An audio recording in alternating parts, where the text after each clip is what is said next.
coming for so many years, but the experience that one has to attain, or I feel I should have attained.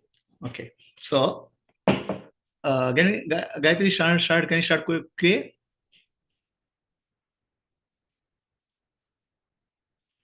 So the question from Jagdish is, I have spiritual knowledge for many years.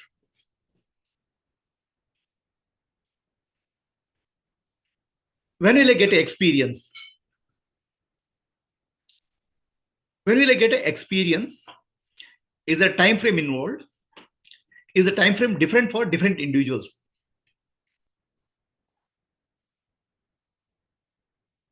So Jagdish, you have to understand, the spiritual journey is not journey.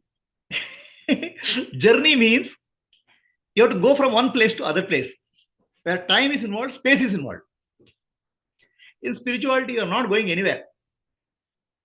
Okay, there's no distance involved, there's no time involved. It's journey into yourself, journey where nothing to be achieved. No achievement is possible in spiritual journey. Okay, so there's nothing to be achieved, nothing to be gained, only what you are already to be recognized. Recognition does not take time. Spiritual journey does not take time. The concept of spiritual journey is false. There's nothing called spiritual journey. There's a journey from here to New York, here to America, here to India. But for journey into yourself, it is false. To be yourself, you don't have to do anything. So that way, many people have a wrong notion of a spiritual journey, wrong concept of spiritual journey. Then what is involved in spiritual journey, what is involved in spirituality is recognition of who you are as you are here and now, not tomorrow. It has nothing to do with the time. Right now, the problem with any of us is that we are not able to recognize who am I as it is now. Understand? The spiritual journey is not about gaining something. Spiritual journey is about losing our false ideas, false beliefs, our impressions, our conditioning.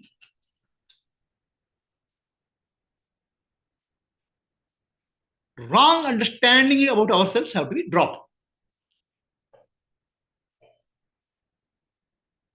So the example which I give is somebody has a toothache. Okay, very severe toothache. He is not able to sleep. Then he goes to doctor. Doctor removes the tooth. Then he feels a relief.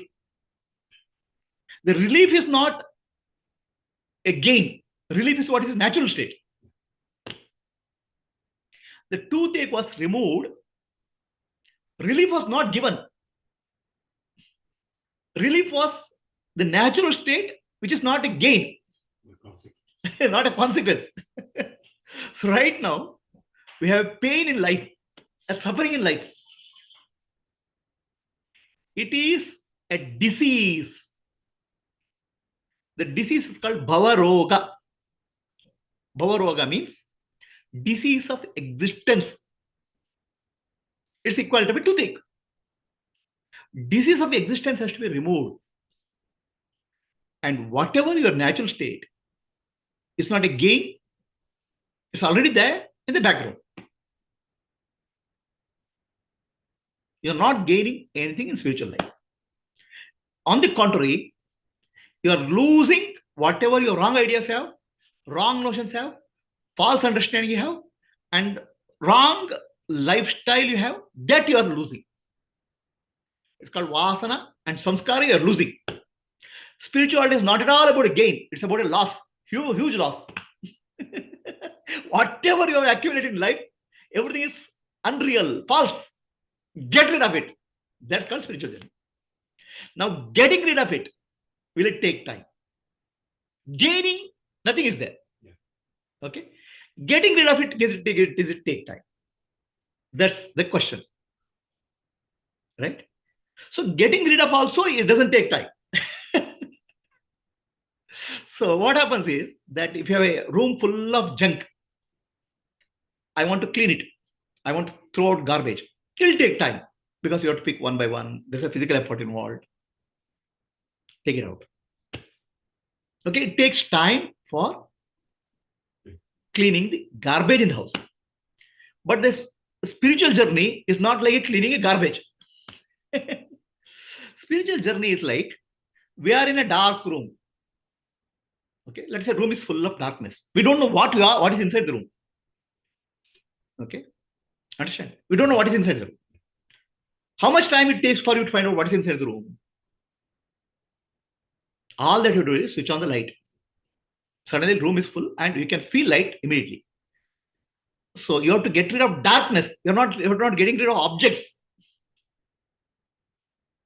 Getting rid of objects, one by one, vasana, samskara, this thing, it will take time. But getting rid of darkness is switching on the light. Jnana. Now, jnana or wisdom doesn't take time. But only thing is, switching on the light, it requires a right switch. Where is in the dark room? Where is the right switch? You don't know. Where is the switch? You don't know. Finding a switch is a problem, not removing the darkness.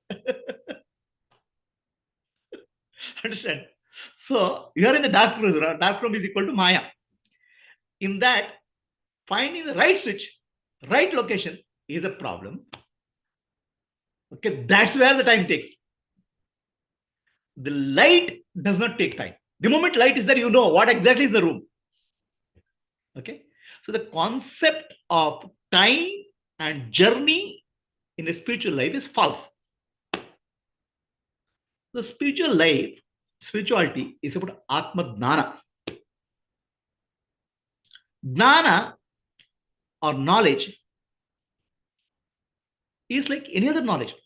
Knowledge of English, knowledge of Sanskrit, but much simpler. Atma Jnana is very simple because it's not about an object. It's about yourself.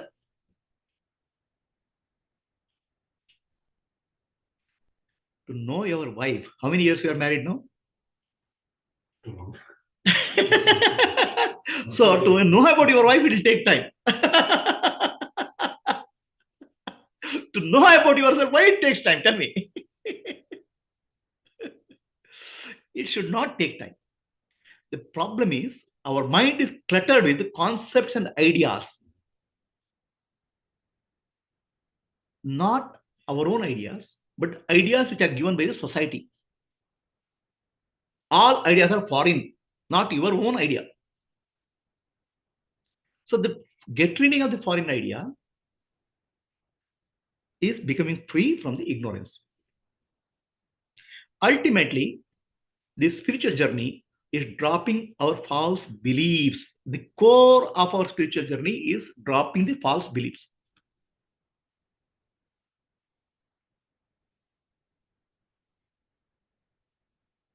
False understanding of life.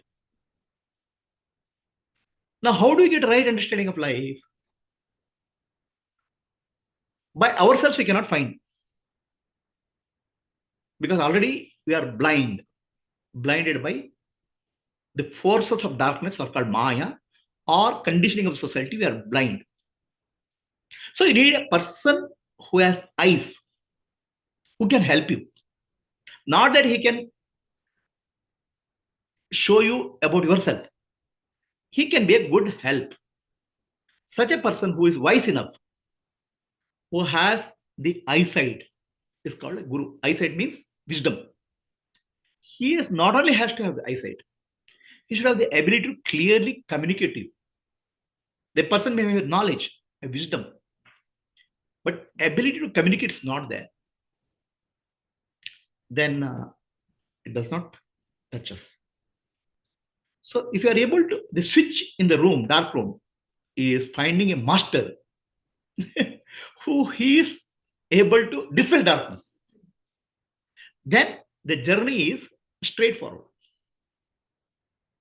So to answer your question, how much time it takes a spiritual journey? First of all, there is no spiritual journey. There's a material journey. There's a journey in the material world. But there's no journey in the spiritual world. Because it's where you are, who you are, recognize that it doesn't take time. It doesn't take space. It's always here and now. Now, do you want to reframe the question based on what I said? Your question itself is invalid. So, anybody on Zoom has a question? Anybody else sitting here has a question?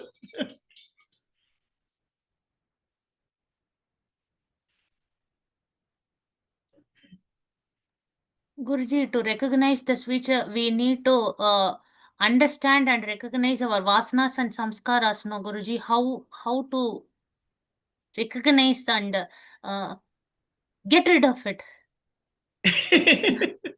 Vasana and samskara. See, this vasana and samskara, right, is what you have accumulated. It's difficult for you to recognize your vasana and samskara. Right? How did you get vasana and samskara?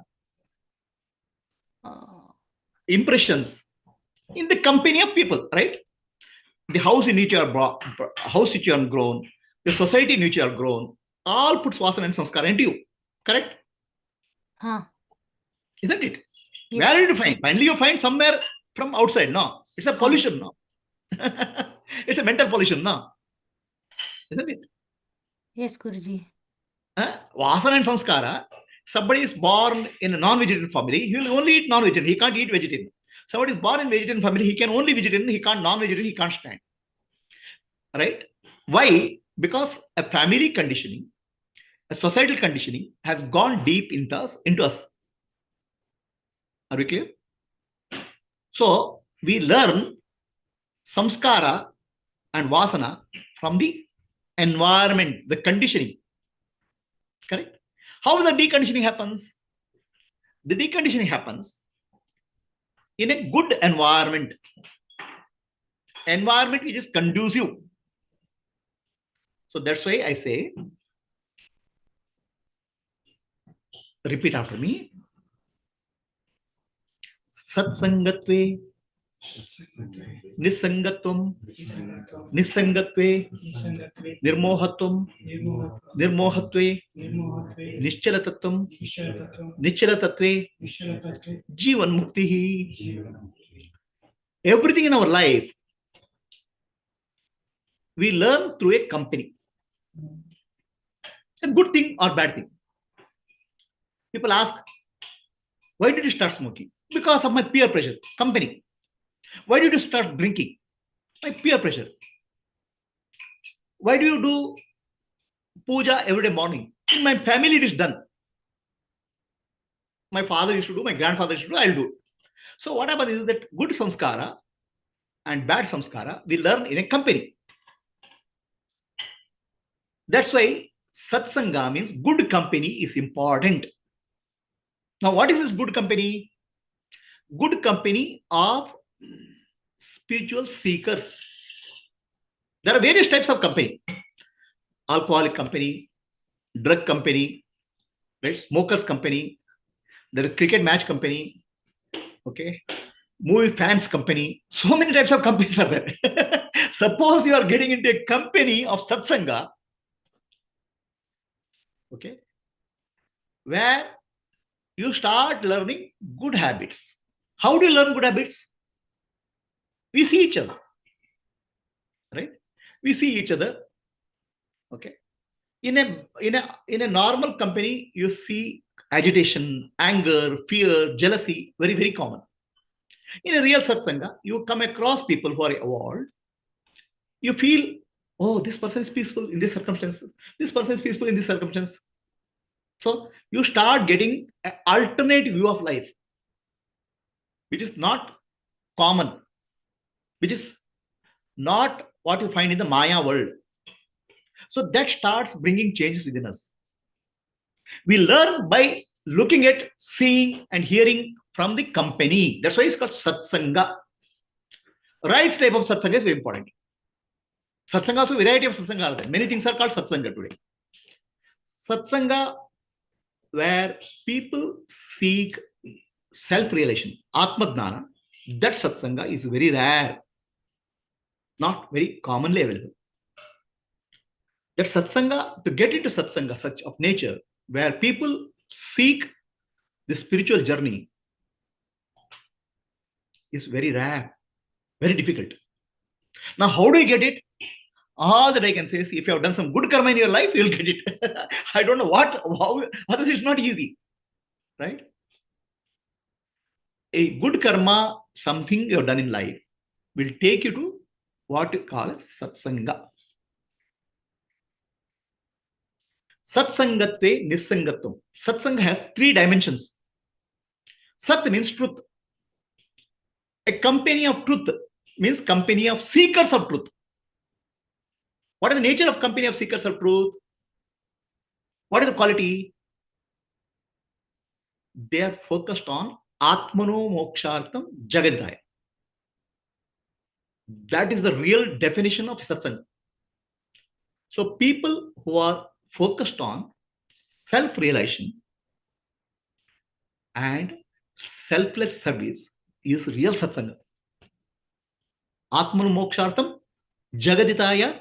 If you are able to get a company of a few people, and that's not a good big company, okay? If you go to a rock star, right? There are rock stars. One stadium full of people will be dancing, singing. If you go to a pub, you'll get hundreds of people will be in. But if you want to find satsanga, there'll be very handful. There are 8 billion people. There are 8 billion people in the world. Okay, right? And if you get a rock star coming to your city, 1 million people will come. If you go to get a real enlightened master will come to the society, he'll get hardly 10 people, 5-10 people. This is what is called satsanga. Satsanga is very rare. Please don't think that satsanga is very, very common. Satsanga means really, when you say satsanga, is not like I'll sit in this thing hall and listen to some pravachan, listen to some talk. That's okay. That's also satsanga. But real satsanga happens when a group of people come together collectively for focusing on Atmano Mokshartham Jagaditaya, self-realization, selfless service. That is the definition of satsanga. Fortunately for us, we have a small group of people or a fairly large group of people called Atma Jyotis who have come together for Atmano Mokshartham Jagaditaya. And this type of satsang is very difficult to get.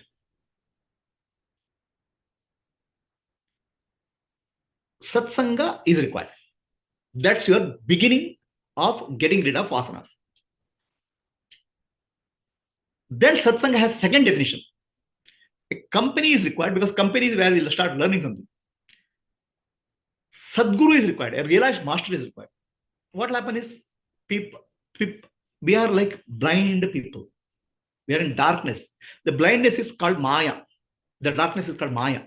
We can't see what is reality. Reality of ourselves, nothing else. We can't see reality of vasana and samskara.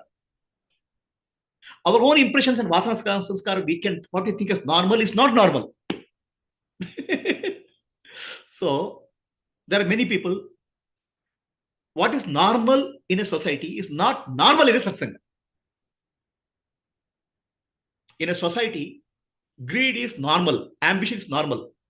I want to become something great, right? So that is very normal. In satsanga, it's abnormal.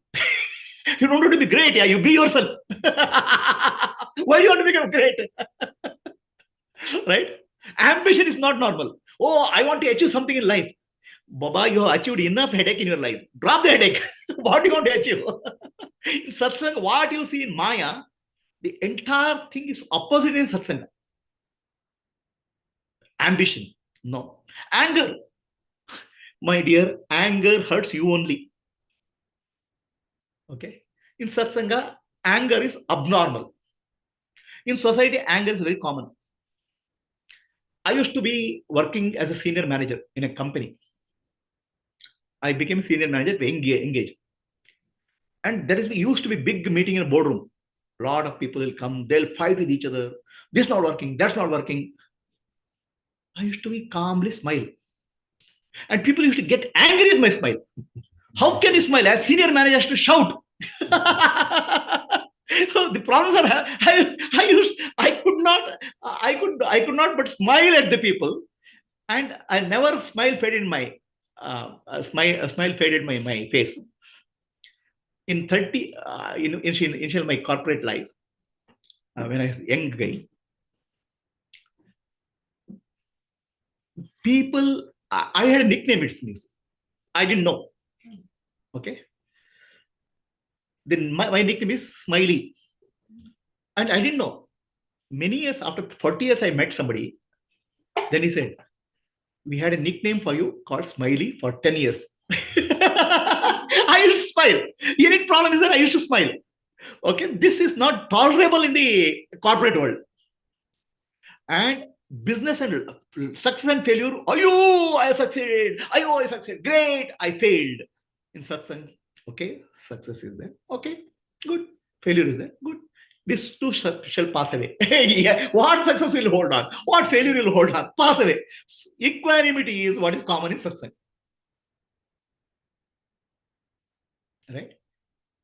Jealousy is very common in the corporate world. You have to be jealous. Ambition and jealousy go together.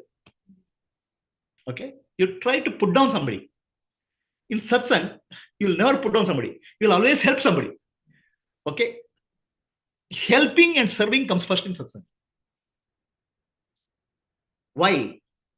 In the corporate world, in the Maya world, you're trying to gain something. In satsang, you are trying to lose something, your ego. How can you lose ego? By helping other, by serving other. So, it is a whatever you see in the outer world, in satsang, it's a ulta pulta. It's completely ulta pulta. Impatience is very common in outer world. Bus has not come, 1 minute over, 2 minutes over. In satsang, patience is the only currency you have. Impatience doesn't work. I heard one of the Nath Parampara. What is it? That Nath, right? Nath Sampradaya. Goraknath in this tradition. One of the Naths, I don't remember his name. He is a disciple, or he wants to seek a guru. Somebody says, Guru is coming this way. So then he goes and does namaskar in the street. I want to be your shishya. The master says, hey, wait. I'm in a hurry. I'll come back. This guy, master goes, he waits there. He waited for 12 years for master to come back. By the time master comes back, master has forgotten that he told him. By the time he comes back, this person is enlightened. Patient waiting is enlightenment. All your vasana samskara will go. Patience is what you learn in satsang. Impatience is what you learn in the world. Ruthlessness is what you learn in the world. You have to be very ruthless. Cut down people, throw out people, right? In satsang, kindness is what you learn. You touch a human being, the core of human being. Another story about patience. There was a student in Upanishad time. His name is Satyakama. Satyakama means one who tells the truth. Okay. Satyakama was born to a maid who used to work in many houses. Satyakama, as he becomes 8-year-old,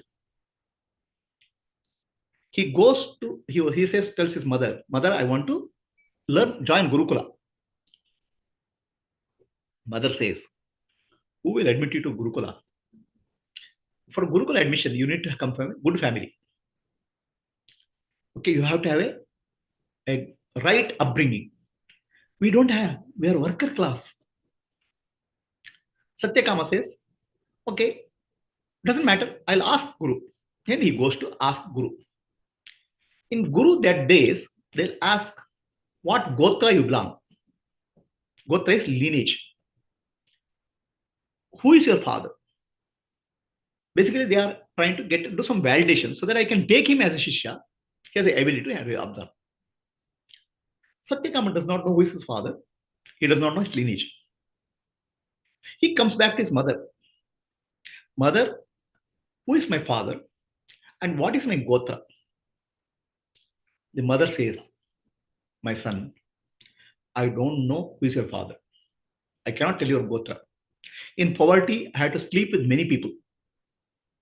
And you are born. I don't know who is your father. And I don't know your Gotra. She tells the truth. And Satyakama goes to the master and tells the master, Master, I don't know my Gotra. I don't know my father also. The master says, you are the right person. One who speaks the truth is right for spiritual journey. That's the lineage I am looking for. Not about a high family, rich family. So satsang is about speaking truth.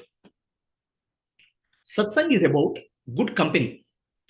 Satsang is about losing whatever you have learned in the corporate outer world. And how many satsangs are there in such a satsang? Very rare. Very difficult to get satsang. Not easy. Only if you have done very good karma in previous life, somewhere, you'll get such an opportunity. So Satyakama, the truthfulness in satsang is important. Now, what is truthfulness? Truthfulness is not what we speak in corporate world. In corporate world, you'll fire somebody. I gave him peace of mind. I told the truth. The truth is what hurts is the truth is not truth. What hurts somebody, put somebody down, is not truth. Somebody, you can inspire somebody. You can help somebody to grow. You can help somebody to evolve. That is truth. Not putting down somebody. Not hurting somebody. That's why truth has a definition. Satyam bruyat, priyam bruyat, na bruyat satyam apriyam. Priyam cha nanradam bruyat, esha dharma sanatanaha. You have to tell the truth. Many people don't know what is truth. There's a difference between truth and fact. Okay? Truth and fact are different. I'll tell the difference. You have to tell the truth. Truth has a characteristic. It will help you to evolve. It will help you to bring peace.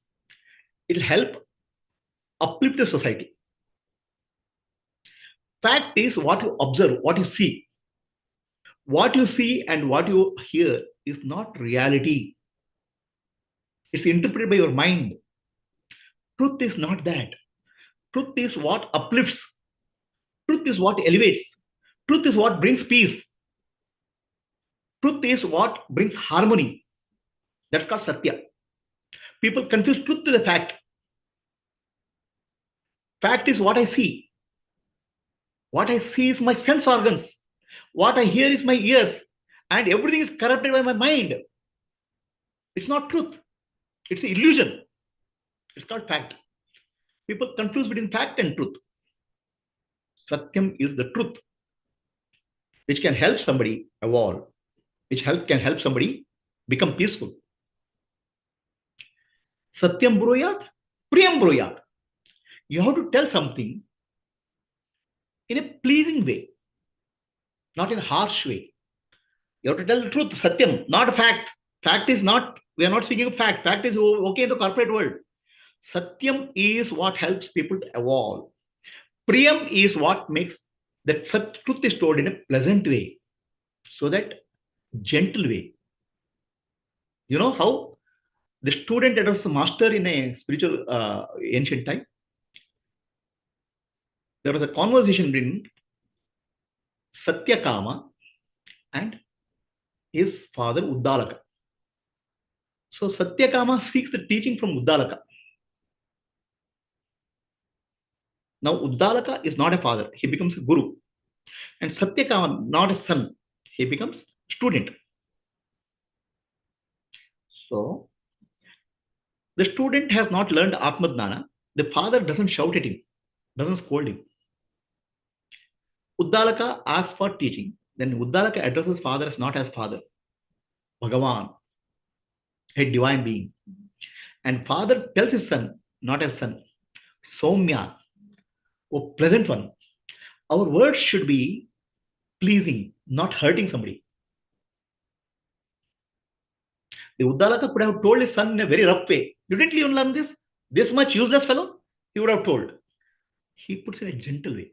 Priyam bruyat. Satyam bruyat. Priyam bruyat. Na bruyat. Satyam apriyam. Na bruyat. Satyam apriyam. Do not tell Satyam which hurts.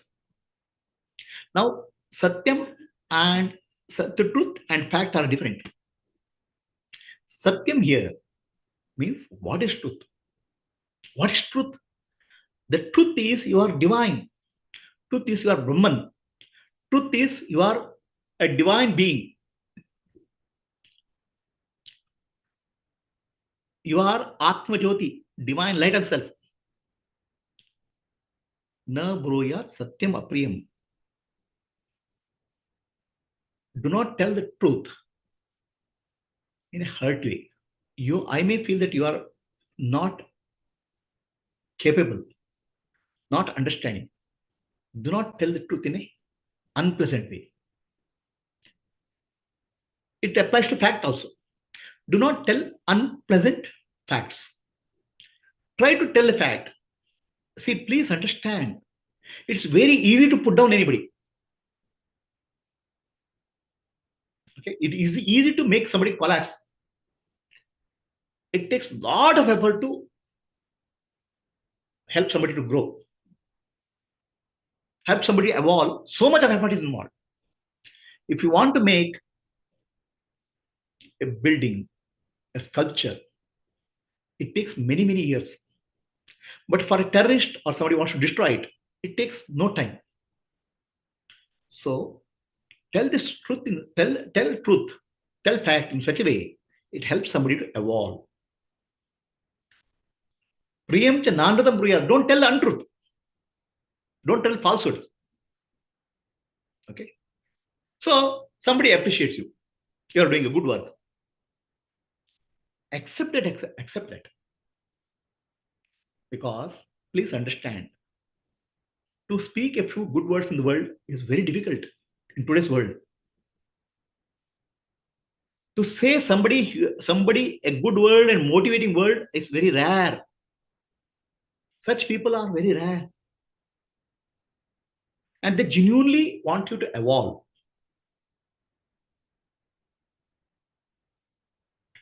How often do you help, encourage people, other people? Please tell me. Are you able to motivate, help, encourage people? Does it come from your mouth? Tell me in one day today, how many people you have inspired in somebody in life? How many people you have helped to motivate in life?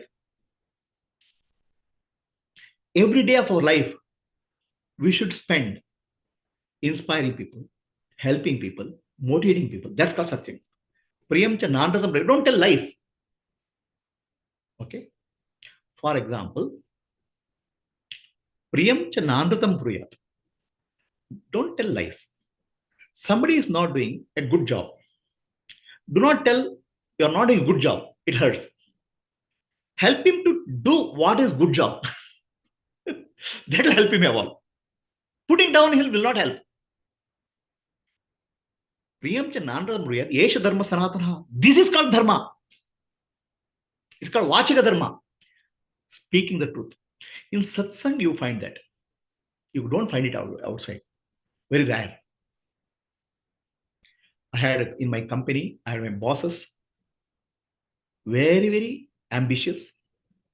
And they use 4-letter words to employees. And many employees run away. They're not able to stand pressure. I've seen. I worked under one such boss. People, when they go to the boss room, they'll tremble. Because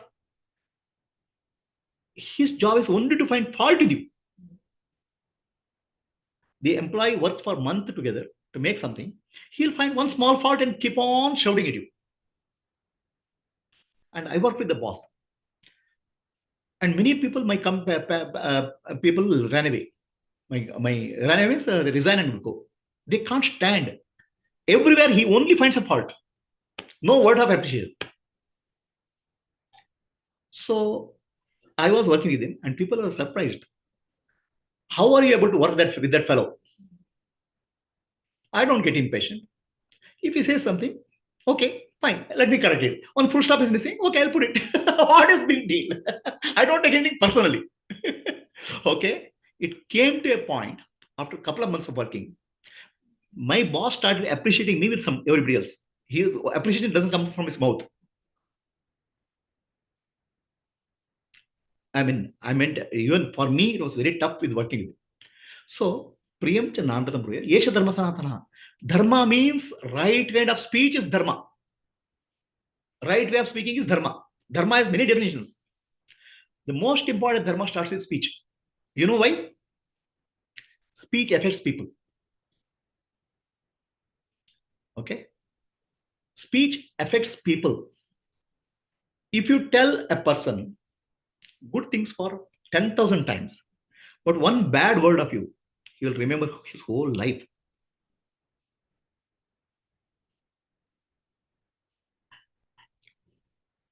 One bad thing you tell, because the tongue is mightier than the sword.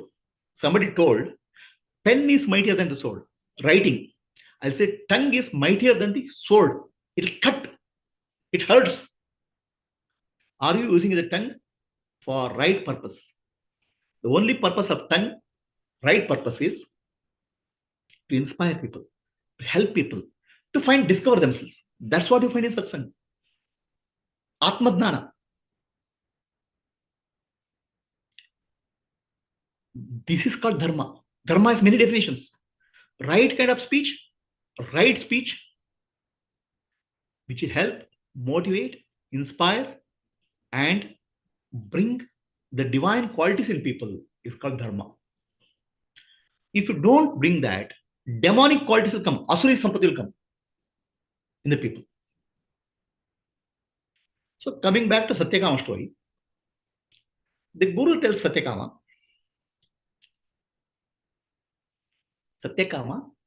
I have 2 cows, one buffalo, one bull, and 2 cows.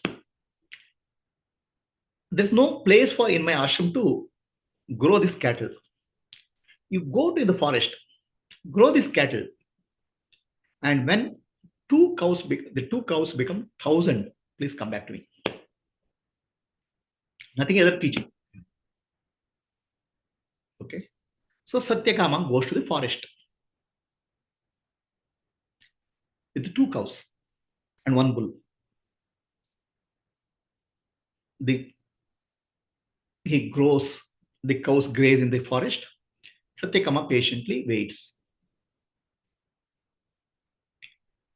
And 2 become 4, 4 become 8. One day it becomes 1,000. What did Satyakama learn? No scriptures, no spiritual teachings. He learned patience. He learned service. Patience and service is spiritual journey. Spirituality. How patient you are. So the patience he learned. And when the cow reaches 1,000, he remembers Guruji's words. 10,000, when it comes 1,000. Suddenly, he gets a blessing. The Guruji's word of come back after 1,000 is a blessing. Guru's words are God's words, Ishvara's words. So suddenly he has a realization. He sees the experience, divine experience everywhere. Everything is divine. He has an inner transformation. The patience and Guru's blessing. He feels the tree is speaking to me. Entire universe is conscious. The tree is speaking to him. Satyakama, you are that. You are divine. The cow comes and speaks. It doesn't speak, but I'm saying intuitively he feels that everything in the universe is speaking to him. His universe is not a dead matter. Universe is a living entity. Telling him, you are that divine, Tattvamasi. You are a divine being. The lake speaks. So everywhere in the universe, he starts seeing the divinity, including himself. Then when he comes to Gurukula and does namaskar to the master, and this would have taken at least a couple of years, 2 cows to become 10 cows. In that 10 years, he has not spoken to a human being. He's only lived with animals, cows. Cows are actually very silent animal. That's why in our ancient times, and they're loving. Goshala is very important in the house. We learn a lot of things from cow. He had learned from the cow. Love, silence, peace. And what does cow want? Just grass, no ambition. When he comes to the master, his face is glowing. The master says, Satyakama, you have found the truth. Satyakama means one who seeks the truth. So this is what you find in satsang. And in the outer world, people don't seek the truth. They seek the fact. Fact means this is a fact. Why? To find a fault with somebody. This is not right. This is wrong. Or to justify what I have done. Satsang means focus on truth, Atmadnana. Satsang also means being with the master, Sadguru, a realized master. One who has the ability, one who already has wisdom, Atmadnana, and one who is able to guide the students towards Atmadnana through teaching. That's why 2 qualities are required. Shrotriyam, Brahmanishtam. Able to tell the truth, able to teach, and Brahmanishtam means he himself should be realized. Others it won't work. Such master is very rare. To get satsang is very rare. To get a Sadguru is very rare. So then comes the satsang, means be with yourself. Sat means you, your truth, inner real. Sit silently, be with yourself. That's what Ramana Maharshi calls it, Sumaniru. You don't have to achieve anything. Right now, you are not with yourself. Right now, you are with the world. Your thoughts are about a job, your thoughts are about your family, your thoughts are about your friend, your thoughts are about your enemies.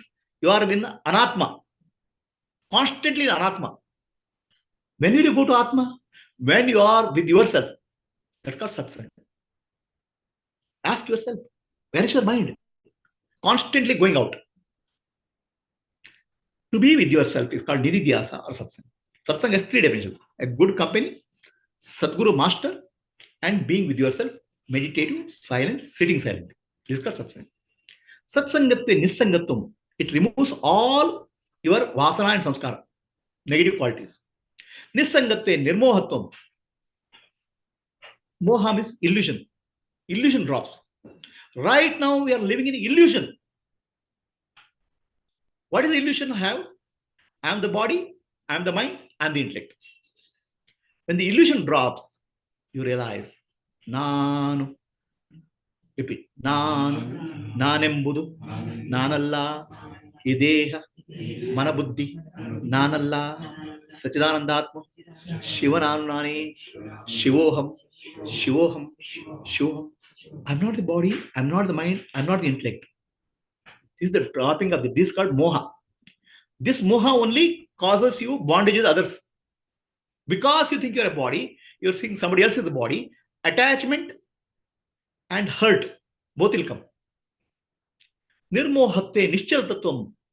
When the illusion drops, nischala tattva means atma tattva is I am the self. I am pure awareness. And you are already self. You don't have to become self. You are already self. You are already Brahman. You are already universal consciousness. Right now, you had an illusion of a body. So that's why I decide we are not human beings looking for a spiritual experience. We are spiritual beings experience human life. So it's the other way. I'm a human being. I want to have a spiritual experience is false. You are a spiritual being, experience human life, and drop that human experience. You are a spiritual being. Or human delusion. Nisangate, nirmohatva, nirmohatme, nischalatattva. Nischalata means what is unmoving. The Atma is unchanging.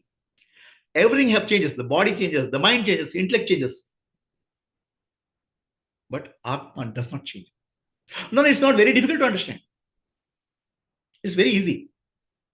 Where were you born, sir? Which city? Bangalore. How many years back? Okay. So 50 years back, you are born in Bangalore. You got married in Bangalore. You came to America. So I was born in Bangalore. I grew up in Bangalore. I came to America. What has changed? Your body has changed. Your mind has changed. Your intellect has changed. I has not changed. Only I has not changed. That unchanging is I is Atma. You don't have to find I. Unchanging I is already there. So that unchanging I is called Atma. That's called Nischala Tattva. Everything else is moving. Everything is moving part. The body moves, mind moves, intellect moves. The I, which is unchanging, is not a part of the body. The body appears in the unchanging I. If it's a part of the body, I also will change.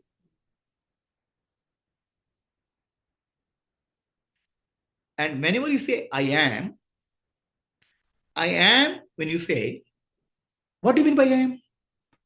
I means consciousness. Am means existence. You are making a statement, I am consciousness, I am existence. That is unchanging. Everything else in your life changes.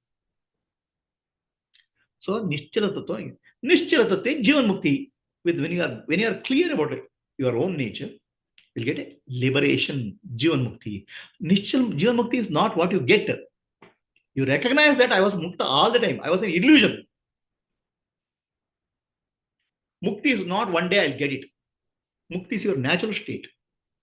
Mukti is you realize what a fool I have been. I have been a drunkard, alcoholic, forgetting my nature. The alcohol is called Maya. Maya Madira Pita. So, Anupama, did I answer your question?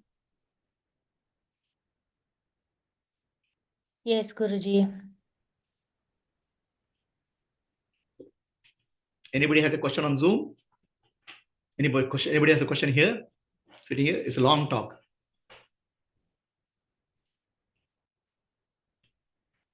You mentioned good karma. So good karma gets you to satsang. So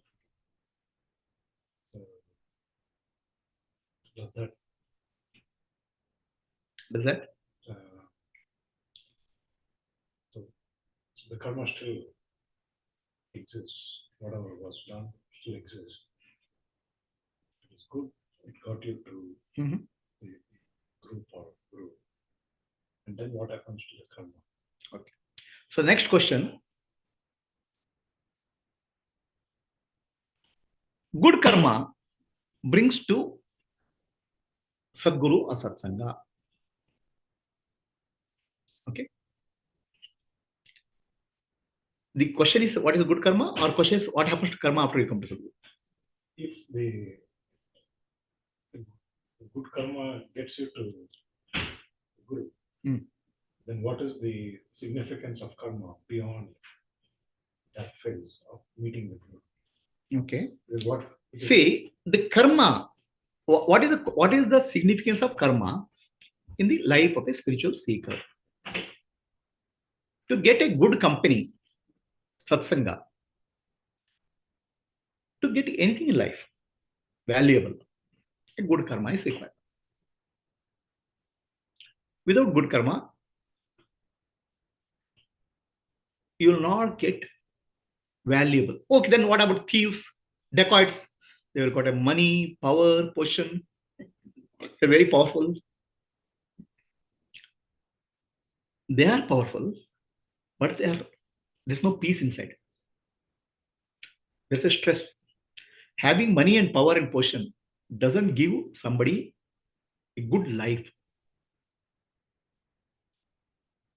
You can have an air-conditioned house, air-conditioned room, but you cannot get an air-conditioned mind. Air-conditioned house you can buy. You can pay money and get it. But good condition of the mind, you cannot buy. When we speak of karma, we are speaking of a good condition of the mind, not the external. External also will add value. A mind which is peaceful, mind which is seeking the higher, that's the good karma. No. If I have done good karma, why this condition I have in life? Right? I am poor, but you are poor in your money, but are you poor in your heart or mind? That's where we are speaking of good karma.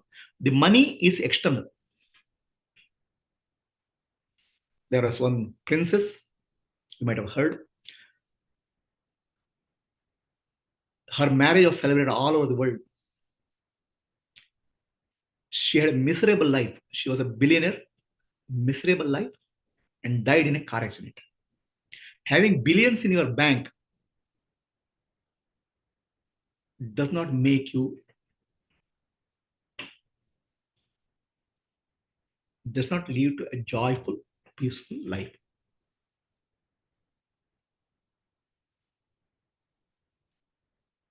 External conditions are also good karma, but more importantly, what is the internal condition is good karma. People always associate good karma with the external money, power, position. So you have to understand there are two types of karma. Karma which keeps you horizontally.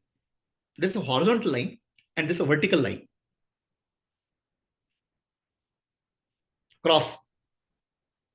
Right? Horizontal line is a life in the Maya world, material world. Vertical line is your journey into inner self, spiritual life. Horizontal life have a good and bad. What you can do something good to the others or bad to the others, and good is called punya and bad is called papa. So horizontal life, whatever good and bad you do, will bring you papa and punya. That will determine the outer condition of your life. You become rich or you lose the money. This is what is called karma in the Maya world, in the world of material world. This is called karma. What you do will attract you. You may do, say, for example, a businessman, right? He wants to earn money. His karma is he has to help other people also earn money. He has to give something back. Then he'll get more money. So these are called karma.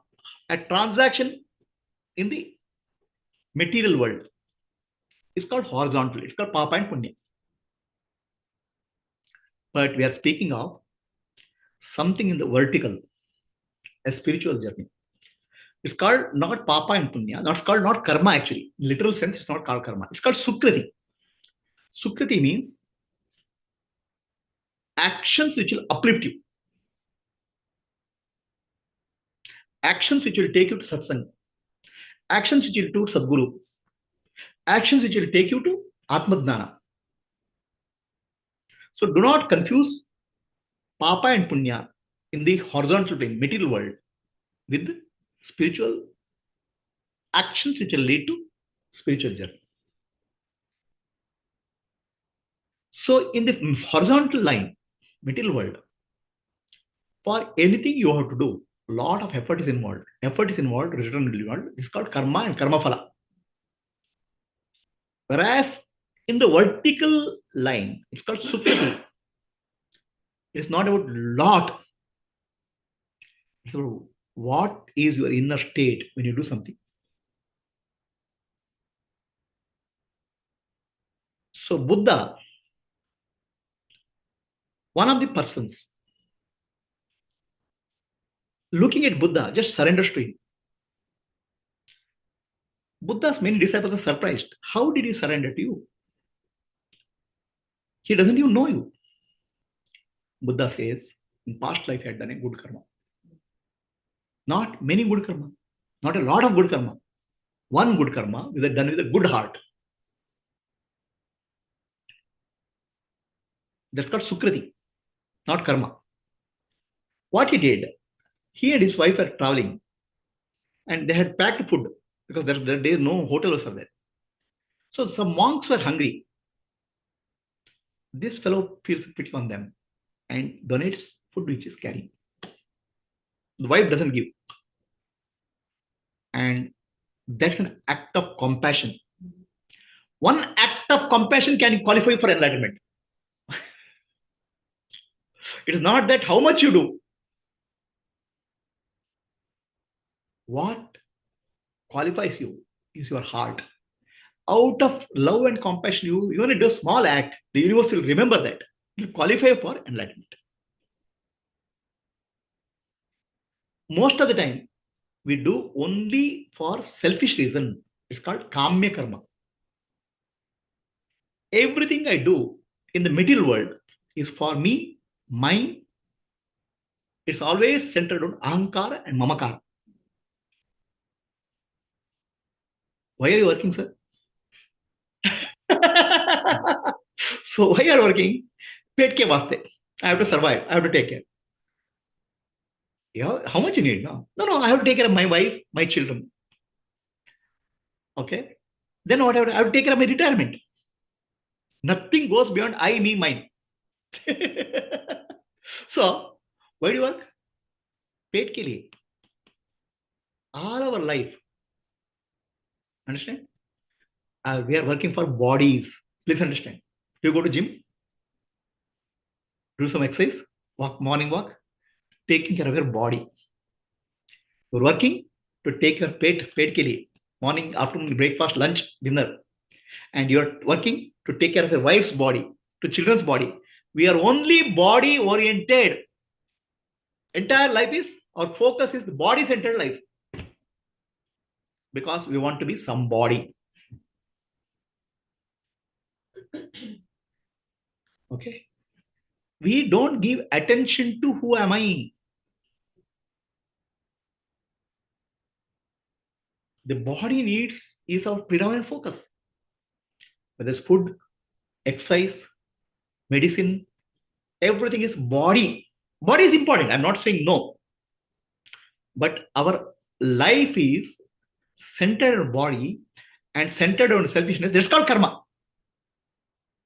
That's called kamya karma. Desire-oriented action. And there's no end to it.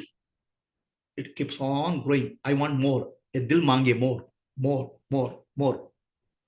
I have one house. I want second house. If I have second house, I want a bigger house. I want a bigger car. So that greed and this thing drives karma. That's what's karma. But when we are speaking about karma, which gets you to Sadguru, Satsanga, it's not this. It is acts of compassion, acts of service. That will qualify for. It's called sukriti, not karma in technical word. To distinguish from kamya karma to this thing. And person who has done sukriti may not have done knowingly that it will take him to a higher level. Most of the time we do unconsciously out of some amount of love, compassion. That is counted. One example I told you, giving food to some people. What qualified somebody to being a Buddha?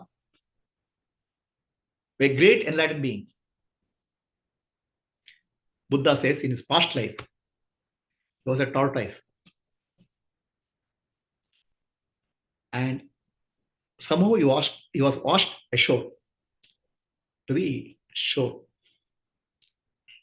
Suddenly, many ants started climbing onto the body. They're trying to seek food.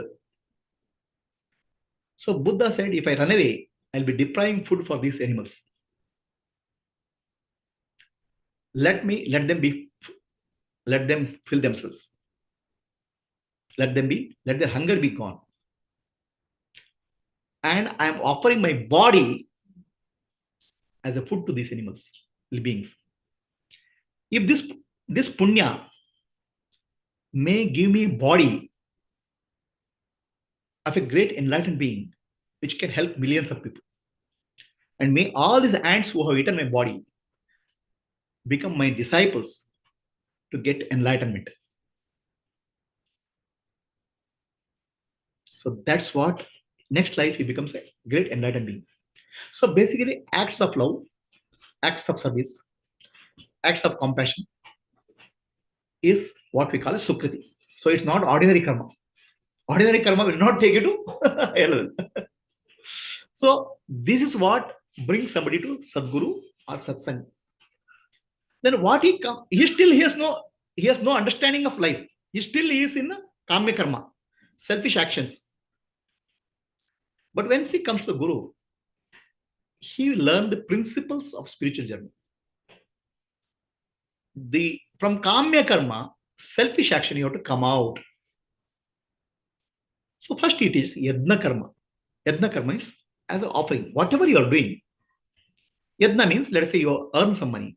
A small part of the money you start giving to society. Give to others. Not just I, me, mine. That's called yadna karma. Yadna is taught. Then as per the yadna, also yadna, nishkama karma is taught. Selfless service.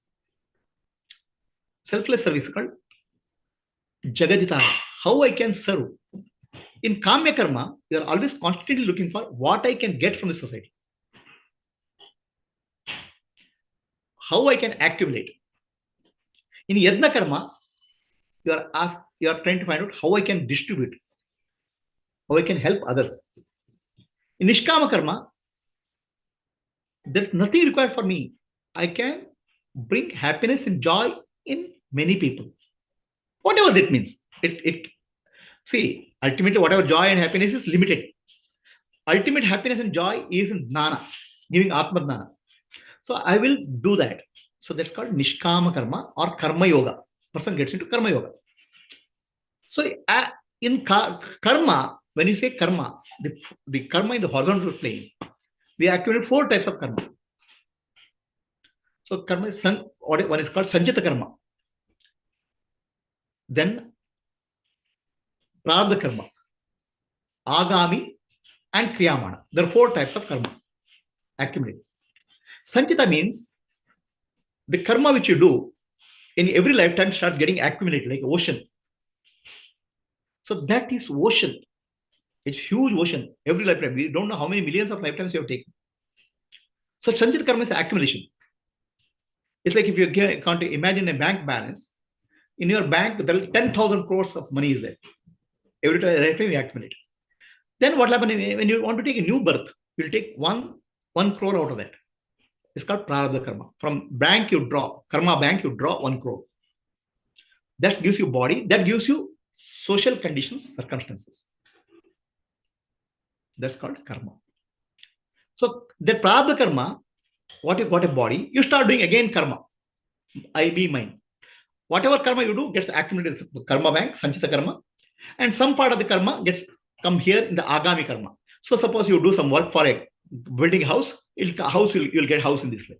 So how you convert your karma, it'll be either sanchita karma or agami karma. Means agami means you'll start giving it. What karma you do now is called kriyamana. Sanchita, prarabdha, agami, kriyamana. There are 4 karmas, and this all in the horizontal plane. It's called material plane. In the spiritual plane, any acts of love, any acts of compassion, selfless service is counted as sukriti. So that will uplift you. That will start freeing you. So Guru or realized master first teaches you Atmano mokshartam jagattai. Learn to do service. The whole purpose of learning to do service is drop selfishness. Become free from small center called I. That actually is called Nishkama Karma or Karma Yoga. There are many Karma Yoga you can do. You can feed some food to somebody, or you can do help treat the body. But the ultimate Karma Yoga is helping people get Atma Dnana. That's called Dnana Yadna. You can teach, you can participate in Dnana Yadna, you can serve in Dnana Yadna, whatever way. Dnana Yadna is the ultimate. It's called Brahma Yadna. That's a supreme karma. Right now, what we are doing is Brahma Yadna. And any service you do in the Brahma Yadna to make facilitate is also Yadna. So you can participate by transmitting, by transcribing, by helping, by conducting. Everything is called as Brahma Yadna. That's the highest form of Yadna. So this is called Jagaditaya, service. Jagaditaya means service. Atmana Mokshata means self for the self. Who am I? What am I? The inquiry into that. It's called Atmadnana. So Atmadnana, Shravana, Manana, Nididhyasa is important. Shravana means listening to the teachings of the master in terms of highest scriptures, Upanishads. Manana means understanding. Nididhyasa means meditation. Abiding in self. It's not meditation, abiding in self. So these three is called. A guru teaches Atmanu Mokshartam Jagaditaya. As you start doing Karma Yoga, gradually your vasanas and samskaras will start coming out. It's like vomiting. And as you come out, you start becoming more and more aware of your vasanas. They are hidden there, but they start coming out. Earlier, it was hidden inside, and you start becoming aware of them. As the awareness grows, gradually, from Kamya Karma is selfish action to Nishkama Karma is Sukriti, or Karma Yoga is Sukriti. Then gradually, Naishkarmya. Naishkarmya means Karma Yoga. The basic definition of Karma Yoga is I'll chant Ishwararpitam, Nechaya Kratam, Chitta Shodakam, Mukti Sadakam. Actions done as an offering to Ishvara, God. Purifies you, Chitta. Mind gets purified. The Vasana Samskara start dissolving. It becomes Mukti Sadaka. It opens up Mukti. So now, Mukti means for Mukti, you need a Sadguru, a realized master. You have come to Sadguru, then he can give Atmana Moksha Jagataya, or by doing Nishkama Karma, you may go to a master. The master gives you Atma Dnana, Shravana, Manana, Nididhyasa. That's called Satsang. And master will typically have a Satsang group also, which is more evolved people. You get a good company. So Nishkama Karma leads to Naishkarmya. In what happens in Kamya Karma, I want something, I want happiness, I want happiness, I want happiness. I want more is the desire. And when you don't get something, you'll get hurt. We have always the expectation of the world. This has to happen, this like this. Okay, I have to get this benefit. So the expectation what you do is called Kamya Karma. And expectation not met, you get hurt. That becomes vasana and impression. Again, further karma, it will be raised.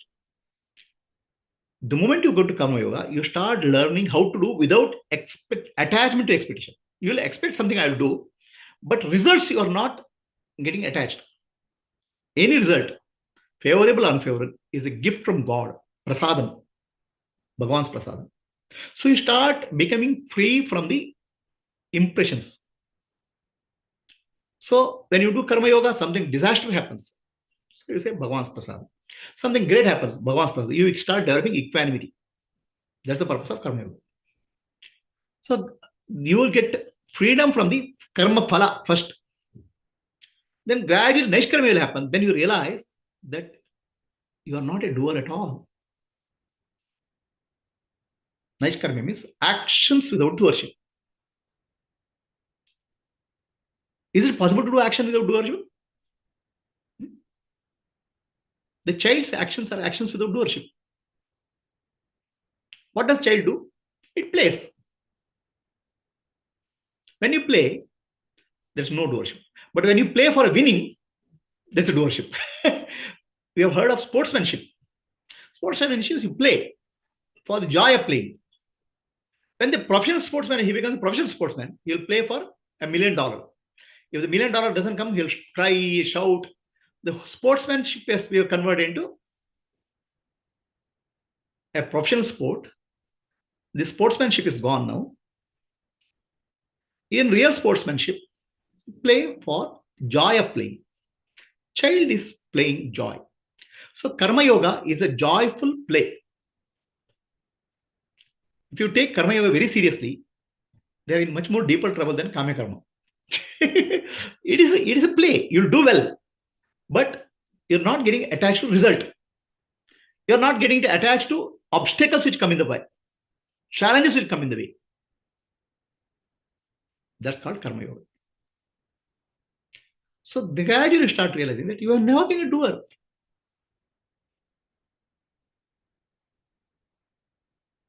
It's called naishkarmya. So they are called enlightened actions. Enlightened beings like Shankara, Buddha, they did a lot of work, but there's no sense of doership. It started with Jagadhitaya. Now, action after enlightenment it becomes Loka Kalyana. For good of the world, they'll do something. Writing bhashya, going and teaching. There's no doership there. So naishkarmya is called mukti. The mukti is really one way of saying freedom from the doership. Freedom from karma is also called mukti. And the naishkarmya happens because of jnana, but there's a process of getting rid of vasana and samskara. So a person gets enlightened with naishkarmya. Did I answer your question? Sukriti and Nishkama karma. Is Sukriti and Nishkama karma is same or not? Sukriti is done unconsciously.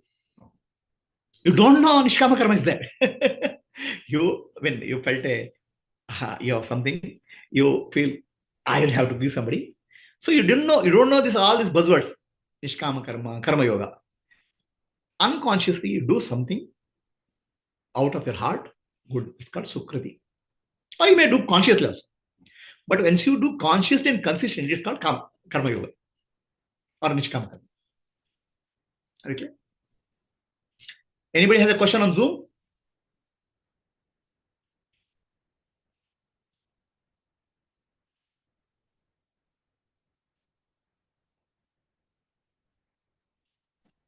Hari Om Guruji, I have a question. Who is speaking? Radhika. Radhika. Okay, go ahead. So basically, I about love and knowledge. How much ever we give, we still have the same, and we can give to more people. Whereas anything in this material world, if I give a house, then I don't have the house. If I give my pen, I don't have the pen. But if I give my love and my knowledge, I still have, I'm not depleted. You're right. So in Satchit Anand, so the Chit and Anand, we can say, is love and knowledge, and they don't behave like in the material world. And so I'm thinking that is directly, like there's a saying, you live in this world but not of this world. So I'm thinking love and knowledge are not of this world, it's directly Atma. And Sat, I think, is the upadhis. Of course, you can when we take it as existence, not as truth. So if we assign the meaning Sat, then it becomes existence, and that becomes the upadhis, and that alone is the Maya or the Anatma part. Okay, what is the question? Your understanding is correct. Sat and Chit are knowledge and love. Correct only. The question. What is the question? You're giving clarification or you're asking a question?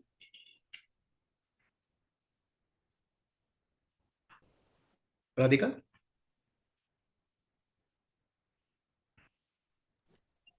Hari Om?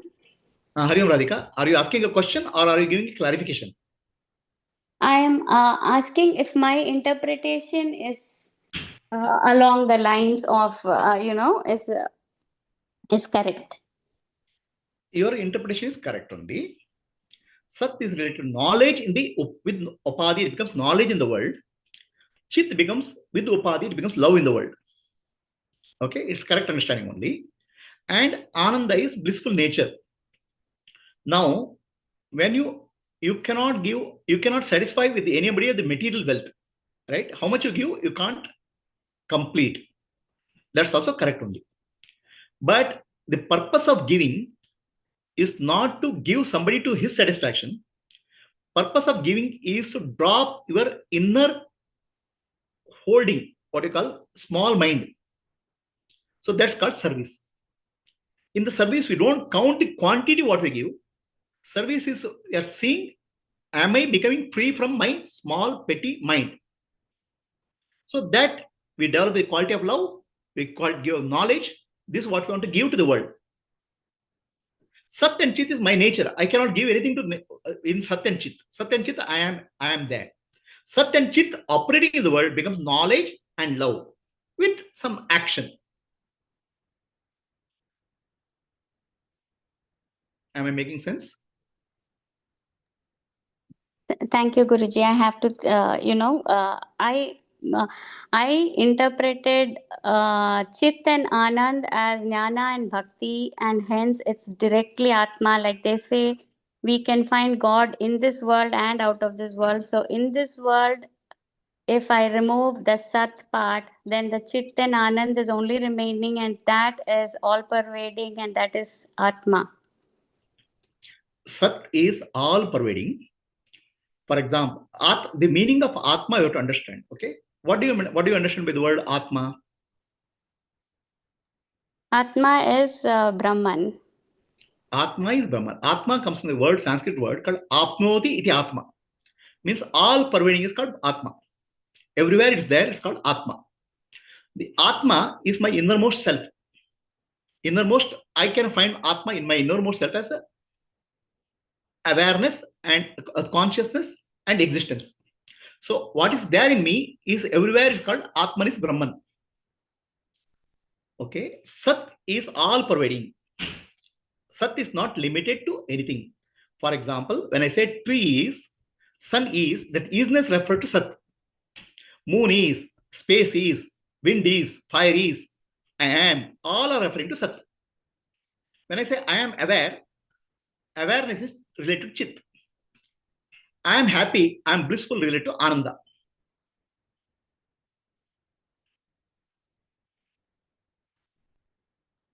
Sat, Chit, Ananda, you are able to find inside and outside all the time. That's called Satchidananda.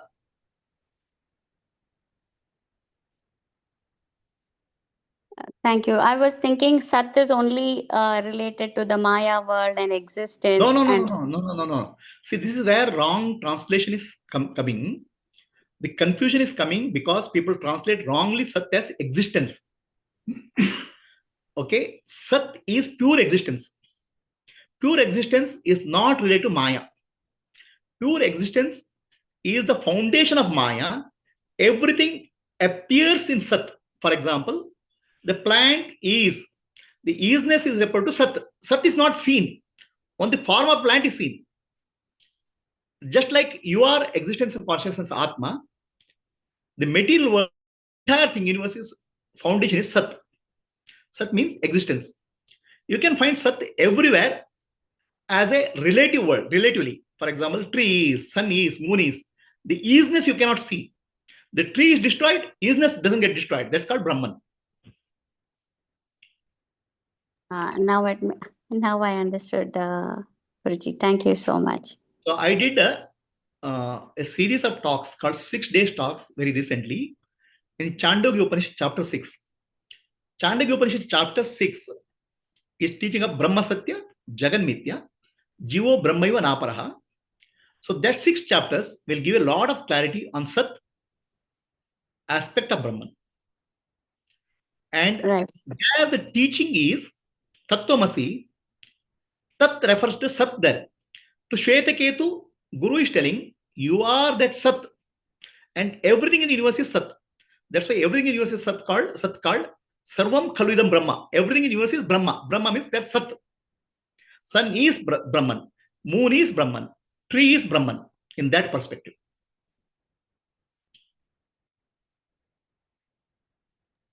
Thank you, Guruji. Welcome. Anybody has any questions on Zoom?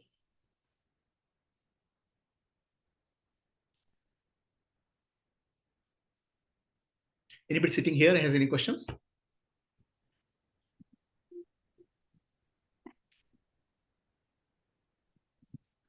Going back to the basic question, what is the difference between samskaras and vasanas? Just give me one. I'll give a break for a minute and come back.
Okay.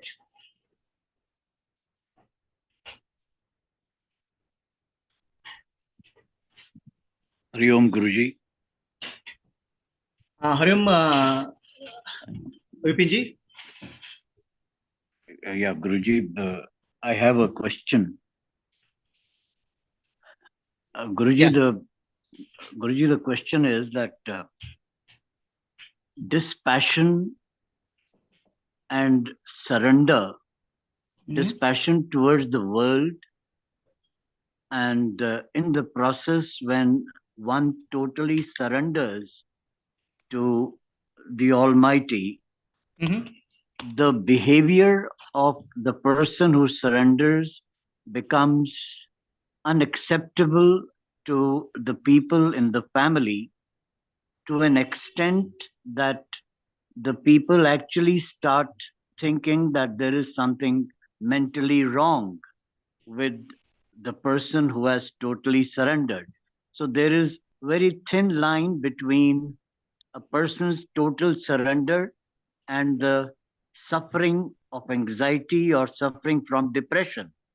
So this is I didn't understand how surrender is related to depression.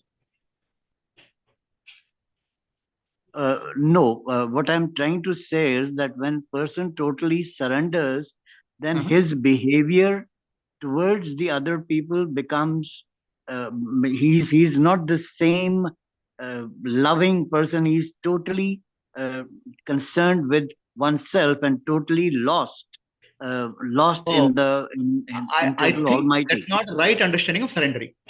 Okay. So your question, Dr. Vipinji, that if a person surrenders, his behavior and his life is not in tune with the society.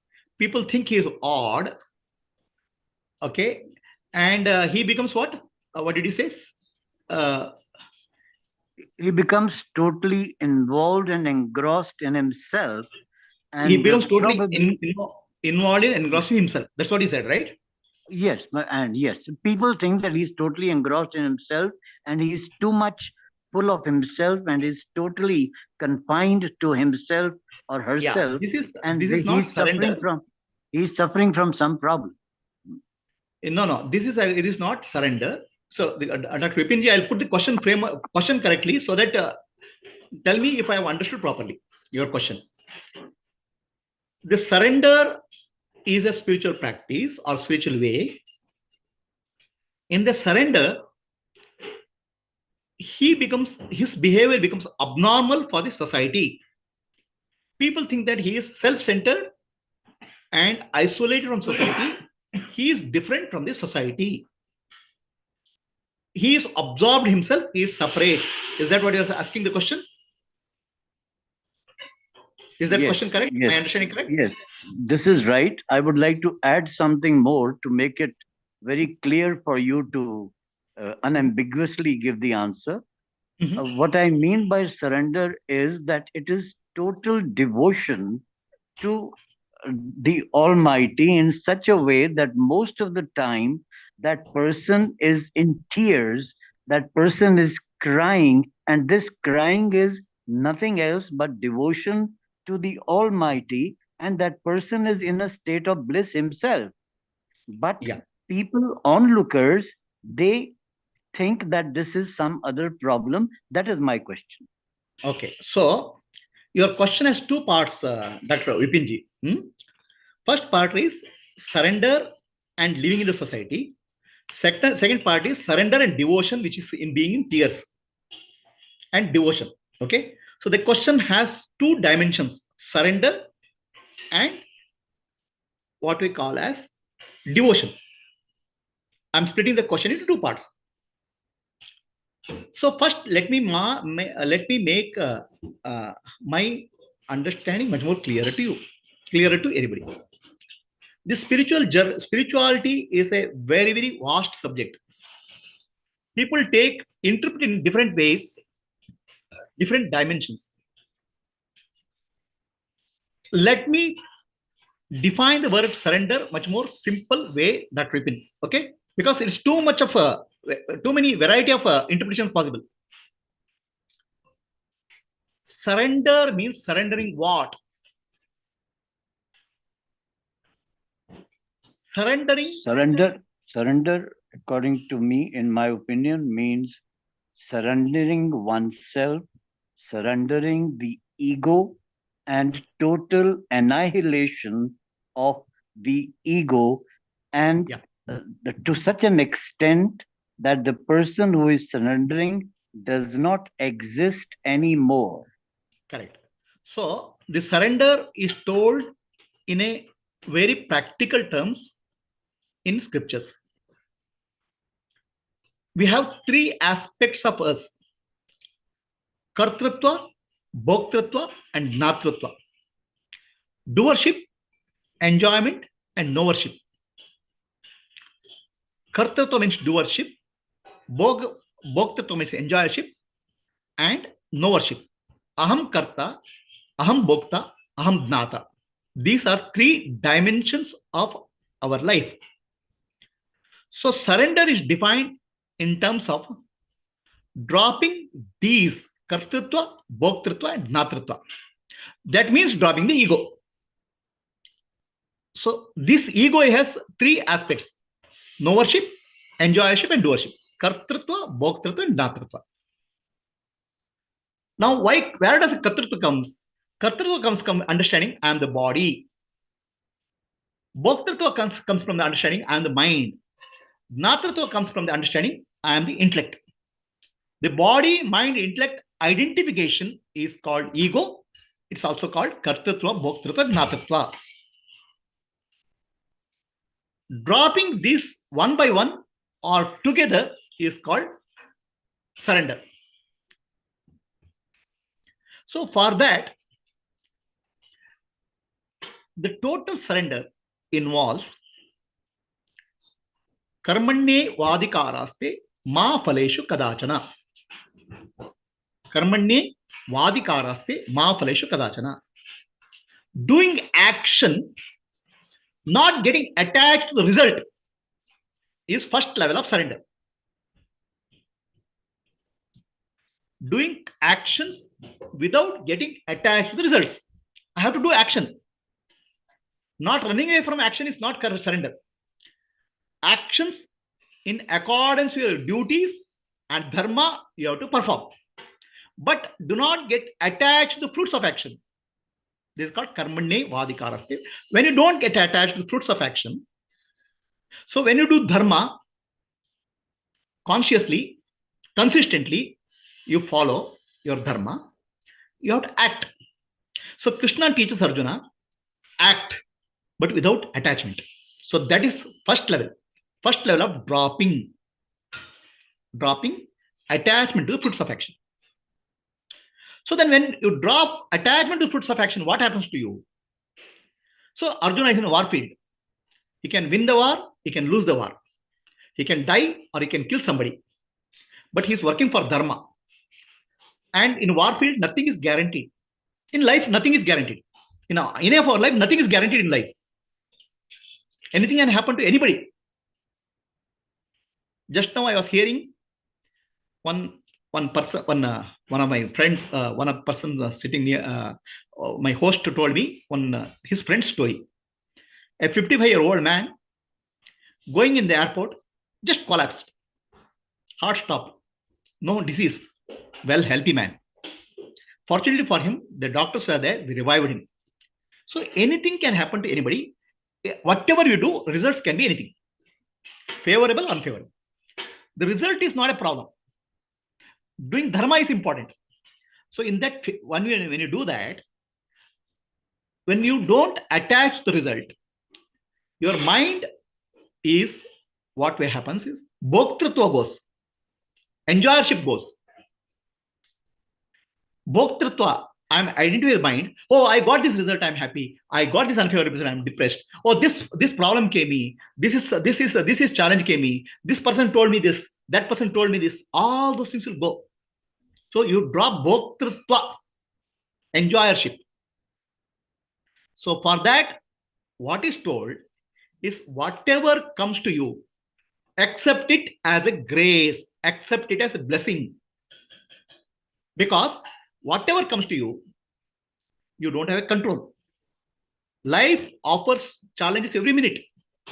But we always say, this has to happen according to me. Universe doesn't happen according to you. Universe has its own logic. The universe operates based on your prarabdha karma, based on your karma, based on the functioning of the universe, which you cannot, no way we have to understand. We cannot understand. That's why Krishna says, Ma phaleshu kadachana, do not get attached to result, because whatever best you do, the results are depending on the prarabdha karma, results are depending on the universal action which you don't have control. Accept it. So first part of surrender, we have to learn, accept what comes in our life. With equanimity, that is called surrender, first level. And the definition of that is karmanye vadikaraste. We have to do action. Don't surrender action. Okay? Ma karma phala hetur bhu. Do not stop action. Act for dharma without attached to result. And whatever comes, accept in life. This is first level of surrender. Then what you are surrendering is bhoktrutva, the enjoyership you are surrendering. Out of three, kartrutva, bhoktrutva, jnatrutva, bhoktrutva you are dropping. And the key to drop bhoktrutva is acceptance.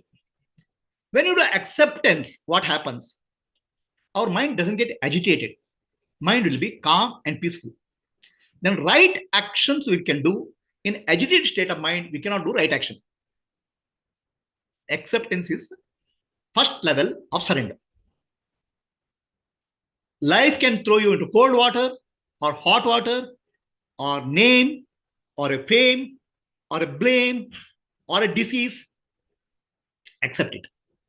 Because for doership, body is required. And enjoyership, mind is required. So by surrendering, accepting what happens in life, you are surrendering the mind. I am not the mind happens. That's called acceptance, and surrendering of the mind is called first level of surrender. Then gradually, as you start doing, you start, as the mind becomes calm, you start realizing, I am not the doer. When I do dharmic action, I'm not the doer. So that definition of surrender, Sri Krishna says in Bhagavad Gita, please chant after me. Sarva dharman parityajya mamekam sharanam raja aham tvam sarva papebhyo mokshayishyami ma shuchaha. Sharanam means surrender. After telling 18 chapters of Bhagavad Gita, Sri Krishna gives the core of 18 chapters. Surrender is the core of 18 chapters. What is the meaning of surrender 18 chapters? Sarva dharman paritijya. So Sri Krishna has told Arjuna, follow your dharma, act without attachment to result. Now he is coming to conclusion of that dharma. What he says, Sarva dharman paritijya, don't drop. It's not about dropping dharma. For dharma, you have to do karma. Sarva karman paritijya. And what do you mean by sarva karman paritijya? Dropping the sense of doership.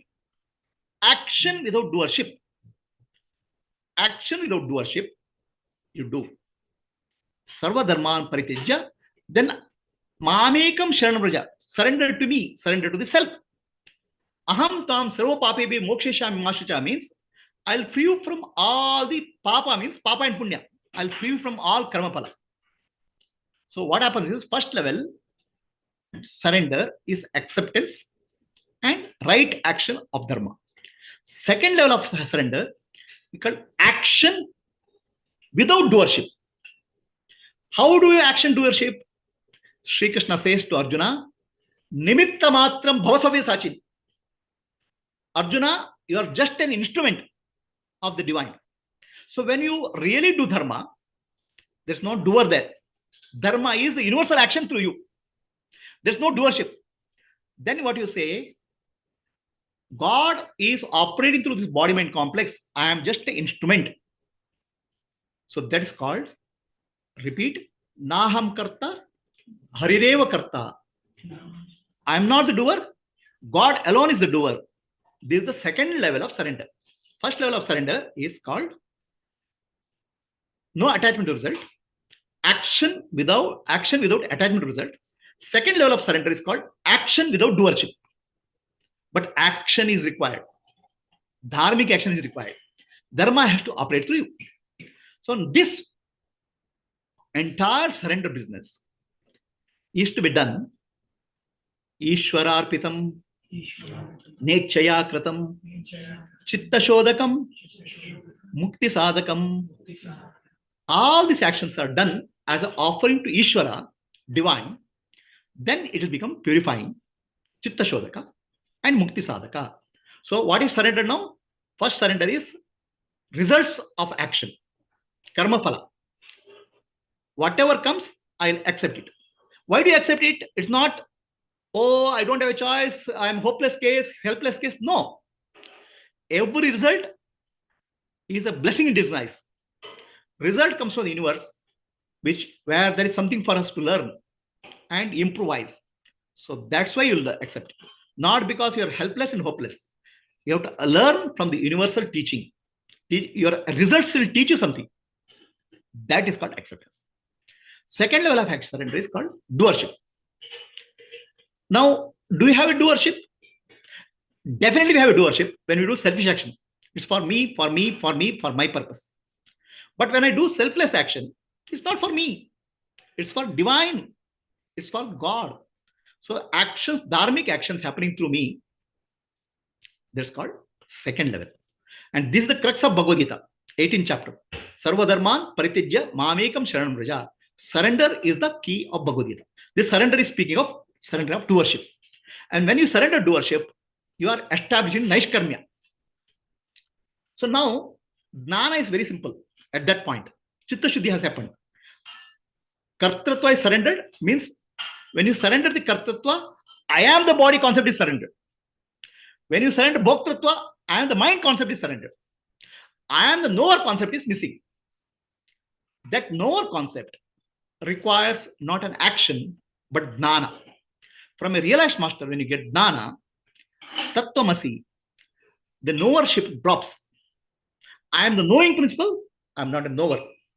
I am the witness, I'm not a knower. Witness is Brahman. That understanding comes. So, dropping of the surrender involves 3 dimensions. Bhoktatva, or dropping the mind, is first step. Kartatva, or dropping the doership, is the second step. And these are based on the action. And third step is through Dnana, Atma Dnana, dropping the knowership, being established in the witness, knowing, and Atma. Please understand, in any of these stages, action will happen through the body-mind complex. But the doer changes. The doer is, instead of individual doer, it's the universal doer. Ishvara functions through the body-mind complex. Is my definition of surrender clear to you, Dr. Vipin? Any questions on that? Yes, Guruji, the definition is clear, but when we talk about surrender of Mirabai, are you trying to say that all these processes were followed? Processes Yes. may be all right, but when a devotee totally surrenders, he or she may not be able to know about all these different processes. Mirabai had a guru. Mirabai was guided by guru through each stages. We have heard of only Mirabai. We have not heard of our guru. How she was guided through different stages.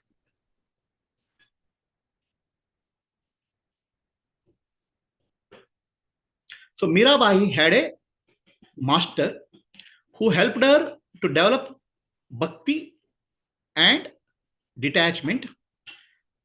This is what life of Mirabai is. Now we are bringing the other question, doctor. So the surrender definition I have told you as per Bhagavad Gita very clearly. Is it clear? We'll take up the bhakti, Mirabai or somebody. All right. Right? Surrender means this definition, accurate definition as per Bhagavad Gita. Am I clear? Yes, Guruji. So now we'll take the second aspect of surrender, a different aspect of surrender, right? So this is the type, the surrender which I have spoken from Bhagavad Gita is for all householders, for a grahastha. This is the way you have to approach surrender. Because Sri Krishna was giving teaching to Arjuna, who was a householder, grahastha. You have to approach surrender in these 3 stages. Surrender of enjoyment, bhoktritva, surrender of doership, and surrender of adnana. This is the process for a householder. Then there is a process for a monk. Surrender means a monk, householder life is, you have to live in the world. Householder cannot run away from the world. He has to live doing dharmic action. He has to take care of himself. He has to take care of family. But this is how he develops surrender. Coming to a monk has to drop everything what he has. The job, the money, the power, the position, and he should not keep 1 rupee for tomorrow. He should not save anything. He should live day by day, every day, without possessing anything. So you have surrendered all possessing to, you have surrendered all possessing, and you live completely at the mercy of Bhagavan, with the grace of Bhagavan. This is the second type of surrender, not prescribed for a householder. It's prescribed for a monk, grahastha, sannyasi. Please do not mix up this with the householder. A householder cannot do this thing, and a sannyasi should not do what householder does. For a sannyasi, drop everything what you have. Hold on to nothing, even including food for tomorrow, except 2 pieces of dress. So that is called second level of surrender. In the second level of surrender, this is the second types of surrender, which is called prescribed for a monk's lifestyle. Householder lifestyle is different from monk's lifestyle. Prescribed operations and functions for a householder is different from prescribed operations and functions for a monk. So Swami Chinmayananda's guru, he was living as a monk. He will not possess food. And he was going in Himalaya. He didn't have food for tomorrow. He was going to his ashram in Gangotri. Suddenly there was a storm. Then in that storm, he is not able to find the way. He says, Bhagavan, I am living a life of a monk. I am not possessing food for tomorrow also. I don't know how to go to ashram. As per sannyasa ashram Dharma, Bhagavan will protect me. I don't know how he protect me in this thing. And he collapses. He becomes unconscious. Then suddenly he wakes up his eyes. There are people are putting water to his face and waking him up. Then he wakes up and realizes they are robbers. There are some robbers in the Himalayan area who used to rob merchants who are carrying goods on the mules, donkeys.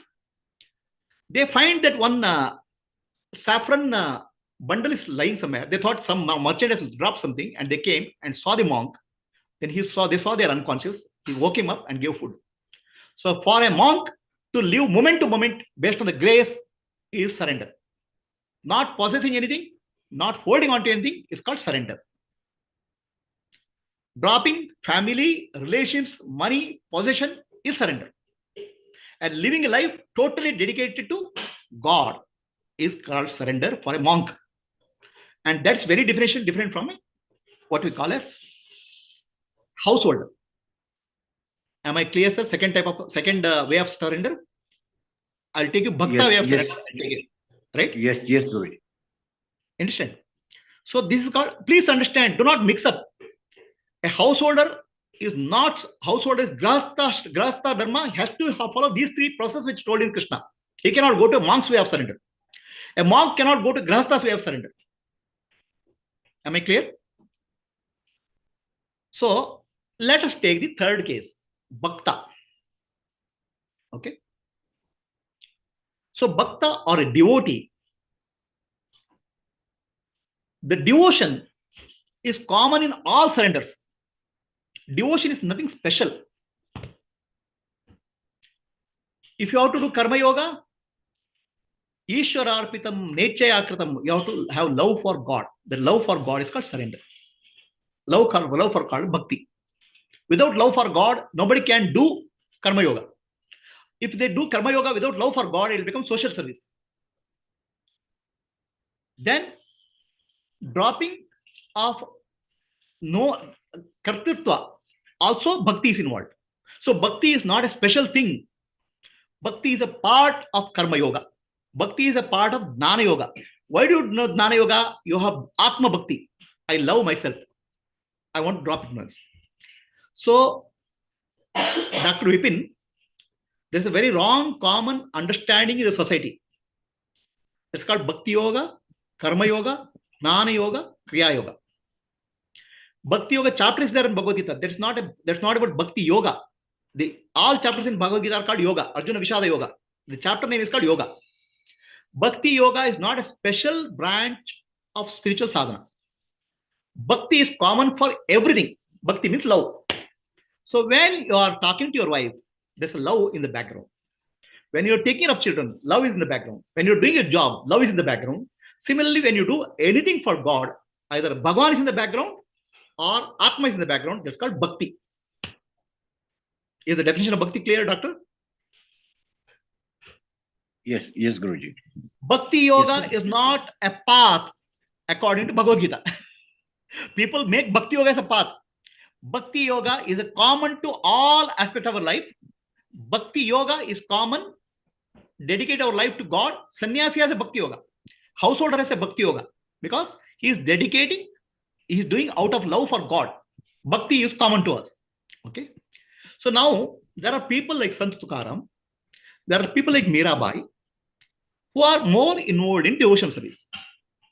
Sant Tukaram was a householder. He used to do some business. Then he used to still sing, dance in the name of God. Okay. That doesn't stop him from doing his householder duties. Same thing was there for Gora Kumbara. The Kumbara means potter. He used to sing and dance, but still make a pot. For his living as a householder, what is required, he will do. But at the same time, he'll bring the devotional joy into what he does. Singing, dancing, chanting, all these are all expressions of bhakti. That itself is not bhakti yoga. They are expressions of bhakti. Bhakti is common to all our spiritual endeavors. People show it or not, it is common to all. A Gnani has a lot of bhakti for Atma. Okay, a Karma Yogi has a lot of bhakti for Bhagavan. Bhakti yoga do not confuse with the just singing, dancing. Out of lot of bhakti, person can do Karma Yoga. Arjuna did his warrior duty as with Bhakti Yoga. Bhakti. So there are people who are good in devotion, singing, dancing. Mirabai brings to that category. Gora Kumbhara brings to the category. Tukaram comes to the category. They are able to sing and dance. Okay. So now, please understand, in any spirituality, there are two dimensions. One is inward and one is outward. A person completely inward cannot live in the society. That inward, complete inwardness is possible for a monk. The society will give him some food. He is outcast from the society. Whereas other people, whether it's Mirabai or Tukaram or Gorakumbhar, they have to interact with society. At the same time, they have to spend devotional time. So in devotional time, they'll sing with joy, sing with dance. That's happened to many devotional services. Maybe, of course, if you are able to dedicate all your life for a devotional service, like becoming a monk in one of the ashrams, fine. But otherwise, you have to combine devotion service with your householder duty. The devotion service is an expression. That expression gives joy. Now, whether expression does not make him fit in the livable in society, then he is not a householder. He becomes a monk. He cannot live in the society. That's why Mirabai finally had to live her life in the palace and sing and dance. So we can attain mukti in the householder life. We can become a monk. That's why Bhagavad Gita says, repeat after me, Loke asmin Divida nishta pura prokta mayanaga jnana yogena sankhyana karma yogena yogina. There are two lifestyles. Karma yogena yogina, a way prescribed for householders. Do your dharma with the devotion service. All karma yoga is with the devotion service only. All karma yoga is with bhakti only. Do not confuse bhakti with the puja, chanting, mantra, japa. Karma yoga is a devotion service.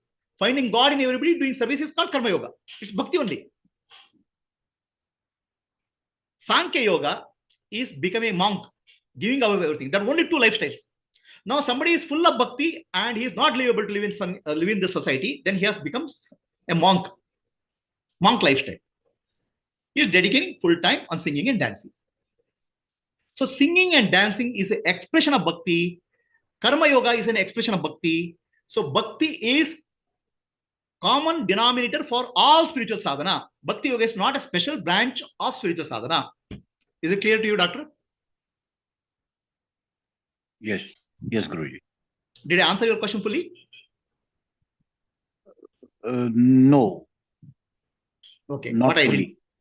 Not fully. I was saying that the person who is totally devoted, that person is considered as suffering from a mental disease. No. That? No. See, the society does not understand spiritual journey. Okay. So for my own case, I have been a professional engineer. I worked in the corporate. Okay. I do my dharma, taking care of my family, taking care of job, and spend the rest of time in meditation and spiritual sadhana.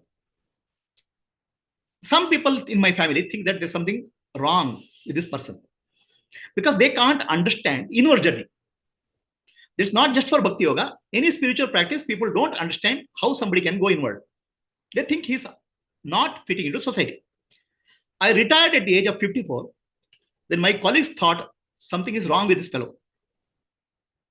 Okay. Where I am trying to dedicate more time for the spiritual teachings. So the society lives based on efficiency and how much you earn. Society knows only how much you can earn, how much you can gain. It's outer. How much inner wealth you can gain, society cannot understand. That's why all spiritual practices, ultimately, the society cannot understand whether it's gentle or heavier. Are we clear? Yes, Guruji. Right?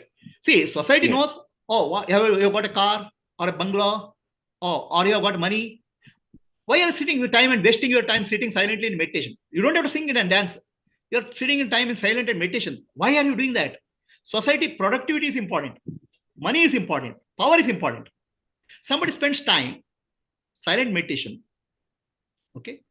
So they don't understand because it's not productive according to society. But it's a productive according to inner journey that they can't understand. They measure only in terms of outer wealth. Inner wealth, they can't understand. That's why any spiritual practice becomes outcast in society, not extreme dancing and singing. Understand? Yes. Please understand. Yes. In Europe, medieval times, thousands of women were mistreated, ill-treated, and many of them were burnt also, calling them witches. Many of them were meditators. Women as a meditator, society was not able to tolerate. They were called as witches and burnt in medieval Europe. A woman is supposed to be working, taking care of household every time. She sitting in meditation is something. She's a witch. She doesn't have to dance and sing also. If you are not productive to society, why will society keep you? So tell me, sir. See, if you are working in a software, if you are working in a school, if you are not productive, why school will keep you? School looks productivity from you. Society looks productivity from you. Your inner journey, society doesn't give you a value. That's why all spiritual people, in some way, they are spiritual society outcasts. Am I clear? Yes. Did I answer your question? Yes, Guruji. Got it. Right? So we can live in the society without showing to the society we are spiritual. That's what I did.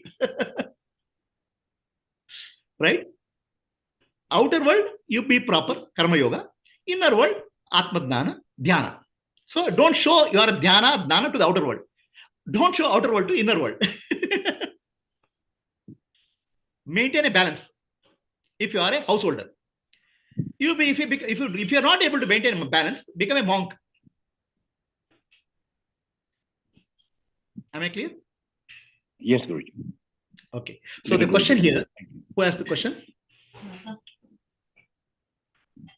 There's a question from here, group. Anybody else has a question from Dr. Vipin's question? Anybody else has a question? I have a follow-up question. Yeah. From Dr. Vipin's question, you have a follow-up. Let me answer that. So I know we talked about surrender and the two aspects of society. Mhm. And when you surrender, right, some part of you is detachment. Mhm. And when there is detachment, you lose passion. No. I know. With detachment, you don't lose passion. That question is asked. Okay, detachment, you lose passion. So when you lose passion, when you want to do something actionable, so to me, detachment is losing passion. When I'm doing serving to society, you need that passion. So how do you balance that passion and Okay. action? So there's a follow-up on Dr. Vipin's question. The question is, the detachment is a spiritual quality. Okay. In detachment, you lose passion. How do you balance detachment and serving the society? Madam, the understanding of detachment is very wrong. In spirituality, the understanding is a problem, not the real fact. Okay. So I'll tell you about detachment. What really detachment? You will give an example. You have children? Yes. How many? One. You have one child, right?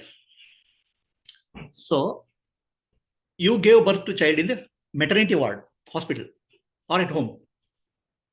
You went to hospital, right? Hospital, yeah. So you went to the hospital. Maternity ward, one lady comes, and no lady comes to hospital without a pregnancy pain. When you go to hospital, you start crying. Oh, pain is there, pain is there, pain is there. Then the doctor is also there, a lady. He sees you. She sees you. She sees, oh my God, this lady is crying, poor lady. And she also starts crying. Now, one person crying, two persons start crying. I am also lady. This is a problem for every lady. I am also lady. Every lady is going through suffering. Every lady has to go through pain. She is now crying. Then who will take care of you? Doctor who is supposed to take care of you, she is also crying. Okay? She is crying because she is attached to the fact that she is lady, woman. A professional doctor, lady, she doesn't consider herself woman. She focuses on her dharma. I'm a doctor. So you are crying, no? Check your pulse and all. Okay, 2 hours, make her sleep there. She doesn't even cry with you. A professional handling. So she'll make you sleep there. Another lady comes. Okay, half an hour, take her. No, this lady comes, immediately cesarean, take her. The doctor doesn't cry. She is focusing on her profession, her dharma. She's not attached to the fact that she's a woman. She's completely detached from the fact that she's a woman. She's completely focusing on dharma. If she doesn't focus on the dharma, who will take care of the patients? So detachment comes with the dharma and professional duties. Okay? Detachment is not running away from duties. Detachment comes with a commitment. You're committed to your profession, committed to dharma, but detached from external factors, other factors. Not required. A doctor, woman doctor, if she's attached, I am a woman, she cannot perform a duty. She is committed to serving the patients. She is committed to performing dharma. If she is not detached, she cannot perform a dharma. So detachment comes with performing any dharma. Dharma, detachment is a factor, is a common factor underlying any duty. So, for example, you are taking care of your child. Understand? You are taking care of your child. The child cries. A mother's duty is very difficult. The toughest job in the world is mother's job. She has to take care of child's birth, child's growth. And when child sleeps, she has to sleep. When child wakes up, she has to wake up. So there, you are performing your role as a mother. You are detached from your needs. Right? The detachment and performing role and dharma, they go together. Detachment doesn't mean no passion. So you're detached. So when the child is crying, you'll get up. Okay. Now you're not, oh, I have to sleep. You're not attached to your normal routine. You're detached because you're performing dharma. Detachment and attachment, they are one pair. Detachment without attachment is not possible. Just detachment is not possible. Nothing is possible. Detachment as an attachment, they are a pair. They are a twin. Like everything in the world is a duality. Heat comes with the cold. Fire comes with the, light comes with the darkness. Good comes with the bad. Detached comes with the attachment. You detach from something, but attached to something, that's called real detachment. Detach from useless factors, focus attached to dharma, that's called detachment. You cannot have detachment without attachment. If you become detached without attachment, you'll become a mental case. You'll get a psychiatric patient. I don't have interest in anything. Though, whether a monk also, he is detached from the society, family, householder, but he is attached to God. That's why he is living a monk's life. A karma yogi, he is detached from his selfish needs and he does the service with attachment. Attachment to dharma, not to the result. Understand? See, basically, everything is very simple. Just give me one banana. That banana. And that pineapple, both.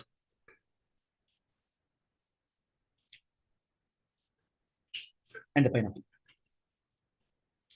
So,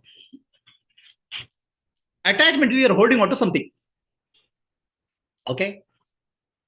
Detachment is how to give up something. Just giving up banana won't work for me. I need to get something bigger. I'll hold a pineapple. That's why I give a banana. When you hold on to something higher, the lower will get dropped. That is mentioned detachment. Human mind is such that if I have to drop some small, I think something bigger. Okay, that bigger if I want to hold, I'll drop this small thing. I don't mind leaving banana. So what you are holding, you have to drop. A woman doctor has to hold on to the concept that I'm a woman, I have children at home, I have a husband to take care. This she has to drop. I'm a doctor, he should hold on Dharma. A monk has to hold on to I'm searching for God. He has to hold on to that, so that's why he'll drop something. Detachment always comes with the attachment, but attachment is higher. Just simple concept of detachment is not there. And attachment to higher always becomes a passionate attachment. You got it? Yeah. See, for example, a student is studying for IIT. Okay? Yes, IIT in India. This is a very intense exam. He has to study for 2-3 years continuously, daily, 8 hours or 10 hours a day for many years. Now, he is attached to IIT.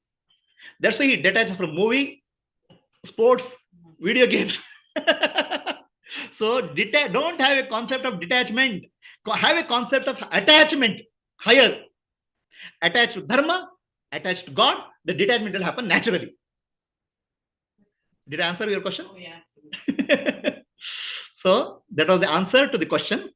Detachment makes me dull. Passion is gone in life. On the contrary, detachment makes you more active. You will drop something which is irrelevant and focus on something is relevant.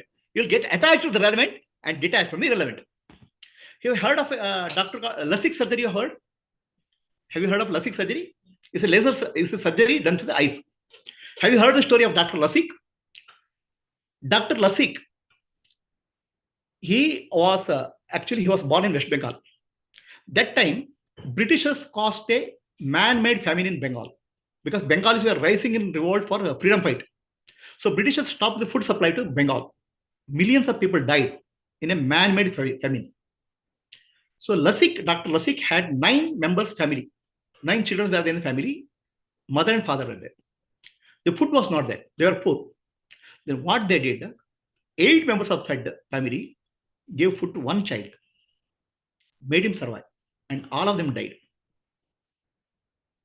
In the family, the youngest child was made to survive. And Dr. LASIK somehow got into ship, came to America. He studied and he became a great surgeon of eye surgeon. He discovered LASIK surgery. Okay. And that was a pioneer in that. His name is LASIK. LASIK surgery became pioneer, so treatment of the eyes.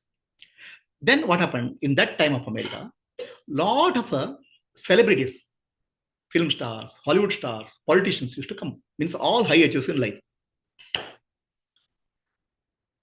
He had because of his pioneer nature, he had an opportunity to interact with the best cream in the society. Then he said one thing he noticed. Instead, he wrote a book called God Code. You can read that book, God Code. He said, one thing I noticed in life, any high achiever has one quality. It's called detachment. The high achievers, they're able to detach from everything, focus on one thing. Detachment is drop everything, focus on one thing is called detachment, not dropping everything. So he gives an example. He meets a millionaire, at that time millionaire. At that time, now it's a billionaire. Okay. The millionaire is intensely focused on work. If something is not working, he will get angry, shout at somebody. Then next moment, he completely drops, completely focus. He gets detached from what has happened, completely focus on something. Detachment and attachment. Detachment and concentration. Detachment and determination. Detachment and dharma, they go together. There's nothing called simply detachment. Even a monk is attached to God. That's why he's dropping everything. Attached to the higher, drop the lower. That's called detachment. Focus on bigger, drop the smaller. That's called detachment. Focus on dharma, drop unnecessary things. That's called detachment. And that's very intense. It is not passion. It is not passionless. It's intense. Anybody has a question on Zoom? Hari Om Guruji, this is Hari Om. Lalita. Who? Lalita Lalita. Guruji. Lalita. Yeah, Lalita. Yes, Guruji, for the question of the spiritual journey, what Dr. Vibhanji asked, I just wanted to add, if it is relevant, if you think it is relevant, Guruji. It is like initially I was in the same dilemma. Like if you're in a spiritual journey, how I have to interact with my family, I have to detach myself, I have to put myself in a room, listening only to the talks. Okay, that happened only until I was listening and I was doing all the sadhana. Until then, yes, I could take that more and more time for myself to understand what this self is all about. Who am I? Who am I? Asking again and again, who am I? Who am I? And later, since a couple of months, initially when I used to talk about my spiritual journey with my family, none of them were much interested. Okay, they felt it was boring. Okay, because when I tell, come to the satsang, listen to the talks, they felt I was going crazy. Okay, always talking about the satsang and everything. But gradually, then when I was abiding, when I know who I am, when that vichara was getting stronger and stronger, now since couple of months when I talk to my mother, she's more into this gardening. So I know who I am, but this Lalita is interacting with her mother because she likes gardening. So I interact more with her, though I am in that Vyavaharika world, transactional world, that this Lalita is interacting with her mother because the mother is more interested in the gardening. Correct. But Lalita, behind the scene, knows that she is Atma, nowhere Right. related with what her mother and what Lalita as a daughter is doing there. So I am totally aware on how I am interacting with mother. And when coming to Lalita's sister, she's more into shopping and more into window shopping.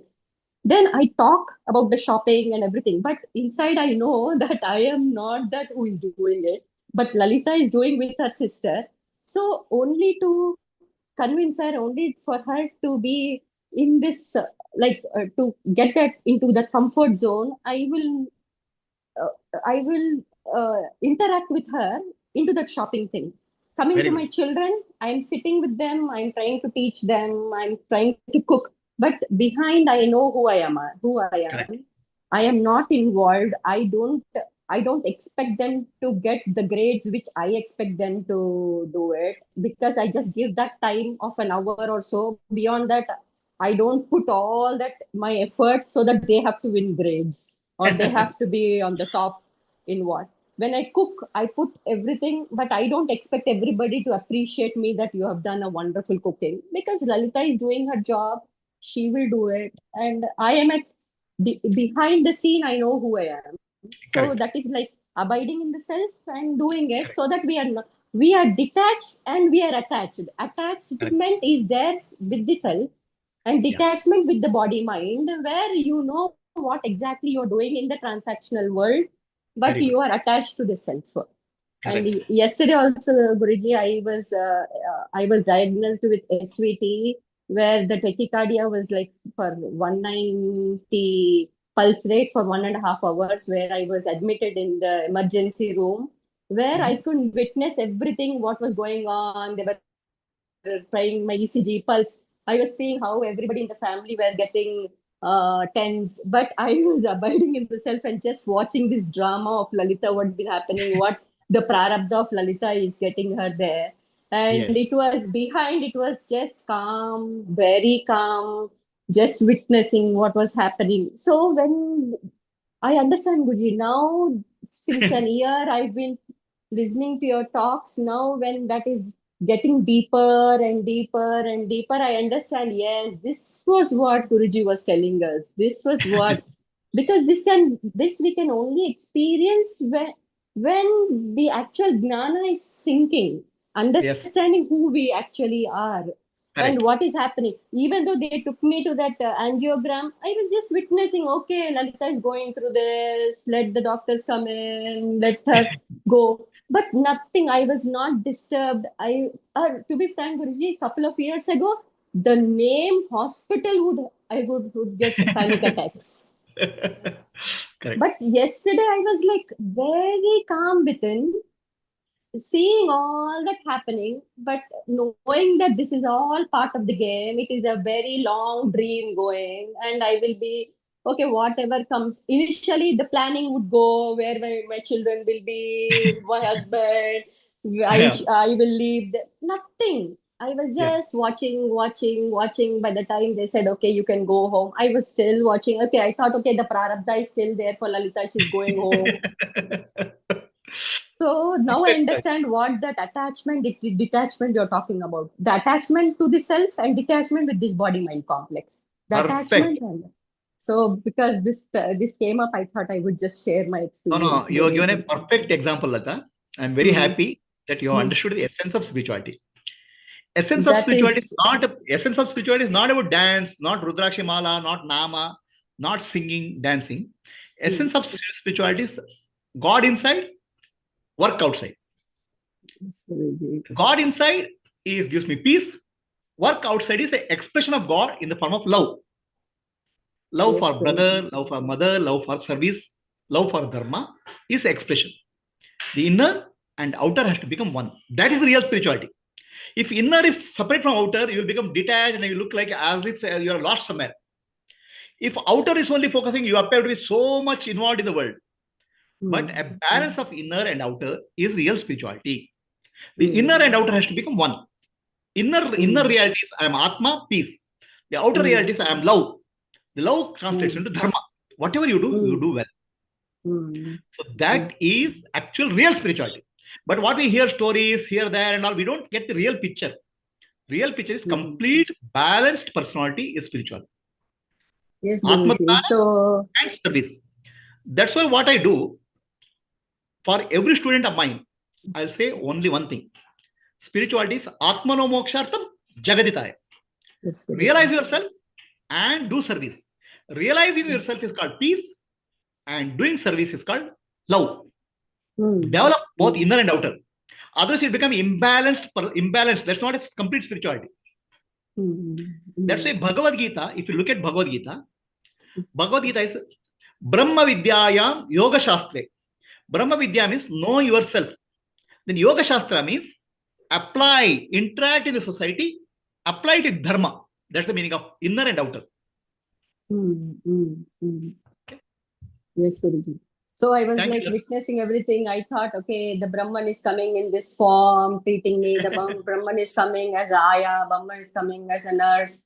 Okay, all this is happening. They are taking the manifestation of Brahman is going. It is all a longer dream. So I thought, okay, God gave me an opportunity to be in the hospital in the ICU so that the Nididhyasana will go for a longer time, because at home in the transactional world where I'm cooking or doing something, there is a break. But now I'm on the bed watching everything so that the Nididhyasana will take for a longer time. So this opportunity is a very golden opportunity where I have to grab and abide in the self-looking. So I thought, okay, this is what it is, what Guruji was telling.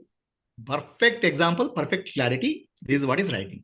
So that's why spirituality is to be, it should be in the world, but world should not be inside you. Yes. Boat has to be in water, but water should not be in the boat. If water is in the boat, it will sink. You should be in samsara, but samsara should not be in you. That's what is spiritual life.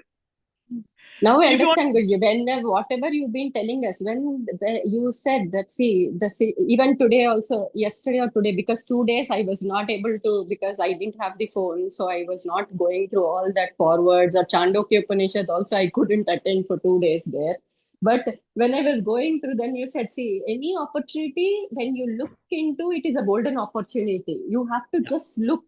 When I'm there and when I'm crying, then I have lost that opportunity. But when I'm there and I'm able to grab that opportunity to do that sadhana there, then the most of the time I was in the sadhana only, because I have nothing to do, just to do the sadhana, nothing else to do.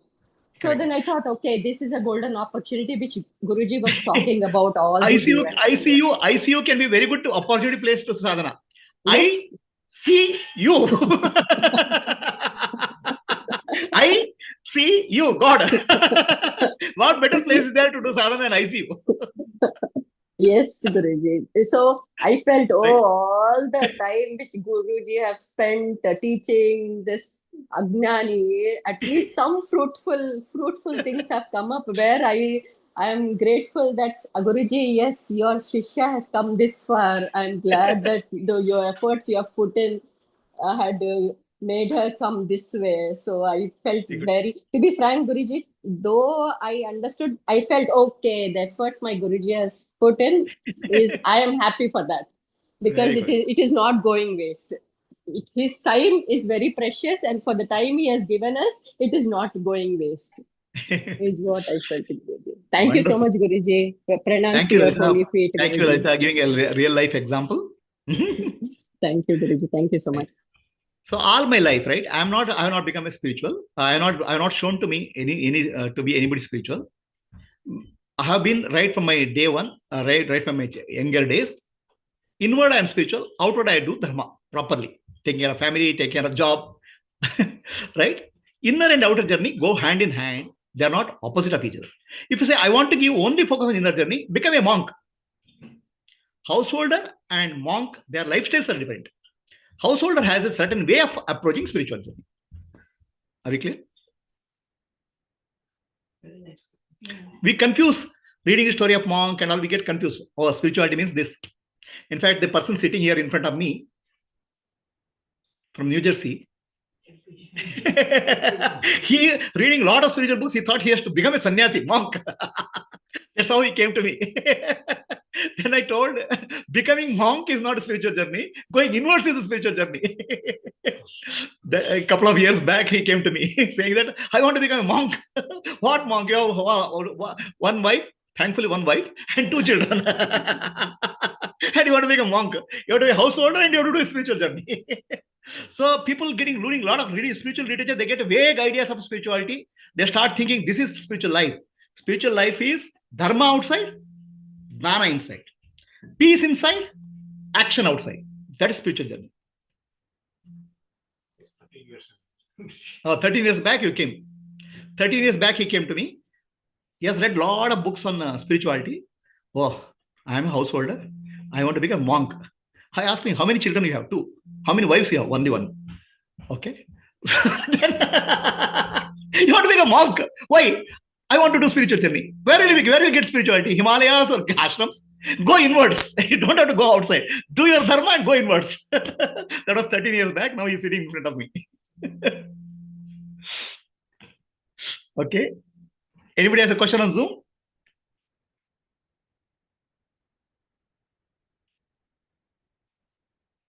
Vaniji, Dr. Vipin.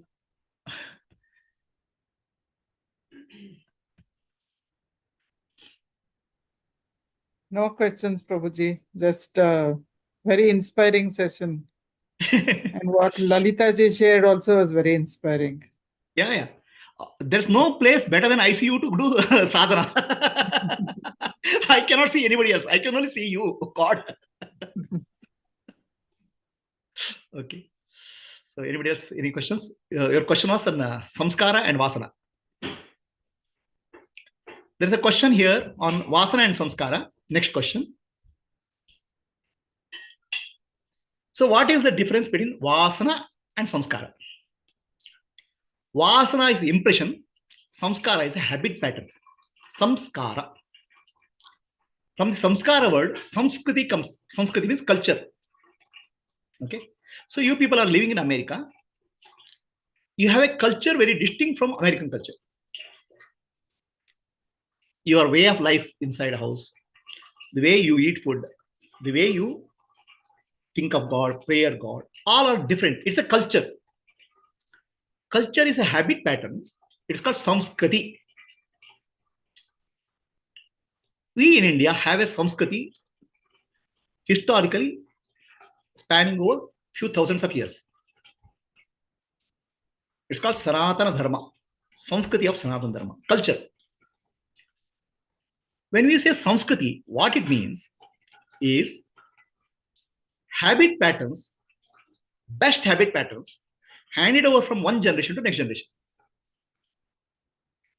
My father learned some good habit pattern, which he learned from his grandfather, which he learned from his grandfather, So the good habit patterns which are valuable to the life, they have passed on from generation to generation. That becomes culture, samskriti.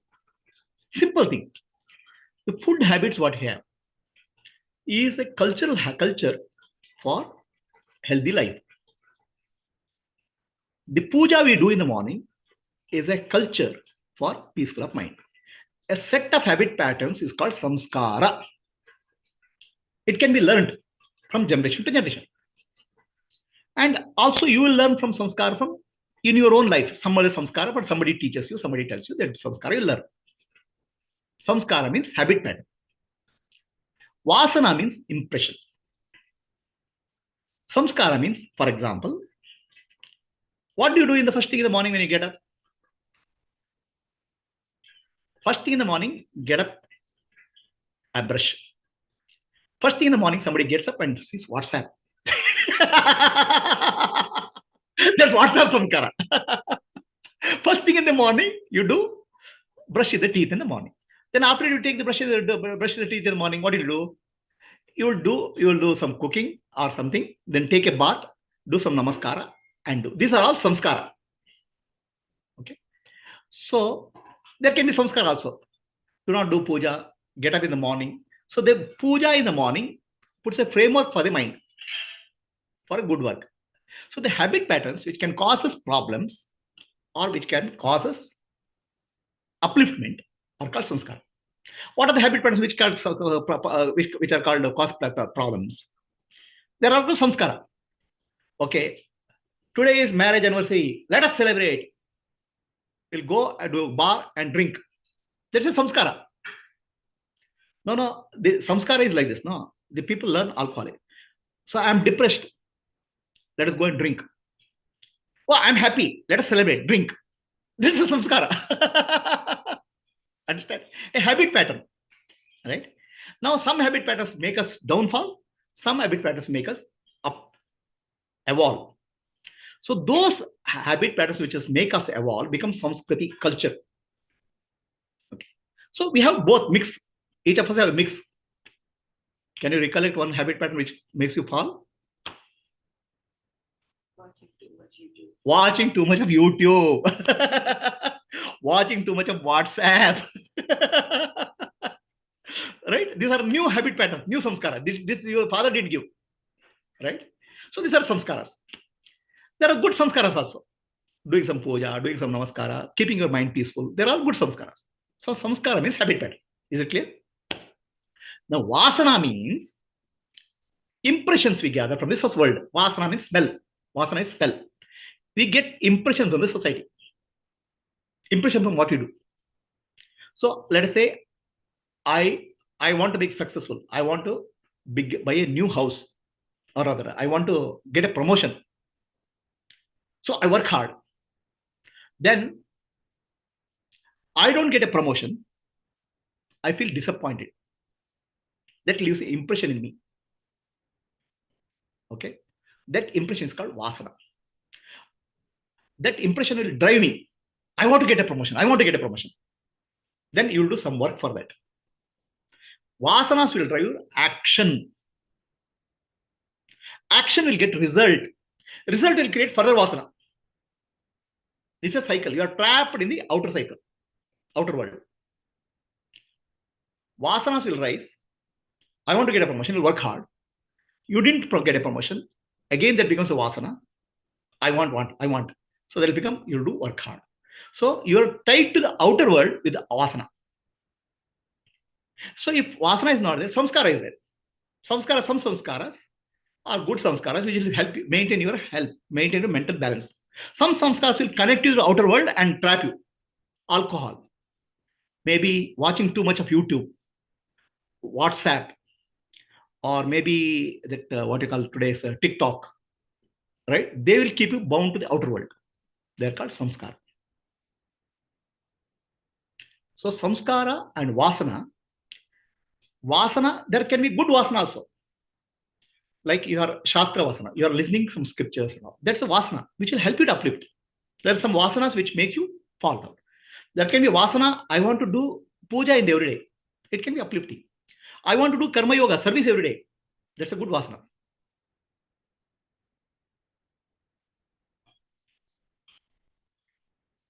So the question here asked is, reading a scripture. My grandmother used to read a scripture. My grandfather used to read a scripture. So I read a scripture. That's okay. It's called samskara. Okay. Samskara is a habit pattern which has come to you from parents, grandparents, society, or from the outer world. Vasana is your taste, based on your taste. So you read scriptures. Your grandfather used to read Hanuman Chalisa. Now you read Hanuman Chalisa. Now you are a modern generation. You'll come back and say, what is this Hanuman Chalisa? All Hanuman, pride somewhere and all. I want only Superman Chalisa. Superman Chalisa you start.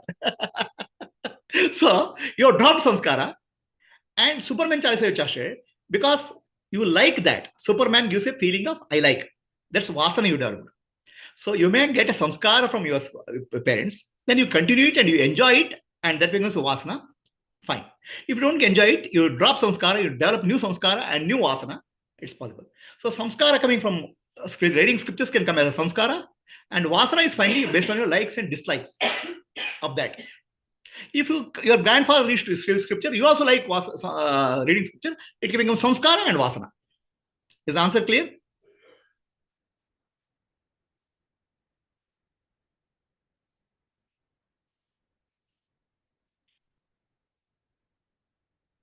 Okay. Anybody else? Any questions? So if there are no questions, we'll sit silently for some time. We'll sit silently until food is ready. Then food meditation we do. So people on Zoom, we'll be breaking for lunch or later. So we'll meditate for some time. Then we are breaking for lunch. After lunch,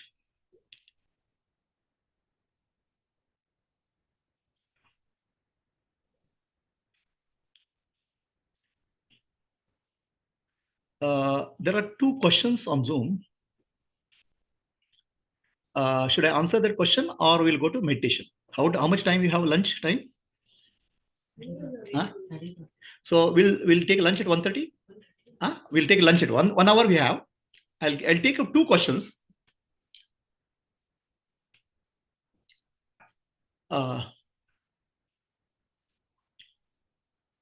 Okay.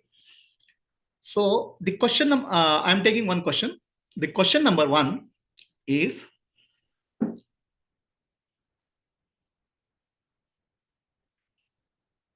everything free will is required. Dropping of ignorance, removal of ignorance, is free will required or not? Nobody can do anything to anybody without the person accepting free will, with free will. For example, your child, you want him to study, sit for 1 hour and study.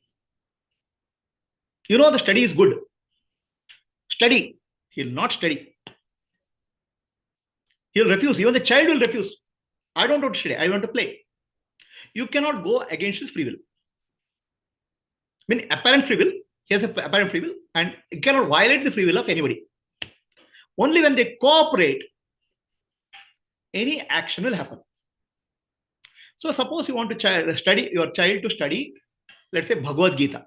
Bhagavad Gita is Jnana. My dear child, study Bhagavad Gita. No, what is there in Bhagavad Gita? I want to study. He is not cooperating with you with his free will. Then you cannot make him study free will. So similarly, removal of ignorance requires Jnana, a teaching from a master. A guru has to teach you Atma Jnana. Without guru teaching you Atma Jnana, you will not get Atma Jnana. So that's why in ancient time, I told in Chandogya Upanishad 2 stories. One story is of Shvetaketu, another story is Narada. Narada and Shvetaketu, both of them studied in Gurukula. They studied everything in Gurukula what they teach. But Atma Dnana, removal of ignorance, was not taught in Gurukula. Atma Dnana, Gurukula only teaches Aparavidya, means skills required for living. Whether Veda mantras or Dhanurvidya or any other thing which is making a living, what is required, they teach. But Atma Dnana, they don't teach. For teaching of Atma Dnana, you have to approach a master with your free will, the surrender to the master, then you will get a teaching. Your free will is required to remove Adnana. That's called Tadviddi Pranipatena. Please repeat after me. Tadviddi Pranipatena Pariprashnena Parisevaya Upadekshanti Te Dnanam Dnaninaha Tattvadarshinaha. So if you want Atma Dnana, you have to go to a master. Master will not come and say, come, I'll give you Atma Dnana. Like, oh, come to my God, I'll save you. Like that, he will not give Atma Dnana. It's not a religion. There is no evangelism in Atma Dnana. Evangelism is converter. Okay, come, I'll convert you. That's not there in Atma Dnana. Atma Dnana requires surrender. With your free will, you have to surrender to master. Tadviddi Pranipatena. Pranipatena is surrender. Pariprashnena, you have to ask questions. Parisevaya, you have to do service to the master. Upadekshanti te dnanam, then Dnani will give Atma Dnana. Atma Dnana is not given forcefully to anybody. Atma Dnana is not given as a religious propaganda. Atma Dnana is given only for the seeker. In Gurukula, they teach only Aparavidya. Paravidya, the student, when he becomes mature, willingly he has to go and master, surrender, and get Atma Dnana. So Atma Dnana requires free will and surrender to the master to get Dnana. Is the question answered? Yes or no?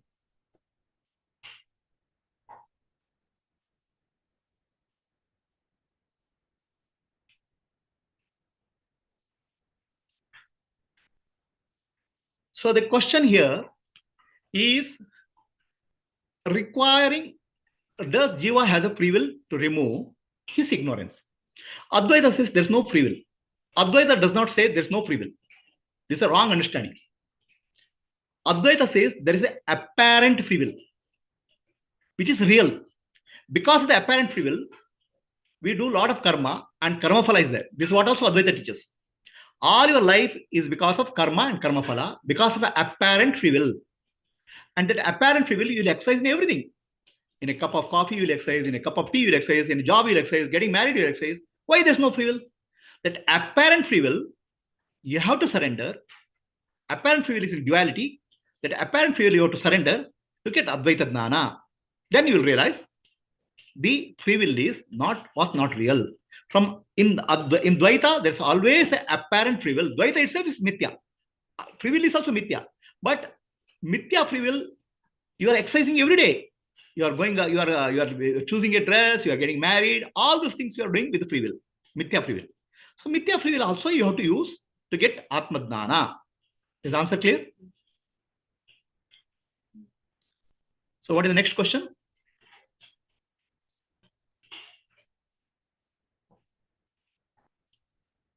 So next question, is this question answered? Next, I'll go to the next question. Anybody has a follow-up question on this? Free will? Okay, next question. Can Nididhyasa be considered as a series of small awakenings? So, can Nididhyasa be considered as a small series of awakenings? It's a step-by-step awakening. No. Nididhyasa is not awakening step by step. See, Vedanta, the teaching of Vedanta. So, the Vedanta teaching you have to understand. People think that by meditating, I'll get enlightened. By meditating, you will not get enlightened. Enlightenment is not a result of meditation. Enlightenment or mukti is a result of dana, shravana, manana, and nididhyasa. So this is not an understanding of other religions. Awaken, they have used the word awakening, step-by-step awakening, small awakening, all those things they use. That's a yogic terminology. If it is something step-by-step, it's called yoga. Jnana is not a step. Nididhyasa is not a step.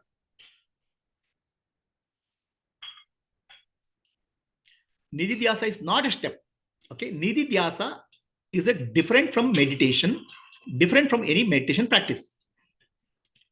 So Nididhyasa is very, very different. Nididhyasa is called abiding in self as self. Abiding in self as self. So the abiding in self means you are very clear, I am the self. You're trying to stay, but you will fall back because of vasana. Again, you will come back. So you stay as self without doing anything, without seeking anything, without no seeking, no doing, no, not trying to become anything. Holding on to self alone is called nididhyasa. But in the process of vasanas will come and make you fall. But you will not fall. Again, come back. Nididhyasa is holding on to self. That is called nididhyasa. Now vasanas come and I overcome vasana. And is it called awakening? No.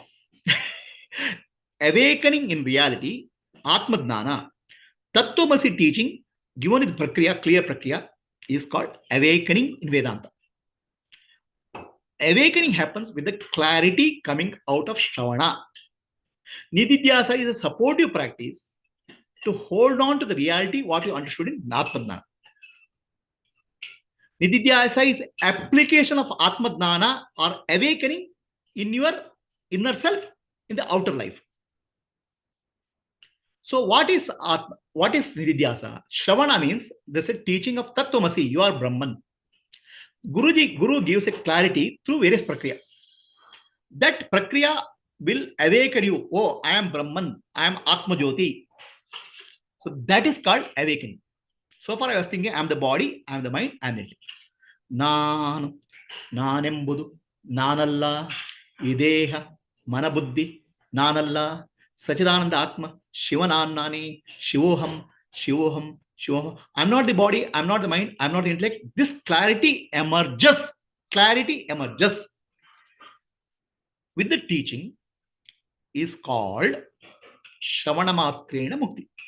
It can happen only through Shravana. Jnana can come only through Shravana. Listening. Jnana cannot come through meditation. This is not true in other traditions. Other traditions are meditation-oriented traditions. They speak of small series of awakening.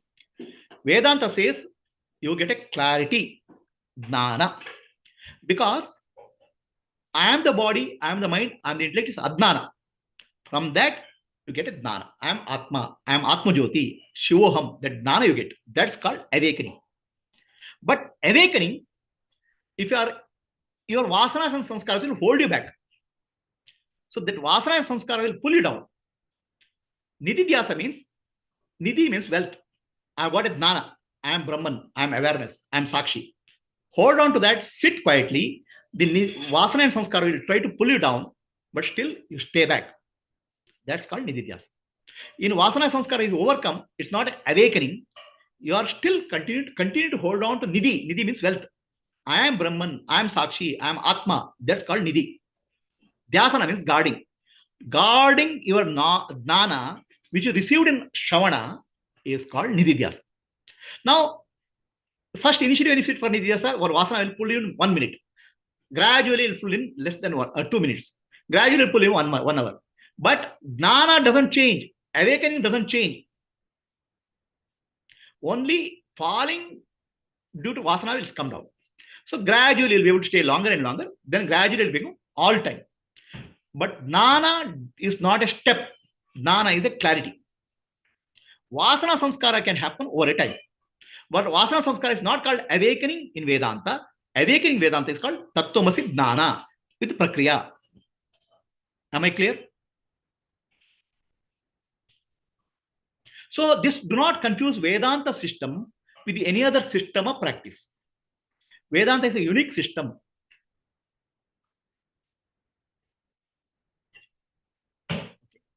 So Vedanta is based on Shruti. Shruti means hearing. Hearing alone can give Jnana. So here you have to understand, no matter how many years of sadhana you do, no matter how many years of Nirvikalpa Samadhi you practice, Atma Jnana cannot come. Atma Jnana comes in only with a Shravana Matra, clear knowledge. See, there is a story in Yoga Vashishta. There is a Rishi called Kaka Busundi. He sits on a tree and one sage goes to him. Kaka Busundi has been meditating for millions of years, Nirvikalpa Samadhi. So he goes to the Kaka Busundi, does Namaskara. So Kaka Busundi, what you have seen? I have seen many Brahmajis coming up and going down. Brahmaji coming up. He has been doing Nirvikalpa Samadhi for many Brahmajis, but he has not got Jnana. Samadhi alone doesn't remove Adnana. Because Jnana is not a result of Samadhi. Jnana is a result of Adnana removal. Adnana can go only through Shravana. Shravana coming from a right source. The right source is called Apta Vakya. So, for example, one father goes to Germany. Mother is pregnant. The child is born. Child has not seen his father. After many years, father comes back. Mother says, "This is your father." The child accepts without any question because mother's saying is Apta Vakya. She trusts the teaching of the mother. Similarly, Vedanta teaching is Apta Vakya. If you trust it, that is complete awakening. If you don't trust it, no matter what you do, awakening cannot happen because Adnana cannot be removed through any practice. Vasana can be removed, but Adnana cannot be removed. Adnana can be removed only through Jnana.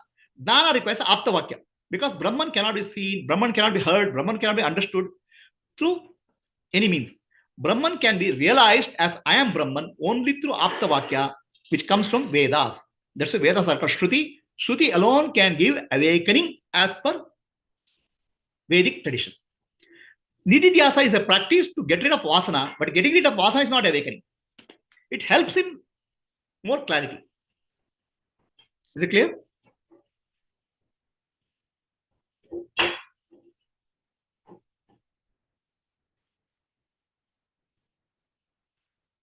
With Bandhavasana also, can we say that awakening happened as there is a clear understanding? See, there are two types of vasana, Bandhavasana and Bhogavasana. Bandhavasana means I am the body, I am the mind, I am the intellect. So, the Guru teaches you, you are Tattvamasi, you are Brahman. You are not the body, mind and intellect. Guru teaches you. Then you are saying, Guru teaches you, you are Atma Jyoti. If you are able to accept it, I am Atma Jyoti, then you are awakened. That's what awakening is all about. Then rest of things is getting rid of vasanas. If you are able to accept I am Atma Jyoti, I am Atma, I am Brahman, that's awakening has happened already. Then rest is getting rid of vasanas by holding on to the truth, Nididhyasa. Are we clear?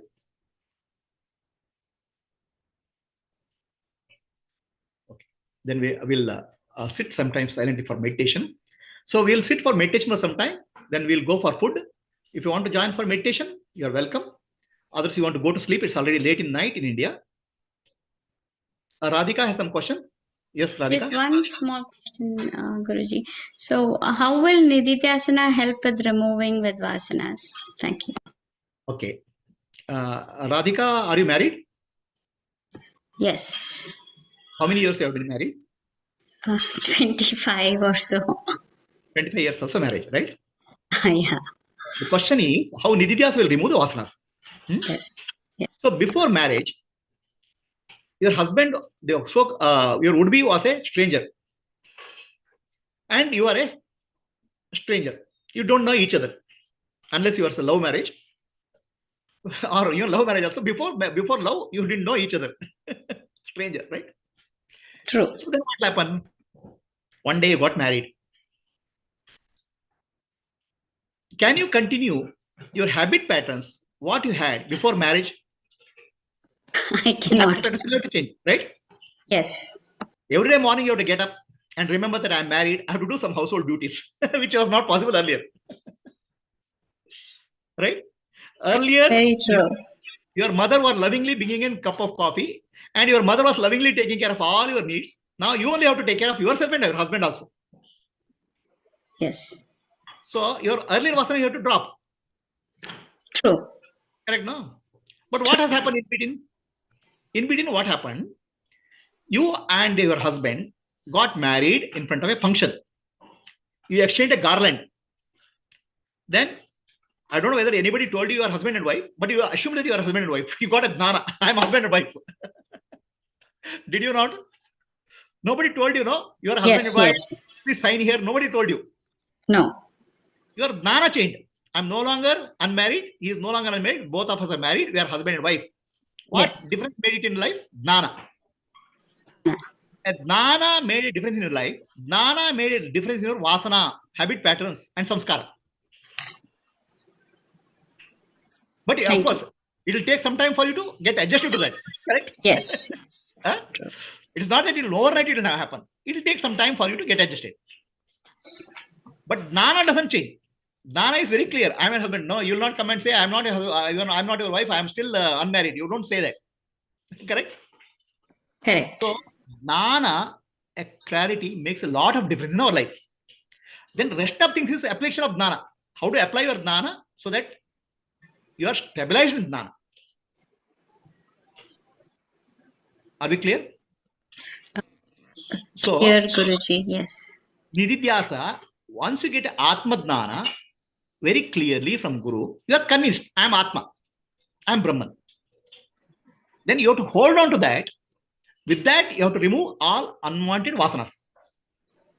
That holding on to the truth, I am Brahman, with a clarity. If you are not convinced, you can't hold on. Right, If but you're not we should convinced- know what to hold on and so Atma hold on, but we should know what not to hold on. Correct. That's the teaching which is given by Master. Okay, thank you. Anatma you have to drop and Atma you have to hold on. How to do that? Through various techniques, various prakriyas, Master will teach. Now, application of the technique and prakriya is your responsibility. So that you are stabilizing more and more in Jnana. It's called Jnana Nishta. Yes. Okay. Brahma Nishta you have to become. Getting Brahma is Brahman one thing. Brahma Nishta means establishing in that Brahman by dropping vasanas is the what you have to apply. So now there are two types of vasana, Bandha vasana and Bhoga vasana. Bandha vasana means, oh, I cannot get enlightened, I am Atma, I am body and all. So Guru will give very clear teaching to drop that Bandha vasana and Bhoga vasana. That is called Guru's grace. Your grace is constantly, repeatedly applying that and living in Jnana. It's called Jnana Nishta. Is your grace. Guru's grace is required and your grace is required. Your grace is holding on to Jnana so that you're not pulled down by vasanas. Any Bandha vasana or Bhoga vasana. So I'll give one more story for that to understand. One man, rich man, had a son. He lost his son. The son was found as a beggar in some place. After many years, 18 years of begging, he comes to the father. Father says, you are my son. Then you have to live like a rich man's son. And he gives him all the facility, office room and all. But the beggar's vasana will not go. Overnight it will not go. The begging.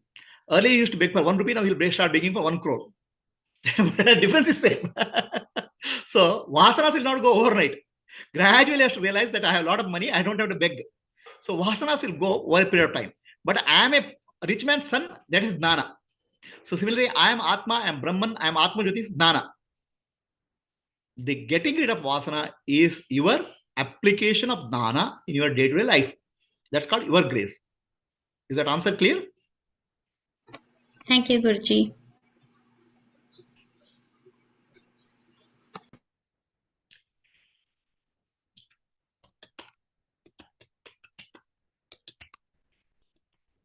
Anybody else has a question?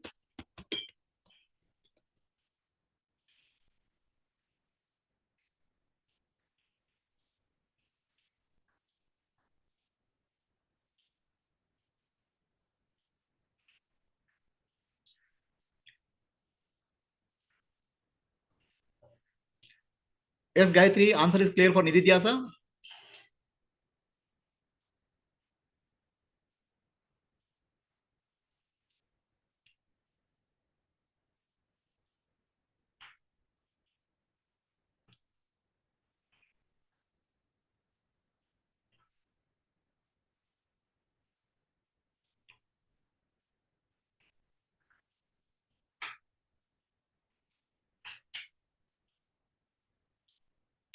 Okay.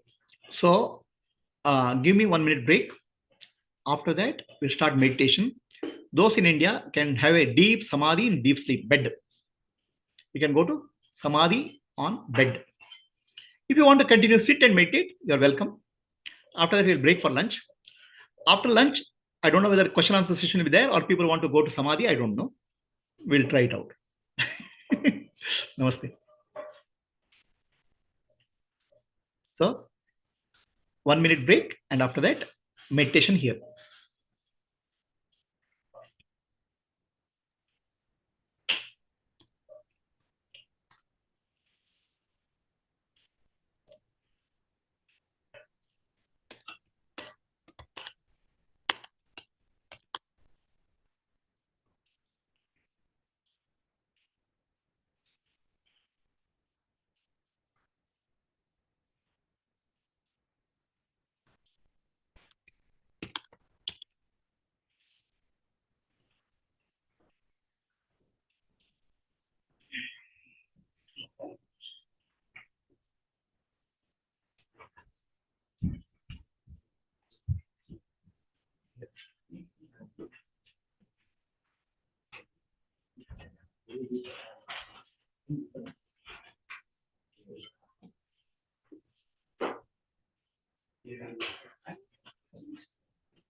Let us, I'll just give some small, I don't know what all meditation you people do.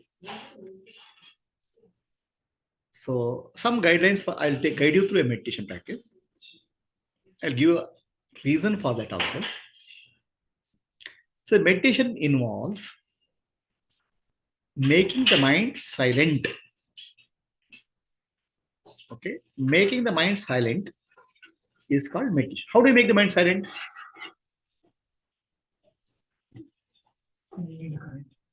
How do you stay in the current? Very difficult. Focus on one thing. So the breath is the key to making the mind silent. Breath is our key for making the mind silent. Our breathing rate is normally 10 to 12 breaths per minute. When 10 to 12 breaths per minute, our mind is outward and is full of thoughts.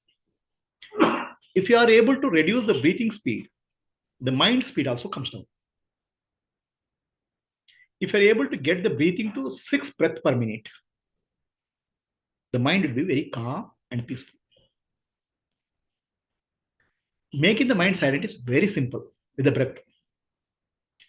Becoming free from the mind is through jnana. Jnana is required, Atma jnana is required to become free from the mind. But making the mind silent is not at all complex if you understand the breathing. Okay, you have to reduce the breathing speed to less than 6 breaths per minute. Gently, not forcefully. So breathing involves breathe in deep into abdomen, hold the breath, breathe out long. For breathing out long, you can use the mouth. Use longer breath. Breathe out should be long. Then hold the breath outside. Breathe in. So let us say you are breathing in for 2 counts, holding for 4 counts, and breathing out for 6 counts. 2, 4, 6. How many counts are there? 12 counts. Your breath rate will come to 5 breaths per minute. 12 into 5, 60. So gently, slowly reduce the breathing speed. Breathe in deep. Hold the breath. Hold the breath longer. Breathe out. Hold the breath. So these 4 components together should make 10 to 12 counts. By that, your breathing rate will come down to 5. So suddenly you'll start feeling the mind has become very calm and peaceful. Okay. So that calm and peaceful state is called theta state in modern medicine. Our brain operates in beta, alpha, theta, and delta. Delta is deep sleep. Beta is active state. Alpha is focused state. Theta is a meditative state. In theta state of meditation, you are close to entering into samadhi. And very simple with breathing practice. Okay. First, let us take our attention to the forehead center here. This place. It's called third eye. So do not focus there. Gently close your eyes, gently, as if you're looking at this center. The moment you look at that center, the mind will calm down. That's called mind lock. Mind gets locked because that's the place between our left brain and right brain. Left brain is thinking, right brain is emotion. You are neither thinking nor in emotion. That mind becomes very silent. So that place, you have to hold your attention. Let us spend some time. Take your attention here. Hold it there for some time. Just see how mind will become calm. Mentally chant Om if thoughts come. If thoughts come, chant Om. Otherwise, you don't have to keep on chanting Om. Are we clear? Let's start. Take your attention to the forehead center. Gently close your eyes. Become aware of your forehead center. Sit silently. It's called Bhumadhya Drishti.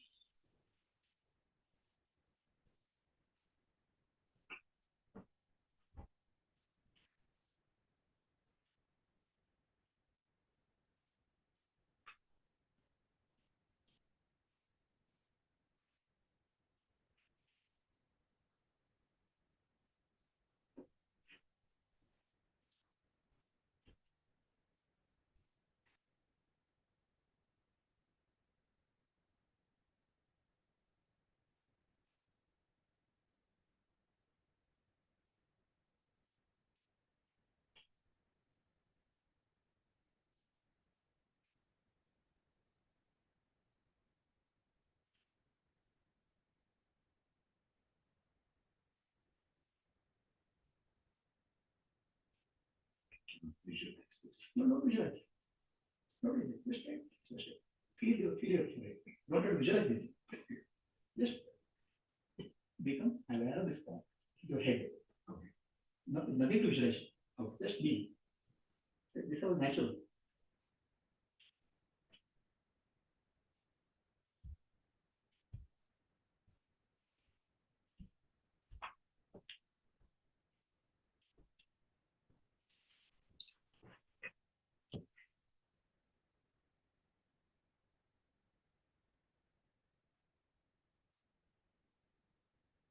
Mentally chant Om once if there are thoughts. Otherwise, just sit quietly, enjoy the peace.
Asatoma Sadgamaya Tamasoma Jyotirgamaya Mrityorma Amritam Gamaya. Om Shanti Shanti Shanti. Purnamadaha Purnamidam Purnat Purnamudachyate Purnasya Purnamadaya Purnamevavashishyate. Om Shanti Shanti Shanti.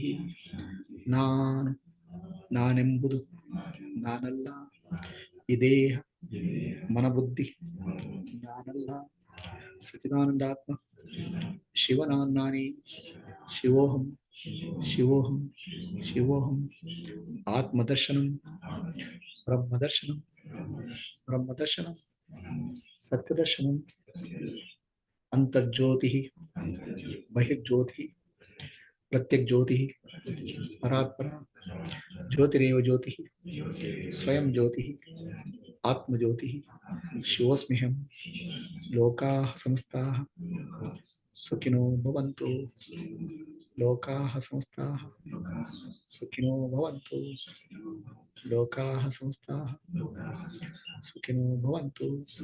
Harihi Om. Shri Gurubhyo Namaha. Harihi Om. Rub both of your hands. You arm to the eyes. Slowly open your eyes.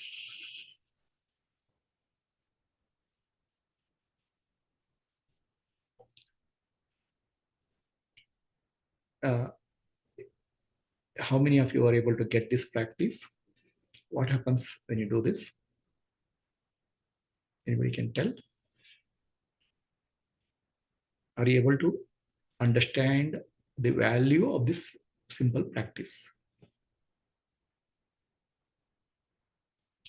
What happens?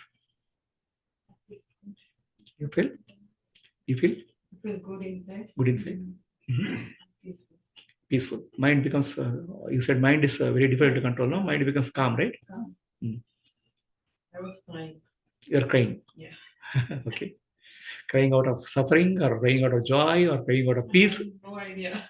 The cries will come two reasons. I'm suffering, I'll cry. I'm peaceful and happy, I'll cry. Very peaceful. With suffering, you know, no? I See, didn't feel a lot of suffering, but no. Suffering, what happens? See, I want to come out.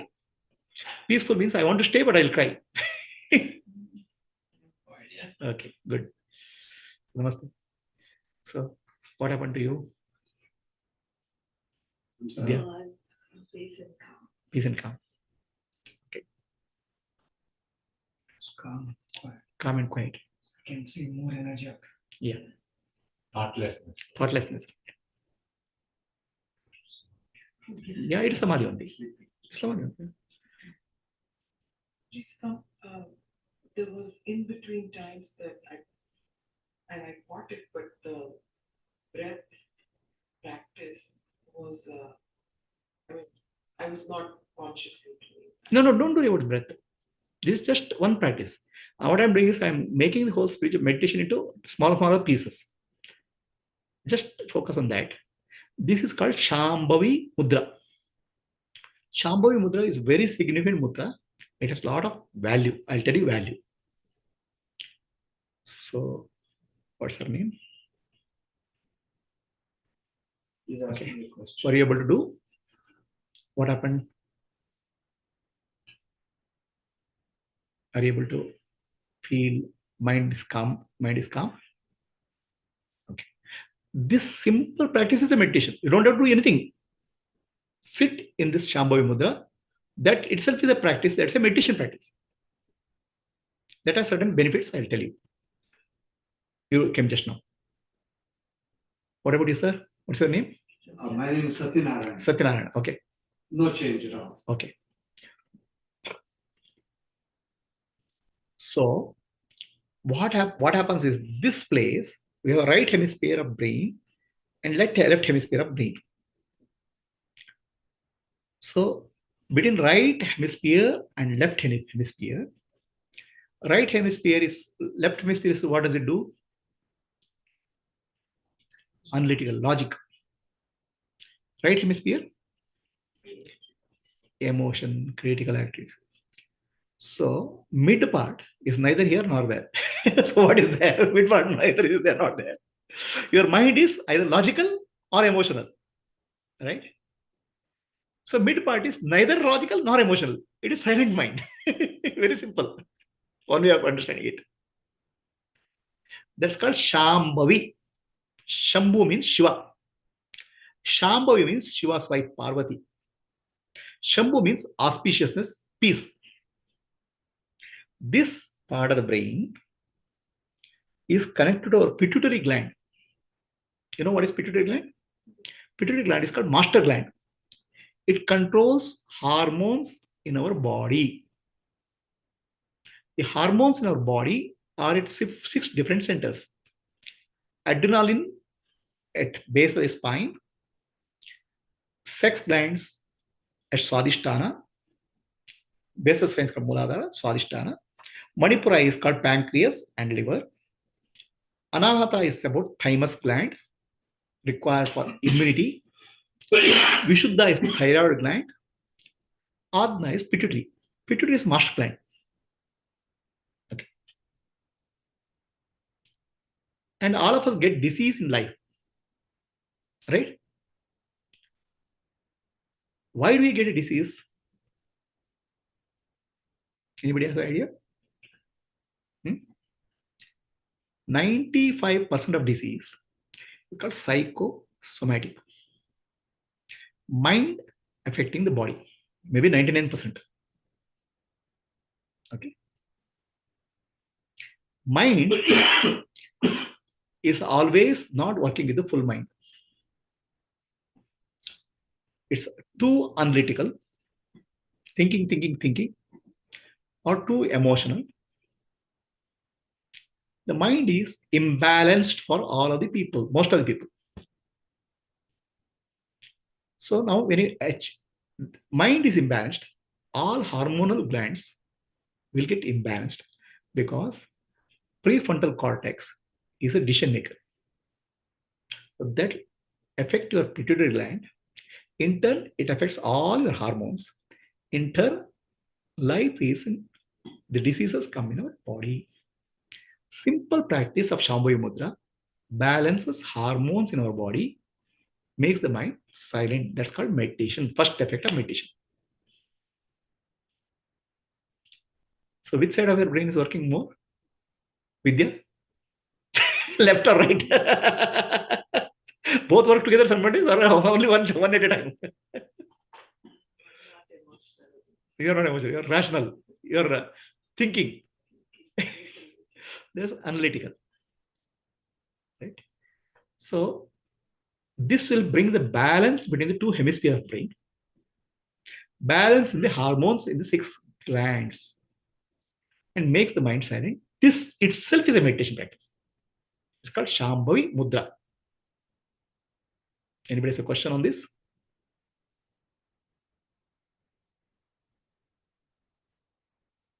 Let us try it again. Let us do it again. So that we'll get. Yeah, you have a question. The pineal is the master gland or pituitary? No. See, pituitary is the master gland. Pineal is deep, little bit inside. Pineal is connected to Brahmarandra. Pituitary is connected to Adna. Radhika, yes, question? I forgot. Yeah. This breathing you had said 2-4-6. Should we do it throughout the meditation? No. Breathing practice, I'll take it as next meditation practice.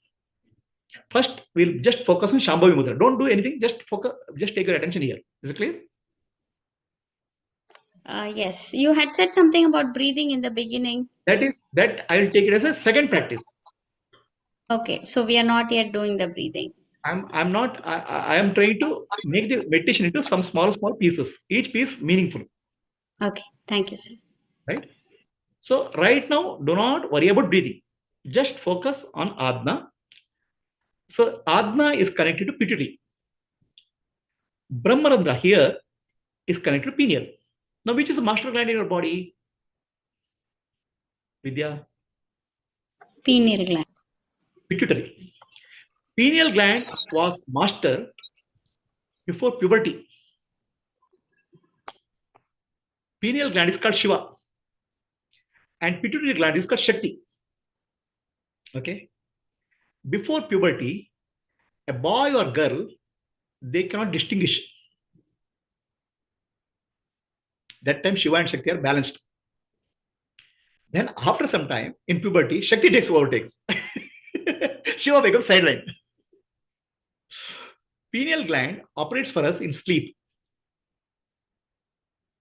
Pituitary gland operates throughout the day. Okay. So I'll tell you how to go to pineal gland also. So now many people say Ajna Chakra is pineal gland, Ajna Chakra is pituitary gland, pineal gland is here, Brahmarandra. So let us do it again. Do not worry about breathing. Okay. So just take your attention to this is called Bhrumadhya Netra or Shambhavi Mudra. Mind, if you are able to just gently, do not visualize anything, as if you are looking here. Feel that place. The mind will become silent at place. This is called mind lock. Mind gets locked at that place. Okay. Close your eyes. Hold the attention in the Bhrumadhya Netra, Shambhavi Mudra.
If any thought comes, just mentally chant Om once and keep quiet.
Asato ma Sadgamaya Tamasoma Jyotirgamaya Mrityorma Amritam Gamaya.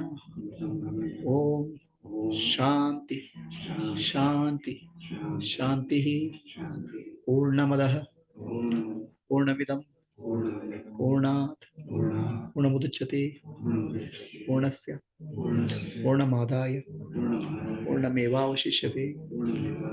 Om Shanti Shanti Shanti. Nanu Nanembudu Nanalla Ideha Manabuddhi Nanalla Sachidanandatma Shivanannani Shivoham Shivoham Shivoham Atmadarshanam Brahmadarshanam Brahmadarshanam Satyadarshanam Antarjyoti Bahirjyoti Pratyakjyoti Paratpara Jyotireva Jyoti Swayam Jyoti Atma Jyoti Shivosmiham. Hold your hand in a blessing posture. Say, rub your hand like this, and you do it like this. You feel like a rubber string. There's a magnetic pull between the two hands. So basically, your two centers of the hand have opened. You are sending energy to the universe, all living beings. Through that, you can feel the energy moving out of your hand, blessing and connecting to all living beings in the universe. Lokaha samastaha Sukino bhavantu. Lokaha samastaha. Hold in blessing posture, not close to each other. Just like this. Lokaha samastaha Sukino bhavantu. Lokaha sumistaha Sukino bhavantu. Lokaha samastaha Sukino bhavantu. May all living beings in land, sea, forest, and sky have peace. May all invisible beings be peaceful. Hari Om. Rub both our hands. Give warm to the eyes.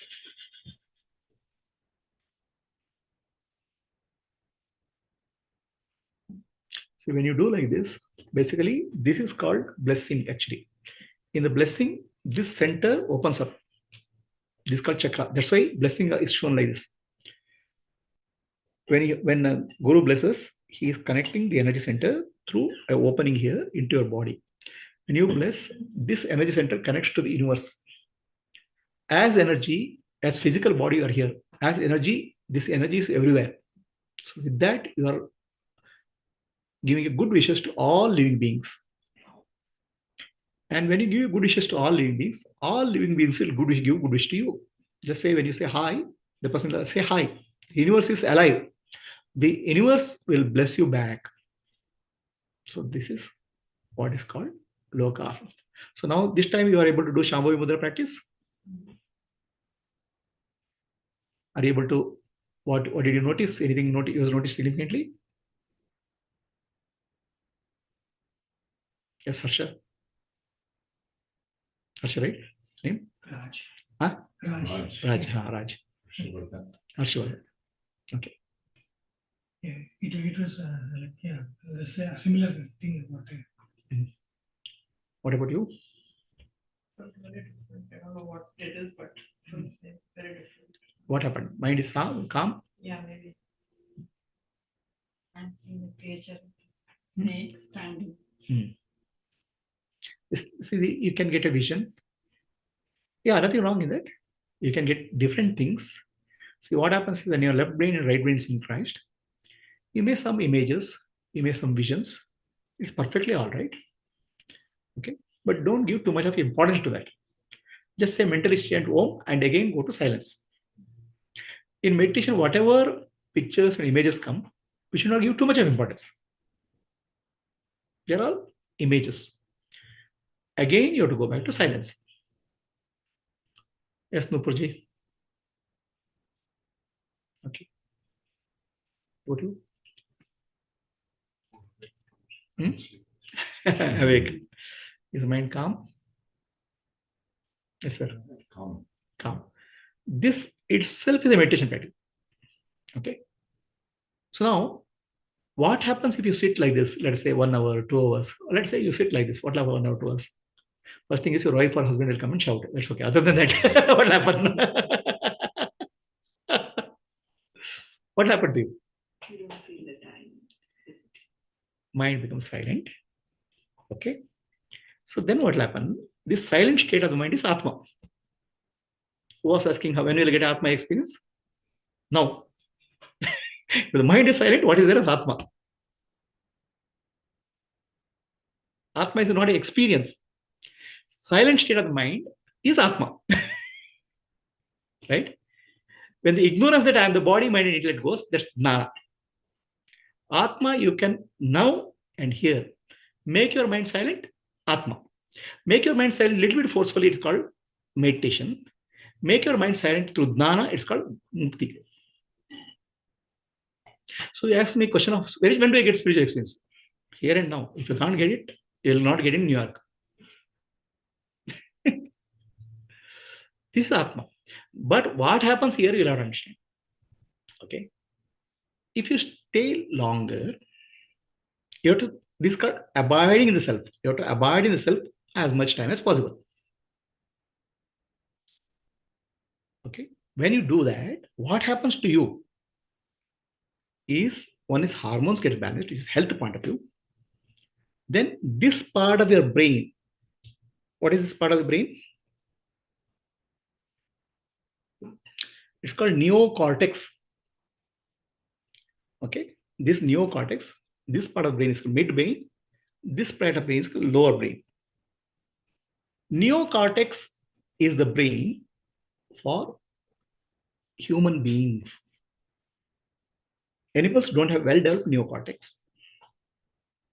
So what happened to human beings, to animal to human being, when the neocortex developed? What happened to people when the neocortex developed?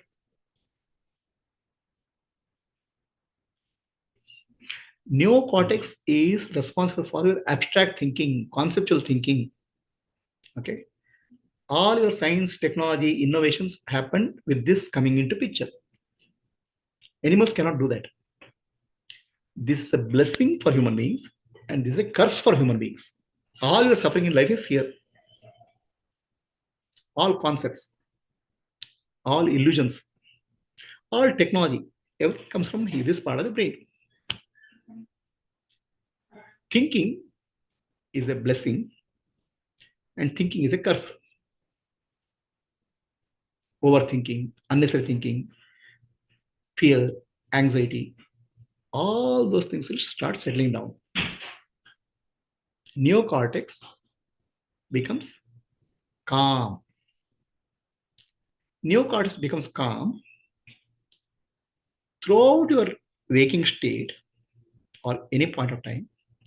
Maintaining the meditative state becomes very easy. Meditation doesn't become effort. After meditation also, the effect of meditation will be stabilized in your life. Meditation becomes sahaja, natural. No, without effortlessly, even in working, a meditative state will be there.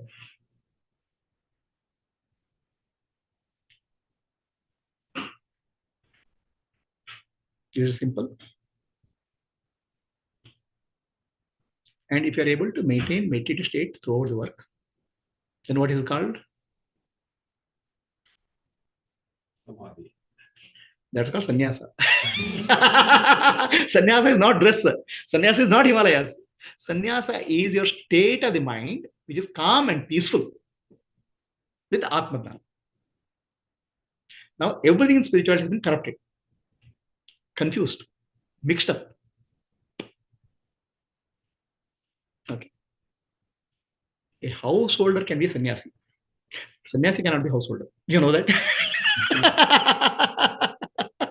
Sannyasa is a state of mind. Householder is a state of life. Okay. So it's already 1:51. We'll take food. Anybody has a question? Any questions? Yes, sir. Forgive me, sir. I'm a very dumb person. No, I am also. When you say mind is calm and silent. Can you define what calm is? Can you define what silent is? I I don't know. Do you get a sleep? Do you Right sleep? now? No. Do you sleep? I do. You do, right? I do. And what happens to you in sleep? I don't know. So that I don't know is mind calm. That's the Okay. extreme case. That means you are becoming unconscious. In sleep, you are unconscious. In coma, you are unconscious. In anesthesia, you are unconscious. Correct? Yeah. Right? You are unconscious. But in unconscious, I don't know is the predominant. Right. What was there in sleep for you? Again, I don't. I mean, nothing was there. In your current language, nothing. Right? Mind becoming peace and silence means I know there's nothing. They're aware, but less thoughts are there. So the absence of thoughts. Less thoughts. I won't say zero, less thoughts. I mean, but in the extreme case, zero. Zero. Okay. But in deep sleep, extreme case, you become unconscious. Meditation, you are fully conscious and Zero thoughts. minimum thoughts. I won't say zero. Zero is the extreme case. I just wanted the definition clear in my head. Yeah. For me, without the definition, I didn't know what the. So Yeah. now I know the definition. Right? So what happens to you when mind becomes silent? When mind becomes silent, mind becomes one with the Atma, the self, Brahman, which is not limited to your body, which is infinite. You may not be able to find infinity. You can only merge with the mind, infinity with the mind becoming silent. So then what will happen to you? Your sense organs are tuning you to the world. Now, meditation tunes you to the infinity, Brahman. Brahman becomes your reality, background reality, more and more. God becomes your reality. Very simple, nothing complex. So this, our ancestors understood, very important. That's why they put kumkum, ganda here to tell you this practice alone can make you God conscious. Nothing more. Simple practice.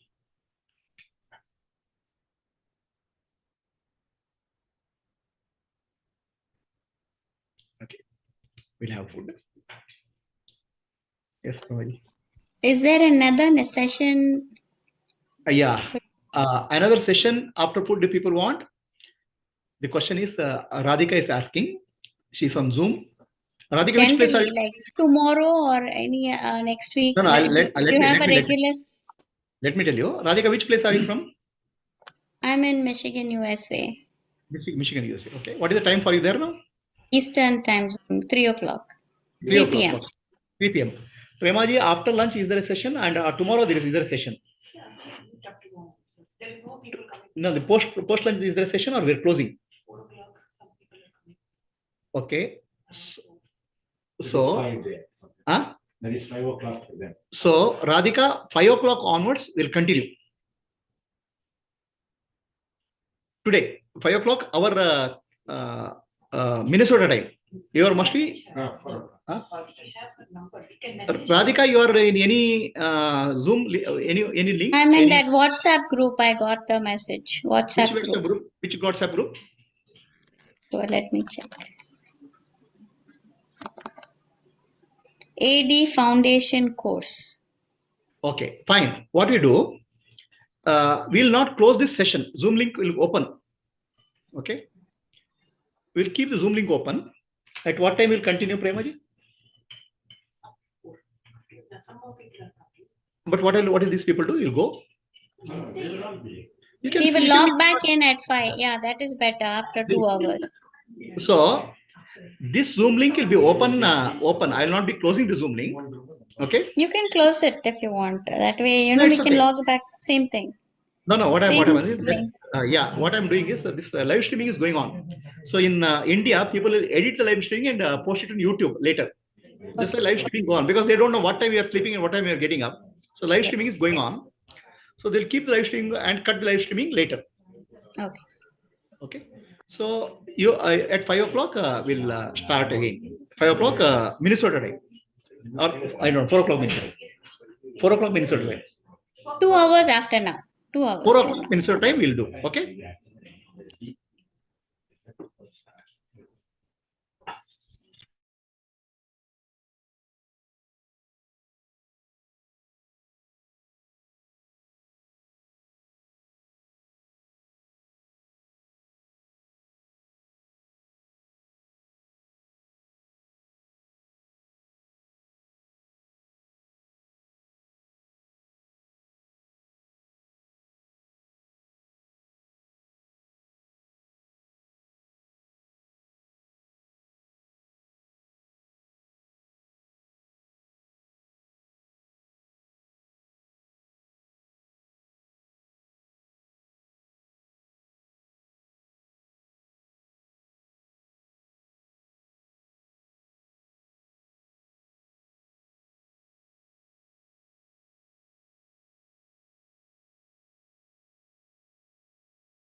So, Hari Om Radhika, are you there?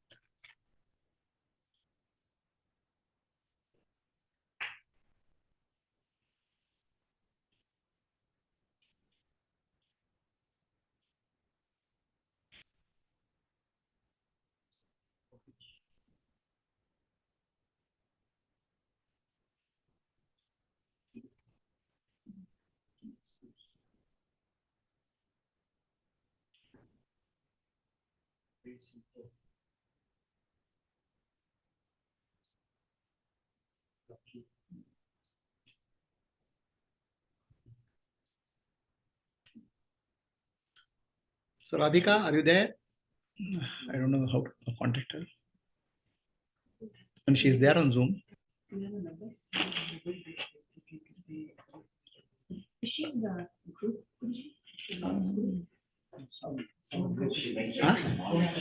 कसं sir मग phone number होत ना मग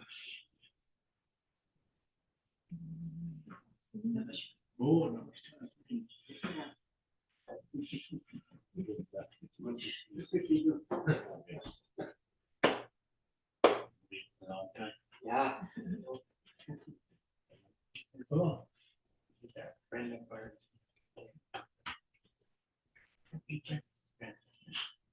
He's our family.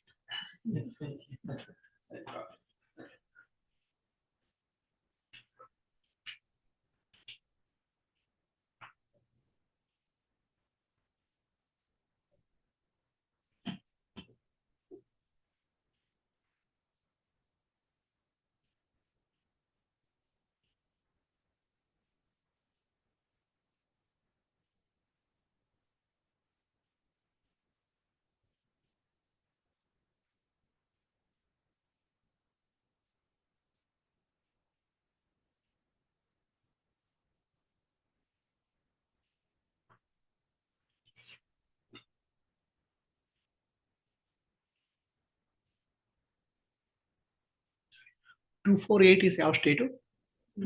Michigan. That lady said she's from Michigan, no? Yeah, Michigan, no? she's from Michigan. As per 248 as. Maybe Right.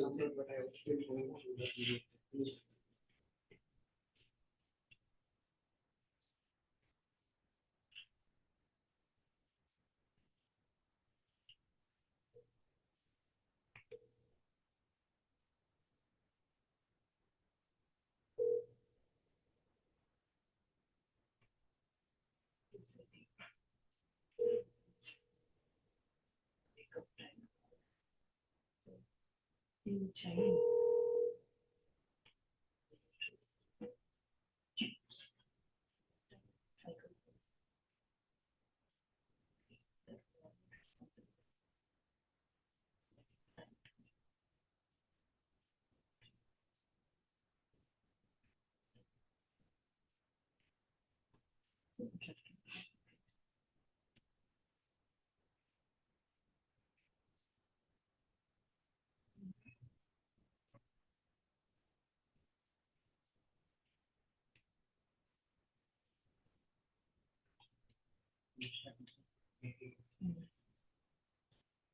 Who is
Okay.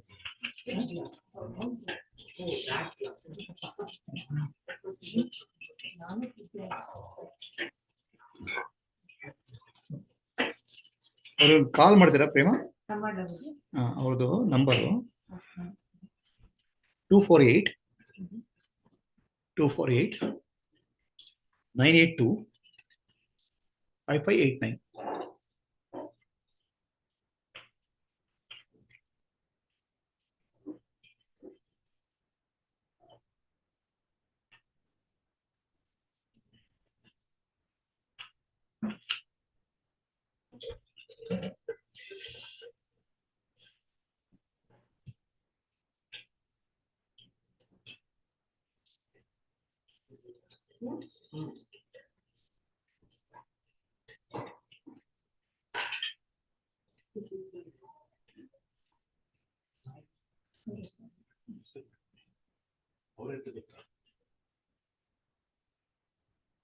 Namaste, Radhika ji.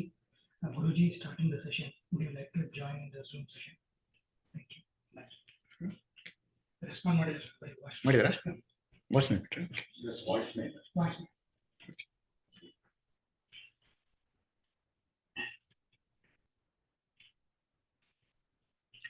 Okay. So now if anybody has a question, I can answer. Any questions are there? Anything to? I want to know, like, who am I? Like, how do I find the purpose? Okay. Are we waiting for somebody or we can start?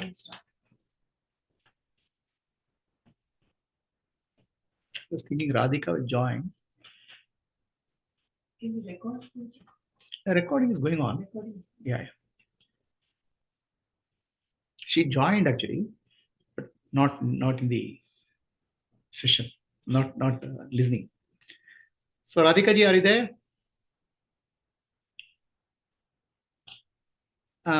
Hariom Girish, have you joined?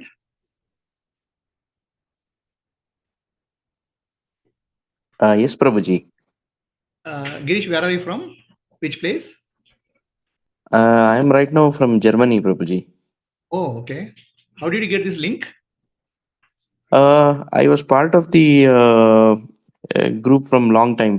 I've attended the AD Foundation course. Oh, okay. Did you get the morning session? Are you able to join the morning session? No, it's actually almost midnight now. Oh, okay. Okay. Which part of Germany are you in? From east of Germany, Aachen. Aachen, okay. Yeah. Welcome. It may be late night for you. We'll anyway continue. Yeah. The YouTube video, it will be uploaded to YouTube later.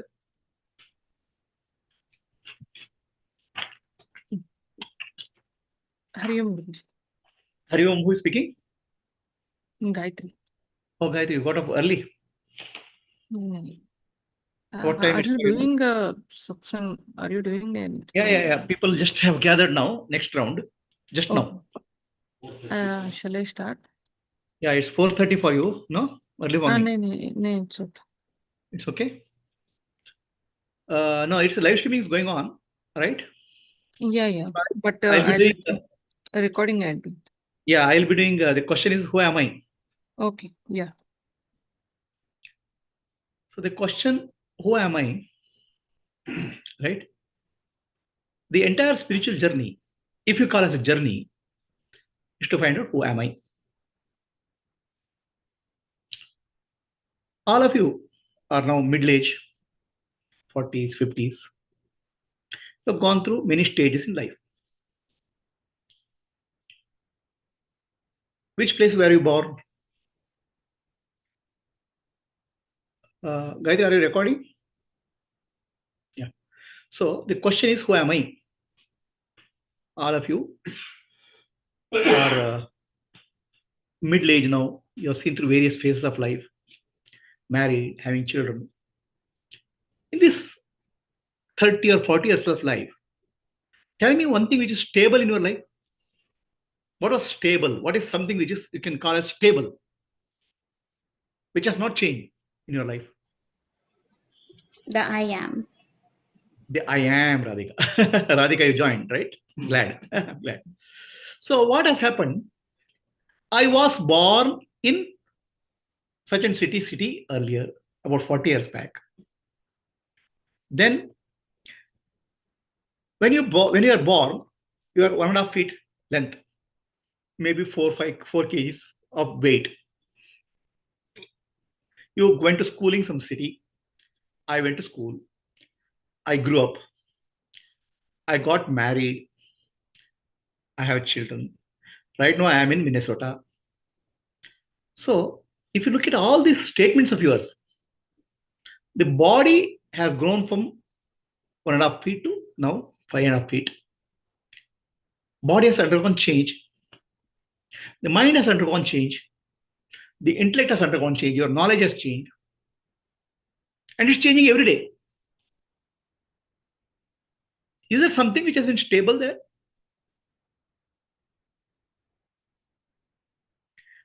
The stable is in your whole statement. Only I is stable. I am is stable. I was a boy. I grew up. Adult. So everything, body has changed, mind has changed, intellect has changed. But what has not changed is your statement called I am. Are you able to recognize that? Now, that I am has not changed at all. Now, the question is, where is that I am? If it's inside your body, that I am also would have changed.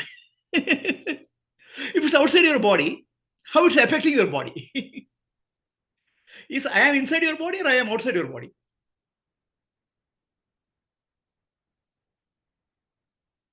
And this I am feeling for you is there throughout the day or sometime it's there? When you're making a statement called I am, is there I am there throughout the day or sometimes in the day? I am comes and goes like a guest, or it's there all the time since your birth? What's your answer? Raj? Since the birth. I mean, in sleep also you have I am? In sleep you don't have I am. So I am seems to be a guest appearing in the body and disappearing. It comes and goes, Prabhuji. Sorry? It comes and goes. It comes and goes. There's no I am in deep sleep. If you say I am is there in deep sleep, you don't have deep sleep. You will have dreams. In dreams, there is I am. Right?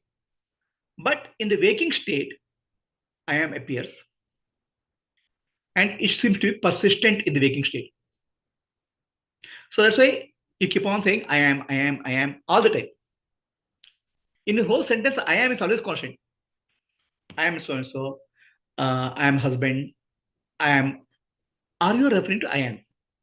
Now, when you refer to I am, what is your hand position? How do you say I am? I am here, you say. You'll say I am here. Right? You'll always unconsciously say I am is here. Right? You don't say I am here. You don't say I am here. I am is always referred to some part of the chest. Maybe left side, right side. Correct? So, what is there in the body is a feeling of I amness. There's a feeling of I amness appears in the body when you wake up in the morning. When you go to sleep, that I amness feeling disappears. But that I amness feeling seems to be there, persisting throughout our life. Is it clear? We say I am is constant. Are you getting what I'm saying? So now we start getting an illusion. There should be some I am sitting inside. There should be some, without understanding that I am is a guest visitor coming and going. We say there must be I am which is constantly within the body. That's where we can't get a concept. There's a solid entity called I am inside my body. We get an illusion. The body is moving. There must be some I am which is there. Body is changing. Mind is changing. Intellect is changing. How often the body changes? Anybody has an idea? Every breath, millions of cells of the body die and millions of cells are reborn. Every couple of months, one organ of your body goes to complete rejuvenation. Your body is not at all solid. It's a continuously changing pattern.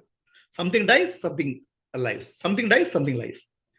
In about 12 years, all your body parts are rejuvenated once, except one part, which is that retina. Every cell of the body goes through complete recycling. Only one thing which doesn't go through is retina. So then what is constant in your life? Is I am also constant? In your statement, I am is constant. Understand? So when you say I am, what do you mean by I am? I am is a two words. I and am. I is referring to consciousness. Am is referring to existence. You are making a statement. Anytime when you say, I am conscious, I exist. That obviously you can't make in deep sleep. You cannot say, I am conscious, I exist. Right? So, every time when you speak something, you're saying, I am conscious, I exist. Then you start saying something. I am going, I am coming. Going is related to body.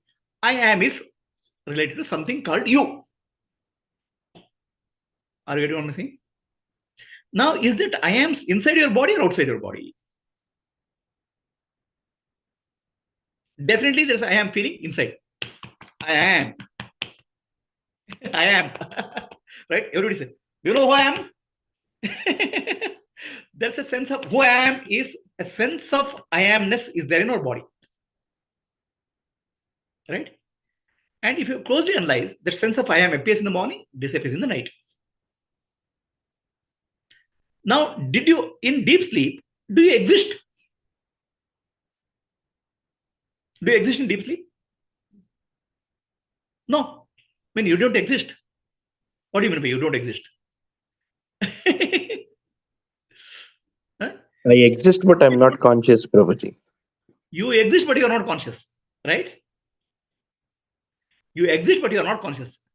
I am. Existence is there. Am portion is there. But I is not, consciousness is not there. You are unconscious of existence. Am is there. Understand? The I is missing. I is, you have become gone to unconsciousness. Am is there. You exist. And existence, what you exist, is called pure existence. Pure existence means pure existence, which is pure. The I, which is consciousness, has consciousness means conscious of something else, is no longer conscious of something else. It has become pure existence itself. Pure existence and pure consciousness have become one. When you say, are you conscious? If I ask you, whenever I say I am conscious, always the consciousness is referring to other, some object. Are you conscious? Oh, patient is in coma. No, he is not conscious, they say. He is conscious, but he is not conscious of anything else, stimuli. Understand? Consciousness of other disappears, but consciousness itself remains in deep sleep. Consciousness and existence together become one entity, is one entity called pure existence. Okay? That pure existence is called Brahman. In your own language, it's called God. Every night when you sleep, you go back to God. You are one with God in deep sleep. That's why deep sleep is refreshing. Deep sleep is I had a blissful sleep. Deep sleep is refreshing because you become one with God. The God only regenerates. In the deep sleep, you get regenerated. Now, where are you now? You have become one with God. Where are you now?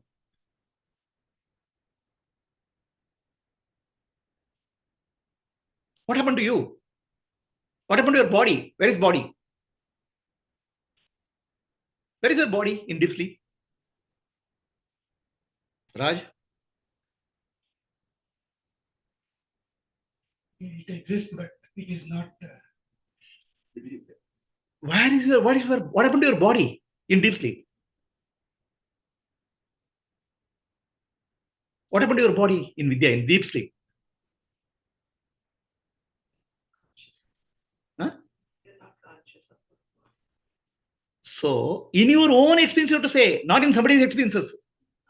In somebody's experience, your body is lying on the bed. That's not your experience. In your own experience, what happened to your body? It's not there. In your own experience, what happened to your mind? Do not speak of somebody else's experience.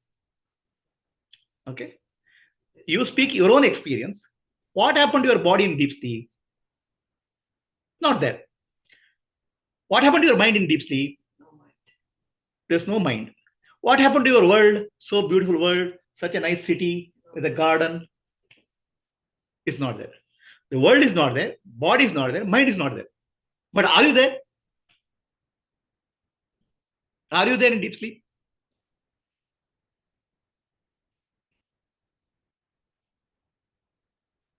You have to make a proper statement, Kahan. Actually, every wrong statement you make, you have to give me $1 or $10. So, do you exist in deep sleep or not?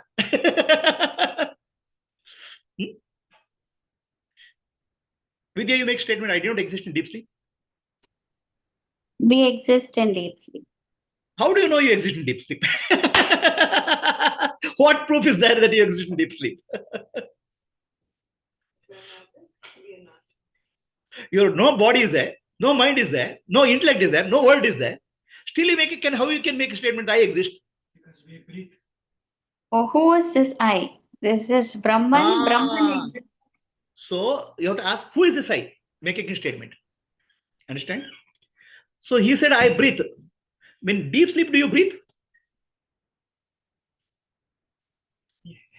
No.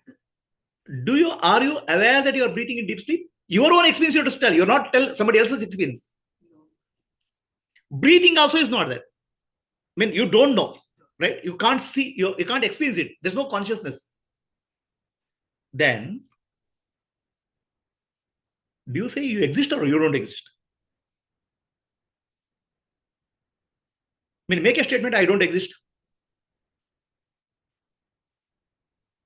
Huh? The body exists as much as my phone exists. No. No, do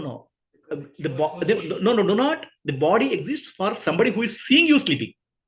I'm speaking of all our first-hand experience. We should not, in any spiritual journey, we should never go to second-hand experience. Second-hand experience, somebody else's experience, we should not rely on. First of all, if you understand our own experience more than enough, how can you understand second-hand experience? So, how long you have been married, madam? You're married for 30 years. Have you understood your husband? So why do you want to go to second-hand experience? First of all, you understand yourself. We imagine other people, how they think of me, what they experience, we are imagining. So never go for second-hand experience. After 30 years of marriage, she doesn't understand husband. Now, how can you say somebody else is saying what you're saying is reality for you? Go by your own experience of life. That is called spiritual journey. Going by somebody else's experience, imagining that somebody else is saying something is not spiritual journey. It's called material journey. And that you have been living all throughout your life. Now come to your first-hand experience. Now, let me take a vote here. How many people believe that they exist in deep sleep? Please raise your hands.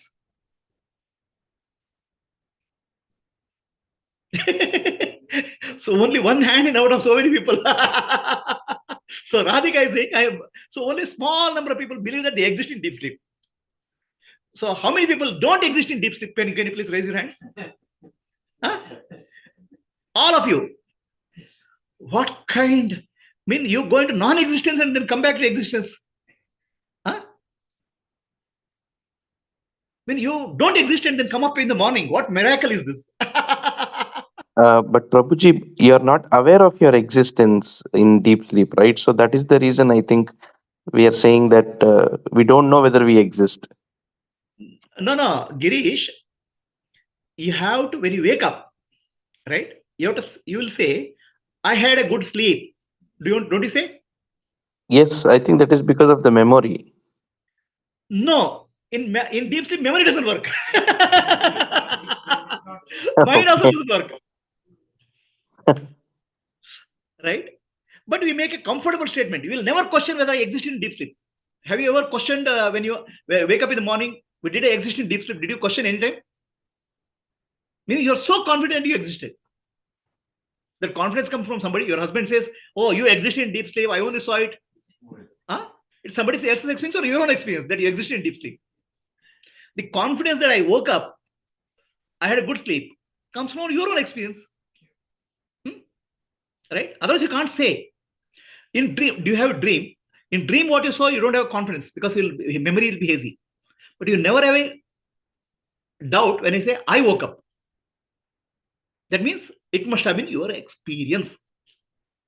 It's not somebody else's experience. It's not imagination. Are you getting what I'm saying? But the problem is, you're not conscious. But still you claim that you are existing. A person who... Sorry? Maybe it is existence without involvement. Correct. This is pure. That's why it's called existence without involvement. It's called pure existence. There's no involvement. It's called pure existence. Pure existence existed. Now let me ask the question again. Did you exist? Yes. Do you exist in deep sleep?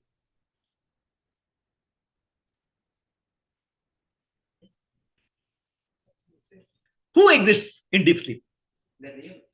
The real I exists. The real I is called God.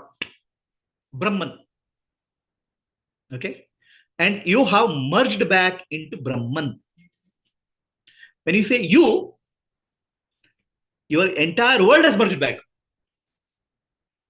Okay? This whole city and entire earth has merged back into Brahman in your deep sleep. In your deep sleep. Your family has gone. Your body has disappeared.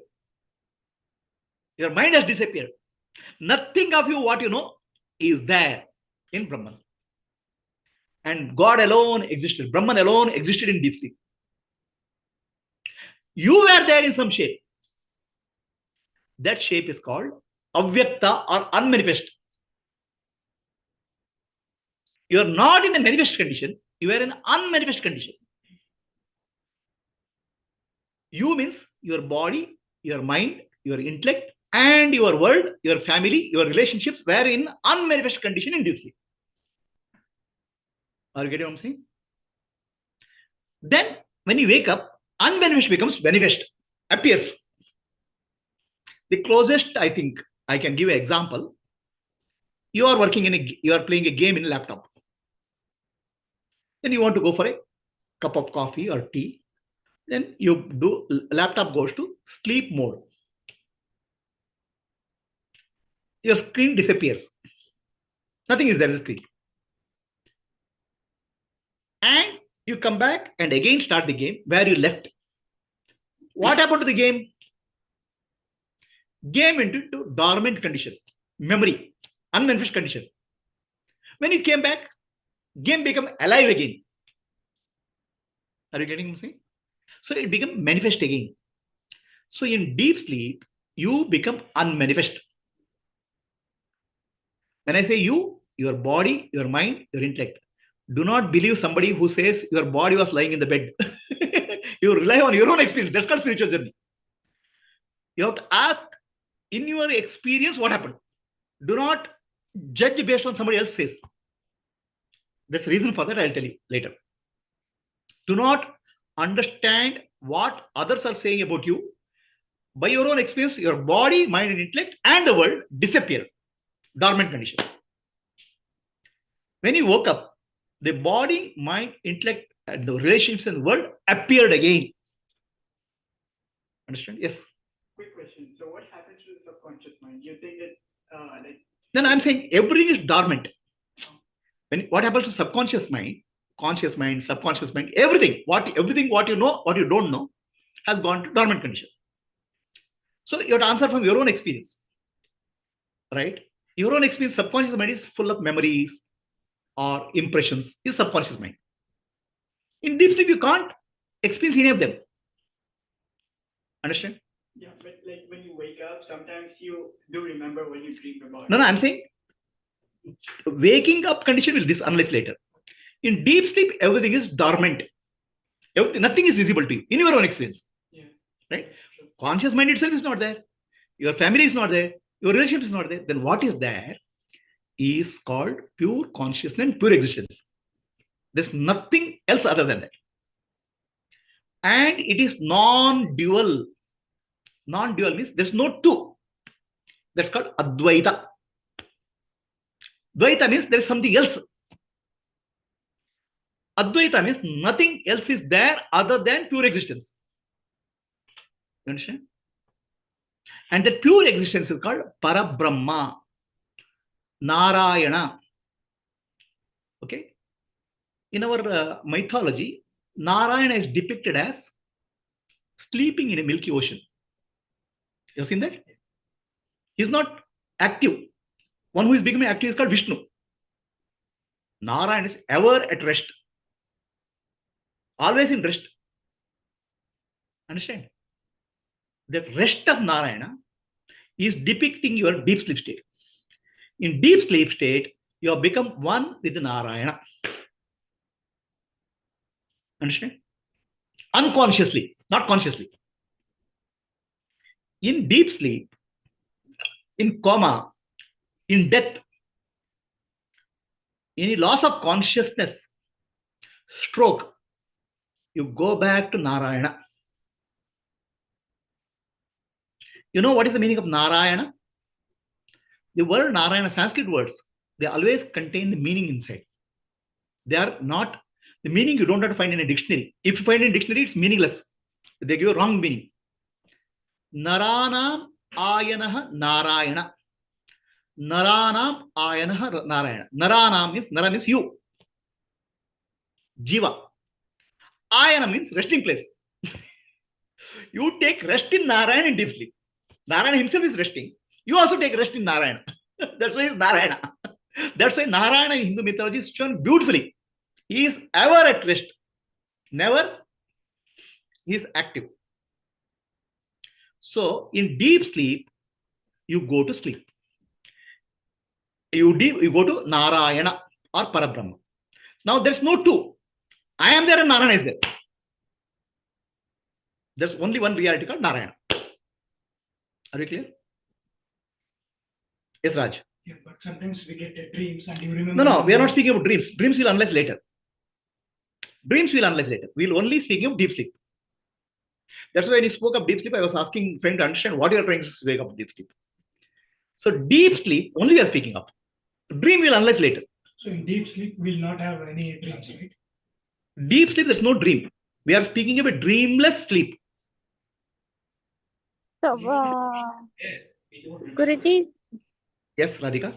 how do we come back to our own selves? We'll come back to that, okay? I'll make sure that you'll come back. Don't worry. I'll make sure that you come back. Don't worry. So, let me give you an analogy of laptop. Again, give you an analogy to make you understand. In laptop, what happens? We are playing a game. It goes to a power down mode. The screen goes blank. Understand? Then you come and touch a button. Then screen comes up again. What happened to that? When it goes to power down mode, it tends to unmanifest condition called memory. Laptop memory, it goes in laptop memory. Laptop memory, whatever is there, it backed up, stored. Then when we touch a screen, some electronic circuit gets activated, and whatever you are dormant will come up on your screen. Some electronic circuit get activated, right? So what happens in deep sleep? We are in a dormant condition. I mean, equivalent of a memory of a laptop, not exactly same, equivalent of that. The prana or life force comes up, activates your memories, and you are projected again. The body, mind, wherever you left earlier, backed up condition, it will come up again. Your body, mind, thankfully your family, thankfully your world appears. So that movement happens called prana. Prana you can call it bioelectricity. Bioelectricity wakes you up. Why it wakes up you, we'll find out later. Why you come up, we'll find out later. Understand? I have a quick question. Yes, sir. Why have we been created like this? That will question I'll answer later. That also you will. I'll give an answer also. The mystery. So ask any question, I have an answer. maybe right answer, wrong answer, but some answer I have. Why we are created, I'll give an answer. Okay. The way in which, as you were saying, yeah, the pranic force comes. Yeah. Because that also. I'll give you the answer. Just hold the question. So Sriman Narayana is sleeping, right? And you know what is his bed? Shesha, 1,000-headed serpent. You know what is the meaning of Shesha in Sanskrit? Reminder. Shesha means whatever is remaining, he is sleeping. Okay. What is remaining in you, in your life? When you go to sleep,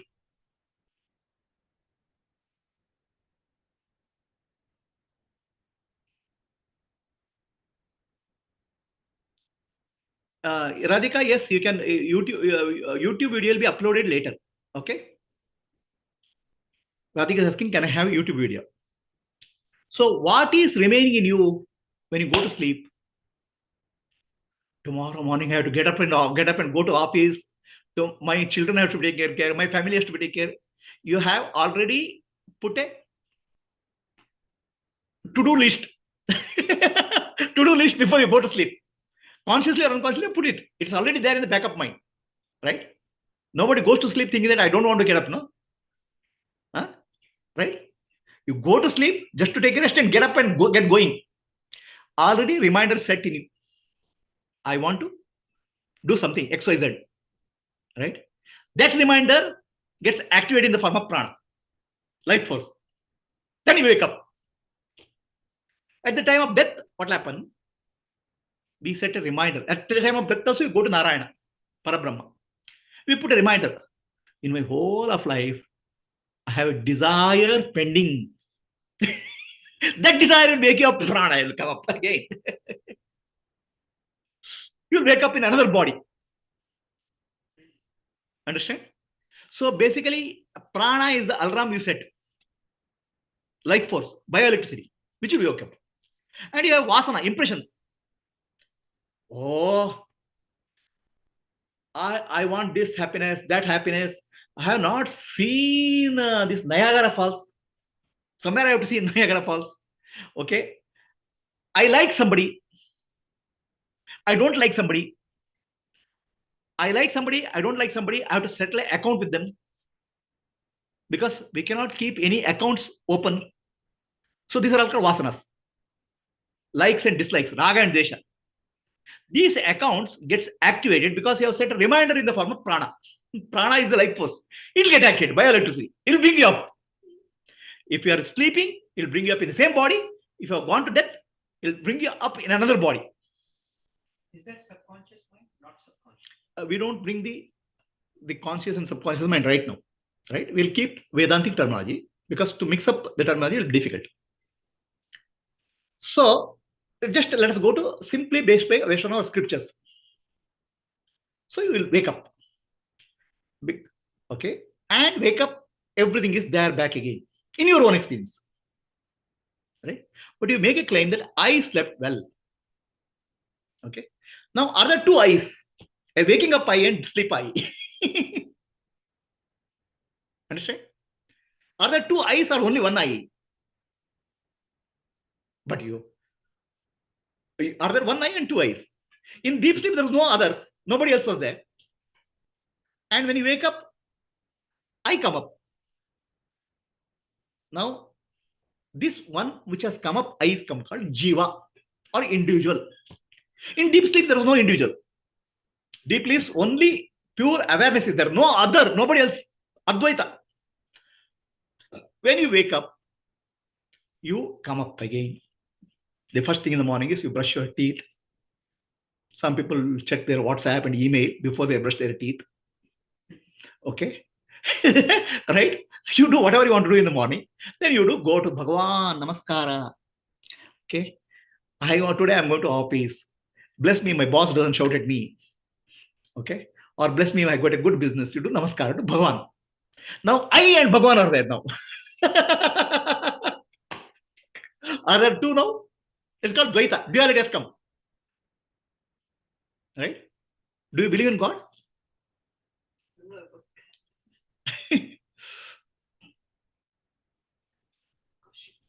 Huh? That's another question. Okay. So, but you believe, you do some namaskar to somebody? We do many times do namaskar. No? If not to God, you do namaskar to husband or boss. Somebody you have to do namaskar in life. No? Huh? For survival, at least you have to do namaskar to somebody. No? Somebody other than ourselves, we do something. No? Right? So, a duality has come. A multiplicity has come. It was not there in deep sleep. Then you have a sense of I. And I am separate from all of you. I am separate from the world. I am playing in this world. So that has come up.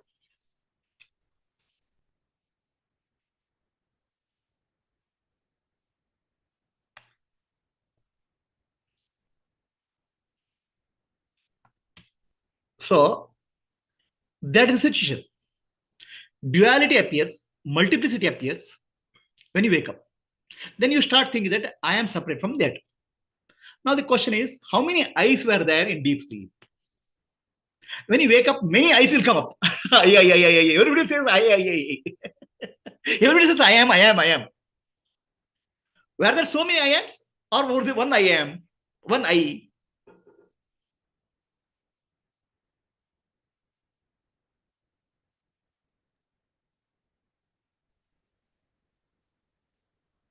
One eye is split into many eyes. One eye appears to be split and appearing as many eyes. Okay. There's only one eye. Deep sleep eye, which is pure awareness. Narayana. He appears to have multiplied into multiplicities and appears as many I. Now, when you say, I had a good sleep, who is speaking of this? I had a good sleep.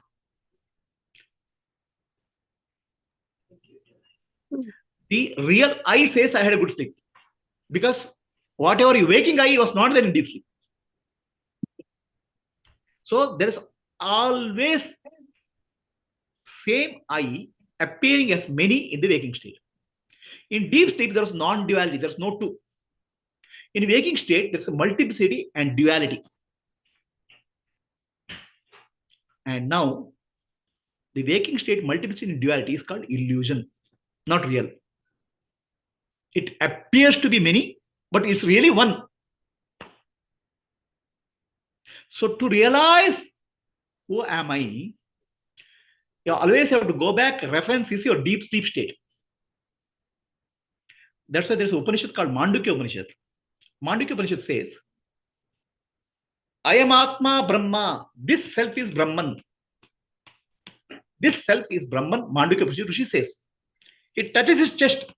He says, this self is Brahman. He doesn't touch his head. It touches his chest. Nobody touches their head and say, I am Brahman. I am. Everybody says touches their chest and I am. Because the I am feeling is in the body, chest and heart seems to be the center of that. The feeling. Thinking center is here. So, feeling is closer to you than thinking in life. Understand? Thinking brain comes later. See, when somebody dies, the brain stops functioning first. Heart will keep on beating for longer time. Sometimes 7, 8 hours also heart will beat. Somebody will die.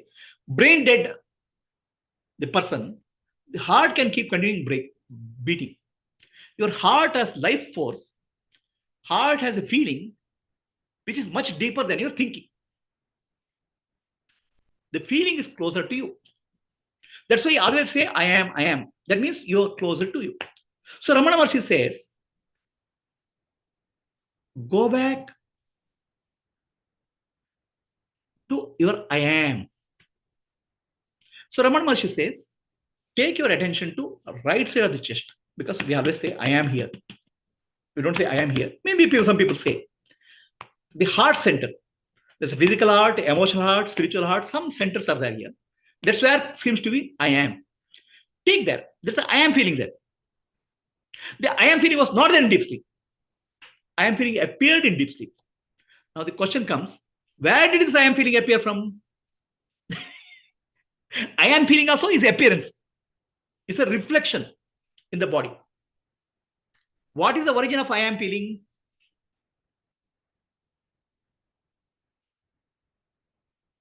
This I in deep sleep is a pure I. It's Parabrahma, Narayana. Narayana multiplied as I am in all the bodies. It's a reflection. Nothing has happened to I, pure I. Nothing has happened to pure awareness. It's reflected as I am in all the bodies. I am in you, I am in you, I am in you. Right? I am in Sanskrit. It's called aham. See, Sanskrit is a beautiful language. It is a coded language, coded word. You know what is aham? The first alphabet of Sanskrit is a. Last alphabet of Sanskrit is hum. Aham means A to Z. Oh, Om. Yes, Radhika? Does it mean Om? No. Om is a vibration. Okay? Om is a vibration precursor to aham. Aham is a feeling of I amness in all of us. Are you clear, Radhika? Yes, thank you. So this I am feeling in myself, in Radhika, in you, is same. At I am level, we are not different. The feeling I exist and I am, we are not different. Understand? So that I am feeling in all of us is called A to Z, aham. Aham means A to Z. What is A to Z? A to Z means includes all the alphabets, A, B, C, D, up to Z. All alphabets of Sanskrit is included. And what is alphabet? Alphabet, any combination of alphabet gives a name. All permutation combinations is names. Everything in the world has a name. A to Z means all permutations combination of all the names in the world is A to Z. Aham. Understand? And what is all permutation or combination of all names and forms in the world? What is it called? Permutation of all combinations, names and forms in the world. What is it called? It's called God. God appears in you as I am. When you say I am coming, I am going, I am eating. The God in you are referring. Because I am at I am level, everybody is same. Tree has a I am feeling, but may not be feeling like you, but it also has existence feeling. The stone also has that in a rudimentary form, some form. At I am feeling level, everybody is same. It's called Saguna Brahma, manifest reality. That's why it's called aham. Aham means A to Z. A to Z in the world appears after that. It's like a software unfolding. Everything was done. It was in like when you switch off the computer, it goes to memory. Then boot software comes up, and after that programs come up. Right? OS boot comes up. Then everything comes up. In OS, all programs are there. Operating system.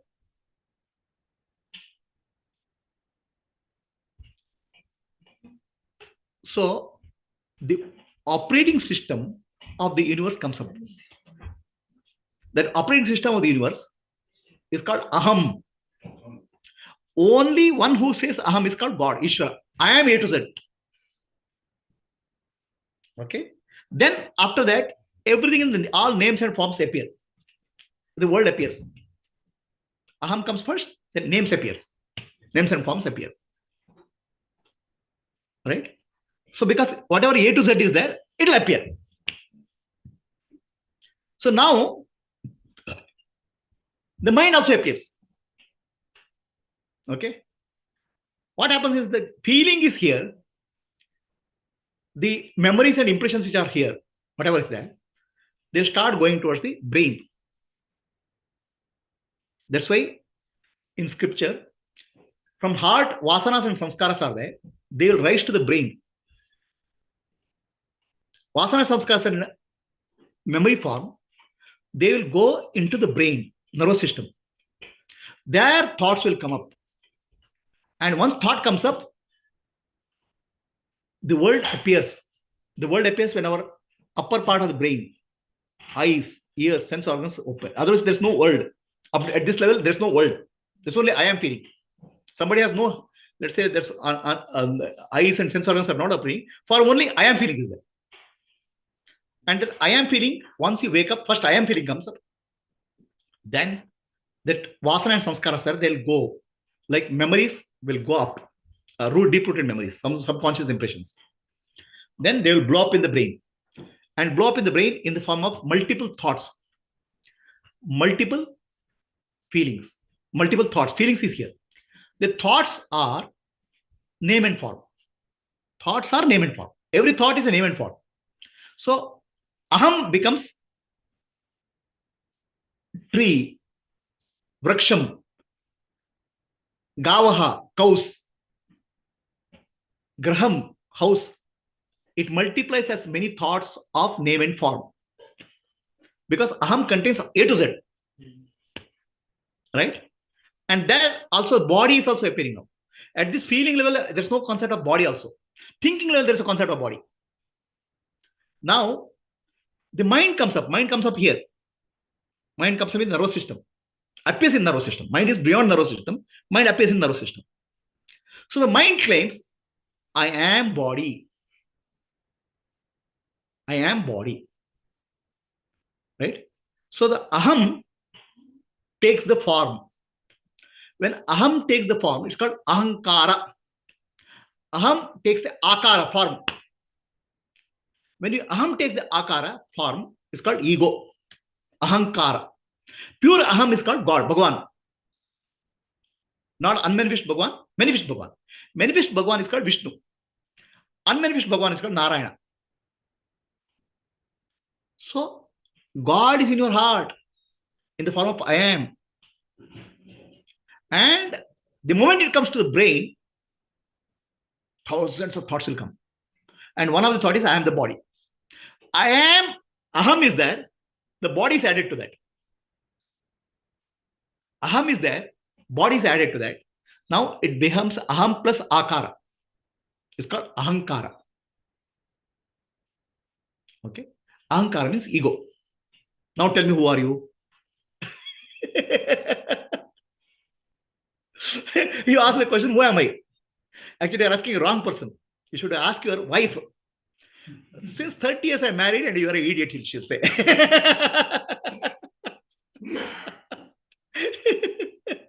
Right? Now, after listening to all these things, you tell me, who are you?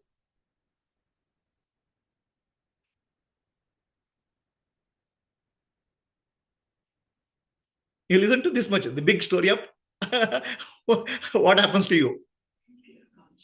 Your pure consciousness appearing as a multiplicity, because again it will go back.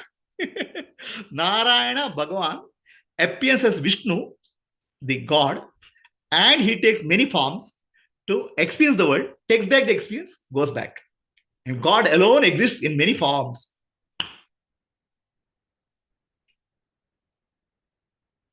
Then how do I see myself in everyone? How do I see myself in everyone? That question I'll answer it. Keep the question. I'll give the answer. Next question. First, let me complete this. Right? Are you clear? How do I see myself in everyone? I'll answer. Because there's no one. There is no one other than you. Other than you means pure consciousness. Brahman. The problem is we have illusion that there are many. Understand? The reality is non-dual. Appearance is dual. And dual appearance is go back to non-dual, come back to again. Go back to non-dual, come back again. The only way our problem starts, not in deep sleep. Our problem starts in waking state. Waking state, we get an illusion. Dreaming will get an illusion. So we have to do correction in the waking state. Okay. The correction, if you do in the waking state, when you go to deep sleep state, the correction goes to deep sleep state. Like you run a program, that program gets moved up. So correction has to be done in waking state. The correction we has to be done in waking state is called the Atmadnana. How it has to be done, I'll explain. Correction has to happen. How do I see myself? How do I see God? All those things are called Atmadnana. That correction has to happen. Okay. So now tell me, who are you? The Rishi in Mandukya Upanishad says, I am Atma Brahma. This self is Brahman. This self is not Brahman, basically, obviously, because this is a body. The I am in this was appeared in the waking state. But before appearing in waking state, it was in pure I. And that pure I, unmanifest form, avyakta form, is called Pratyagatma in Sanskrit. Pratyagatma, innermost self.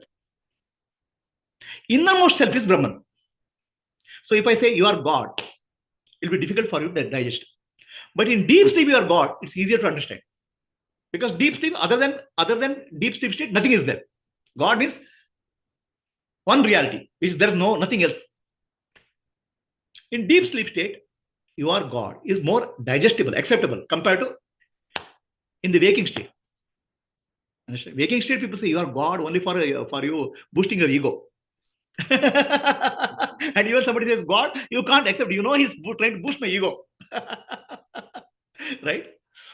In deep sleep, Rishi says you are God. It is more acceptable because deep sleep is blissful. Deep sleep, nothing else is there. So Rishi says, start from a point of your deep sleep to understand your life. Deep sleep is your life, real life. The Shesha where Narayana is sleeping, the Shesha means remaining. All your impressions, vasana, they remaining. He is sleeping on that. When you wake up, they just sprout like a snake and the world appears. That's why he's given as a representative snake. Now, after listening to all this story, you tell me, who are you? So when we say the statements aham brahmasmi or tattvamasi, that I ego, that ahamkara is what we think is equal to Brahman for a long time, and I couldn't accept that. But once I negated my ego, what remained is only Brahman. So there Once is you no take question. ahamkara, aham plus akara is that form. Akara is the body, right? So You it's remove actually Brahman equal to Brahman. When you remove ahankara, akara you remove because body, right? Body is constantly changing. So what is changing you remove? The aham remains, which is changing, unchanging in the waking state. That aham came from real I. That aham is pointing to real I called Brahman. Are you getting the logic? Thank you. Yes. Okay. Now you tell me, all listening to all these things, you tell me who are you? So depending on the state, my answer is different. Like in Tulsidas Ramayana, Hanuman has 3 states. He says, when I identify with the body, I am your servant. When I look at me as you, then I am your equal. And one more state he says, I forget. When in Samadhi, you are, see, in Hanuman, the question was asked, Hanuman, what is Rama to you? Hanuman says, when I identify the body, Rama is master, I am servant. I work for Rama, for Dharma. That's called karma yoga. When you identify the body, you do karma yoga. So when I do meditation, meditation is called upasana. I am connected to Rama. I am related to Rama. I am no longer servant. I am related to Rama, Bandhu, which is closer. Then when I go into Samadhi, I am not there. Rama only is there. That's called, repeat, Atma Rama, Ananda Ramana, Achyuta Keshava, Hari Narayana. So when you go to Samadhi, Brahman alone remains. But samadhi is conscious state compared to deep sleep, which is unconscious state. In the waking state, you realize I am Brahman. That's called samadhi. Understand? In the waking state, in deep sleep, always you go to your Brahman, but you are not conscious of it. You lose your consciousness. But if you are able to realize I am Brahman in the waking state, your ignorance is gone. Your illusion is gone. That realizing I am Brahman in the waking state is samadhi. So when Hanuman says, as a body, I am a servant of Rama, that's called Dvaita, dualistic philosophy, Madhvacharya. In meditation, I am connected to Rama, I am relative of Rama, it's called Vishishtadvaita. And deep state of samadhi, I am, Rama alone is there, I am not there, it's called Advaita. Now, Dvaita, Vishishtadvaita, Advaita, they are not conflicting philosophy at all. They are different states of experience. People think, oh, Dvaita is great, Advaita is great, Vishishtadvaita is not great. No. They are from the different standpoints. Understand? Now, let me ask you a question again, because you start asking me a question, who am I? In fact, you have to tell me, who are you? Yes, Radhika, who are you? Just like Hanumanji, I am experiencing all three states. When I'm in meditation or in deep sleep. But waking and dream state are the same. So, who are you? My question, you are trying to give a very roundabout answer. You tell me, who are you? Give point blank answer. Finally, I took the boldness to say I am Brahman. You don't have to take boldness. You take the truth. Truth, you don't require boldness. To tell a lie, you need a boldness. Yeah. Boldness is required to tell a lie. But don't tell to somebody that I am Brahman. Okay, they will not accept it. Tell yourself. Yes. Thank you. Okay, tell yourself or tell your guru. That's okay. But tell your husband you are in trouble.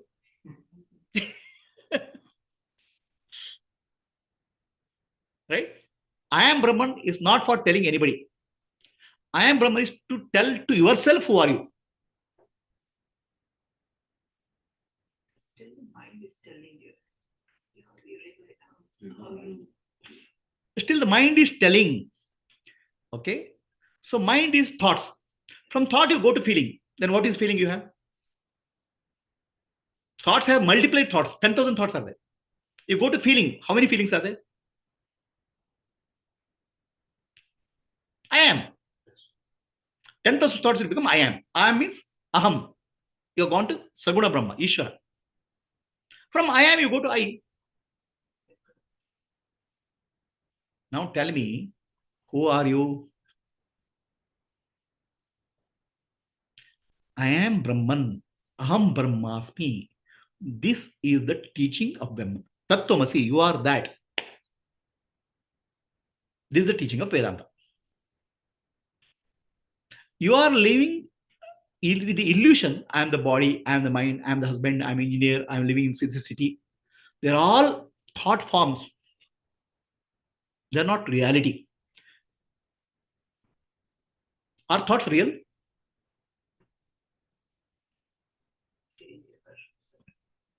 Are thoughts real? How many people believe that thoughts are real? Please raise your hands. Tell me one single thought of yours is real. Radhika, yes, go ahead. I think thoughts are real. I raised my hand. What is it? I raised my hand because I think thoughts are real. Thoughts are real? Okay. So let me answer the question why thoughts are not real later. You keep the question. No thought is real. All thoughts are just appearance in your brain. None, not a single thought of is real. Thoughts are useful. Please understand. Usefulness and reality, they're not same. Thoughts are useful, but they're not real. Why thoughts are not real, I'll explain later. But feeling is much more real than the thoughts.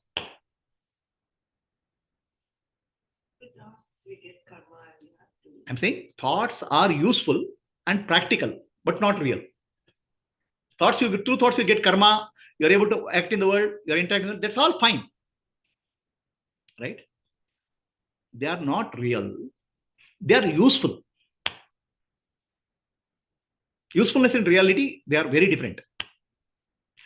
I'll give an example of thoughts, how it's real, how it's not real, how it's useful. Just give an example, analogy, don't take it very seriously. You are acting in a drama.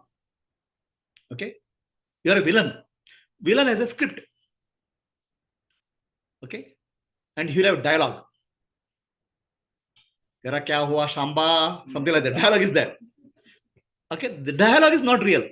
But acting, it's required for acting. Understand? Your thoughts are your dialogues. They are not real, but it is required for acting in the world.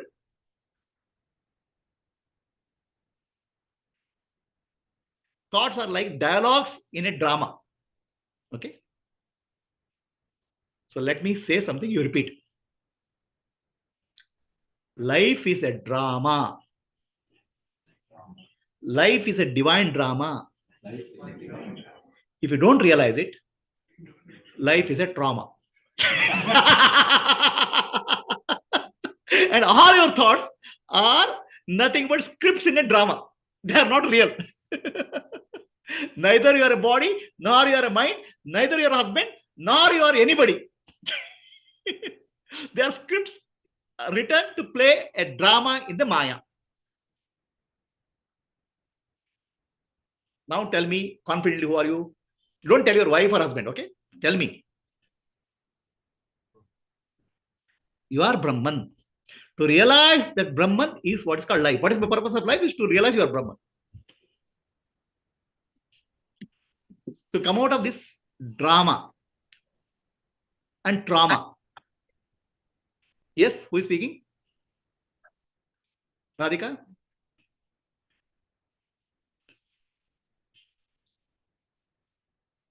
Are we clear now? The question, who am I, is answered.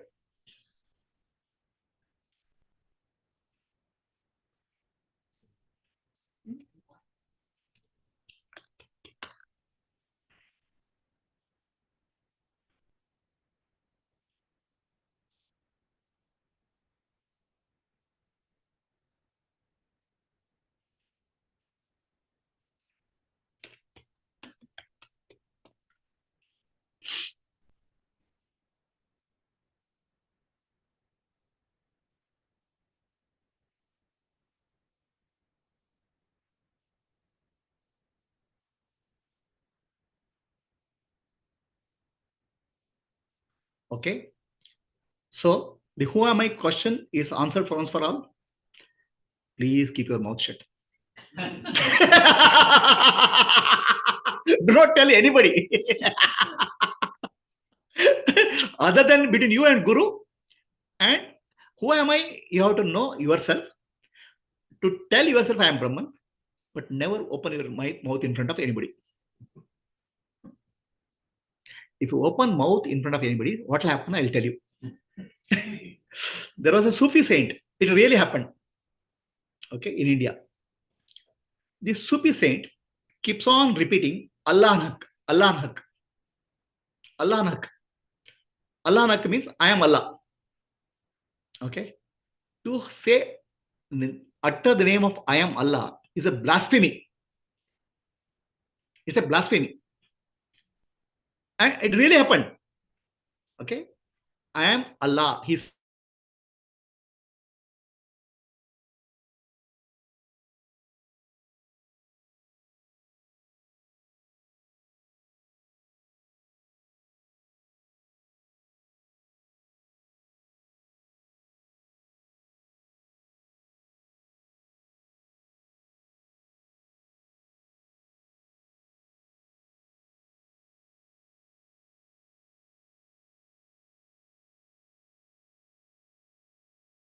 so can you spotlight me, Gayatri? Like, can I continue?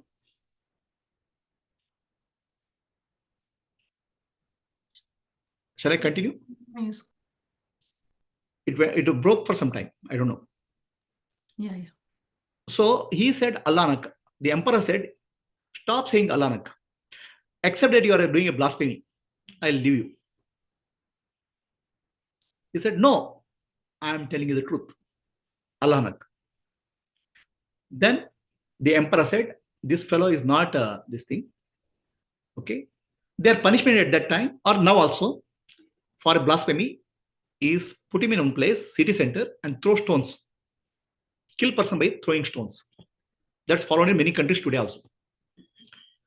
So, if at any point of time you say, I'm saying sorry, we'll release you. Otherwise, then he put in city center and people start throwing stones at him. He keeps on repeating, Allah Nak is reality. Then one person throws a flower at him, not stone. When stones are thrown, he is feeling pain. But when flower falls, but he doesn't fail, he doesn't cry. He laughs, Allah Nak, Allah Nak. But when flower falls, he starts crying. And people ask him, why are you crying with the flower? You are laughing when stones are thrown. He says, stones are thrown by fools, ignorant people. When I'm telling the truth, they are throwing stones. I laugh at their ignorance. But flower was not thrown by ignorant people. Flower was thrown by my guru. Okay, my guru who taught me I am Allah Nak. I am Allah. And guru is standing here somewhere, but he doesn't have a courage to tell the truth. Okay, I am crying for him who doesn't have courage for telling the truth. When flower falls, I know my guru has thrown the flower at me and he doesn't have the courage to tell the truth. I am telling the truth. So, understand you are Brahman, but never open mouth in front of anybody. Okay? I'll tell you the story of another person who told, I and my father are one. Who said that? And only thing you got a punishment is crucifixion. So, I am Brahman, you understand? Shut your mouth. Keep it to yourself. Live your life of Brahman, but do not give an idea that you are Brahman to anybody.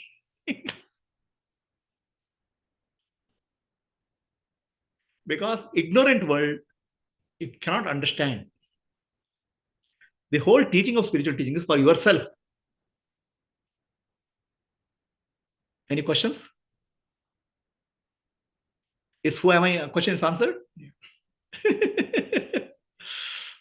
Okay. I have one question, Guruji. Related to this or different? Probably the Satchidanand related. Huh? Satchitanand related. Mm-hmm. Chitan Anand, I am able to see. No, like, that I'll take it as a separate question. Okay. Okay. Yes. Thank you. So, who am I question is complete. You don't have any doubt. So, we'll close the question called who am I? Okay. Who am I question? I'll take it in another way to make you understand much more deeper, a little bit deeper. So, I'll come to your Satchidananda later, Radhika. Right now, I'll take the who am I question in another way so that you will understand. That's called Avastatraya Prakriya. Just give me a minute, break, I'll come back.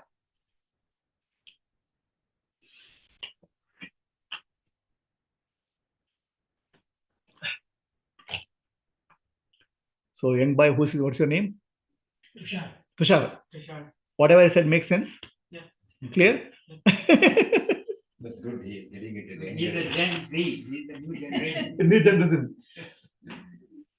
Gen Z is called Zen G. Zen is meditation. Zen G. Gen G, G and G doesn't work for me. Z and Z works. Zen to the God.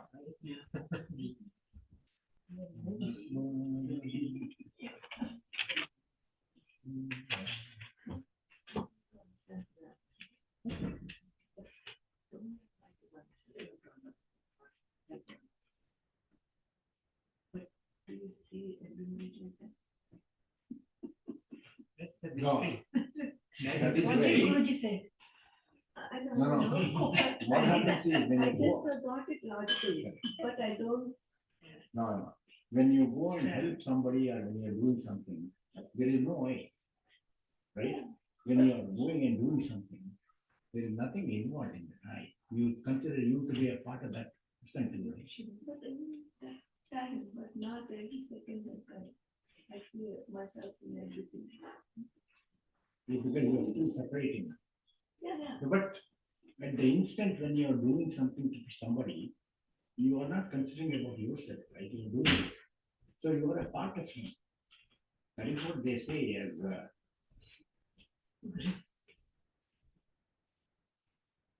there is another side question here for you. What is the side question? I don't think you will be able to complete by today night. There are so many questions. By midnight also you'll not be able to complete. Okay, we'll try.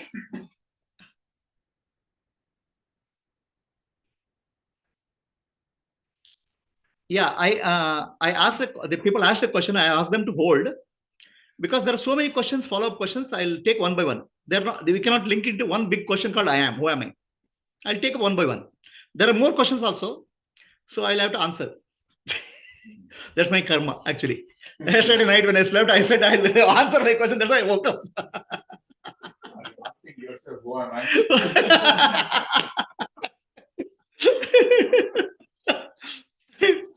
Okay. So let me take the who am I question in a very different way.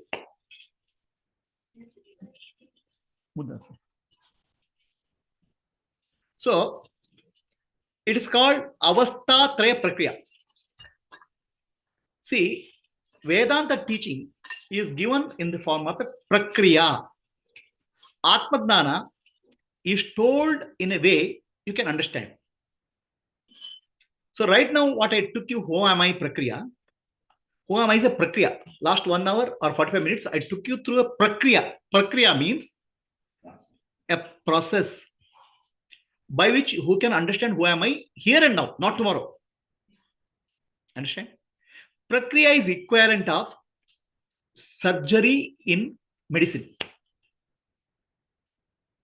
Prakriya means surgery. Understand?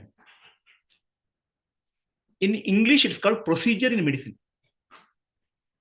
When you go to a guru, a realized master, he does not give you medicine. Take a medicine morning, evening, afternoon, 3 tablets per day. He doesn't give a medicine. He doesn't prescribe practice to you. He does a surgery to you and cuts off something from your idnana from you. That's why a realized master, meeting a realized master, is actually dropping ignorance straight away. It is not after some time. After meeting realized master, my realized master will give me some practice to do. No. He will remove ignorance from you through a process called Prakriya. There are many processes in Vedanta. Only very experienced master will be able to give them in a very systematic way. The one who is able to give them systematic way is called Shrotriya. Shrotriya means well-versed in teaching. And Brahmanishta, he himself should be realized. Otherwise, he can't give it. Surgery. Okay. So I'm going to take another Prakriya. It's called Avastha Traya Prakriya. Okay. So all of us go through 3 states of consciousness: waking, dreaming, and deep sleep. Right? So Vidyaji, do you have dreams in the night? You dream. Yesterday night you had a dream. Did you have a dream? Few days back you had a dream. We have dream every day. I remember.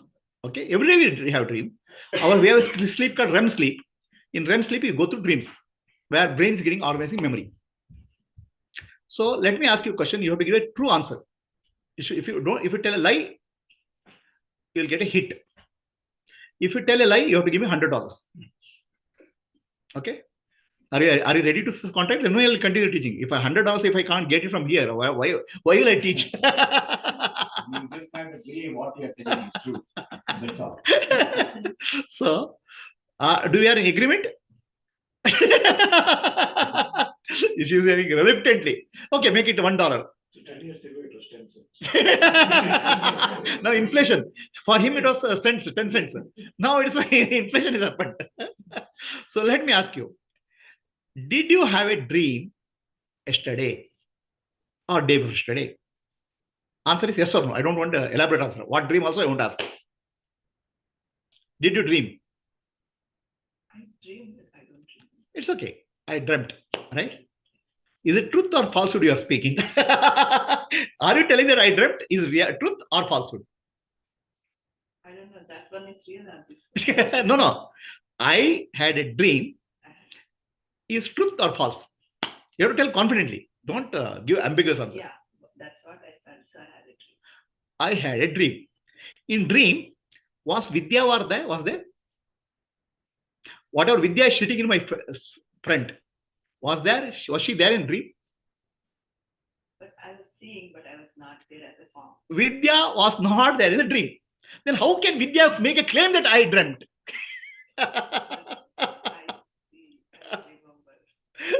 I see, I remember. But Vidya, who is sitting in front of me now, was not there in the dream, in the present shape and form. In dream, we become young girls. In dream, we go to new places. In the current shape, you are not there in the dream. Right? Yes. So then you made a true statement or false statement? I didn't see myself, but I see because... You said I made a statement. I dreamt. Is it true or false? One who is saying I dreamt was not there in the dream. How can you say it's true? You are making a claim that I dreamt. You are not there in the dream. She might have dreamt for someone else.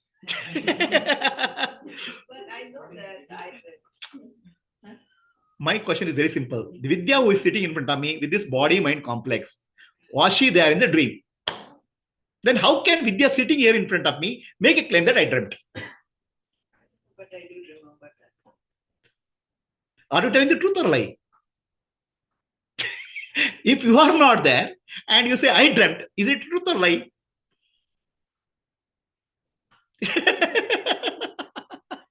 $100. See, in the waking state, what we call as I is a personality. You have a personality called Vidya.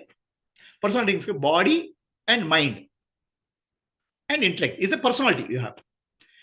The waking state personality is not there in the dream. Dream personality is different.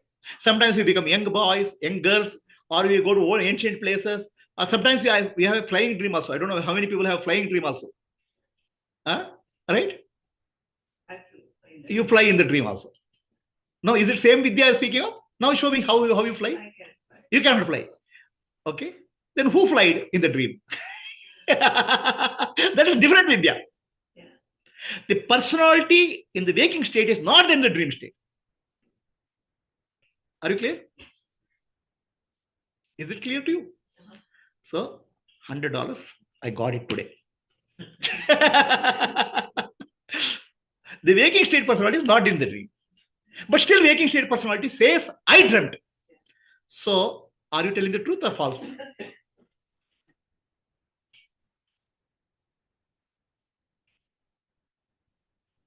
to this body personality is false. Tell no. I told lie, you tell no. I'm a liar, you tell no. Why you want to give a very indirect statement? But I'm giving example. In dream, you are flying. Now you show me how to fly. You cannot fly. But I did fly. Who flied? So the one who flied was not this Vidya. That's what I'm trying to say. Yeah, I got it. Are you clear? It is a imagination. Something happened. Tushar, are you getting my logic? Yeah. You also entered into this $100 business.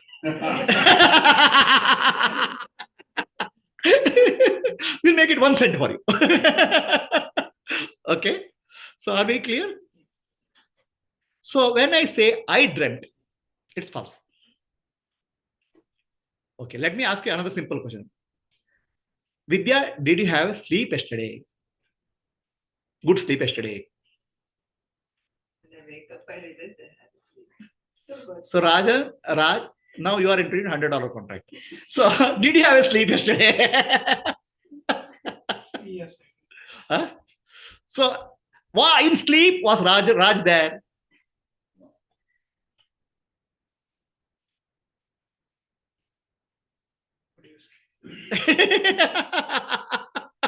In sleep, was Raj there? Was Raj's body is there? Raj's mind was there? Raj's personality was there in deep sleep? No. Then how can he make statement, I slept?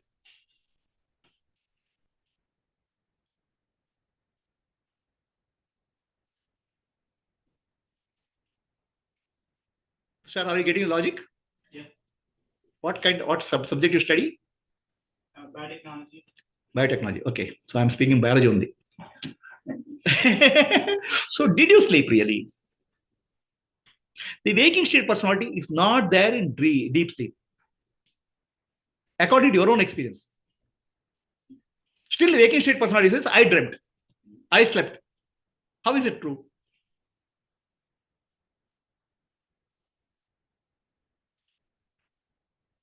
Because I tell you my own experience. I don't know how this relates.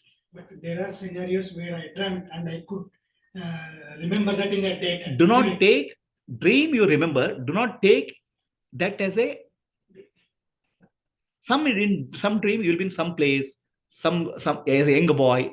You take dream as general. Your personality changes in the dream. Do you understand that? Same character. It is not the same character. Place will be different. And sometimes wife also will be different. Family also will be different. You don't tell the dream to your wife, okay? I know what all happens in the dream. You have a dream girl also who is waking, you are married to somebody else. So dream, a lot of things happen. The personality changes. Right? So waking state personality is different from dream personality. In deep sleep, there's no personality. All right? Are you understand? So are you a single person or multiple personality disorder here? in what you call as psychology, they call multiple personality disorder. Are you a single person or multiple personalities put into in waking state your own personality, dream one personality, deep sleep no personality? Which of these is you?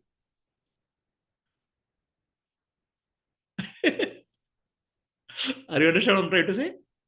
So you said I dreamt, I slept. Waking state personality is not deep sleep. Dream is not deep. Dream personality is not deep sleep, right? So then, one who says I slept is not this personality. One who says I slept, I dreamt is not the personality. He is there in all the three states. That's why he is able to say. Are you getting this logic, Radhika?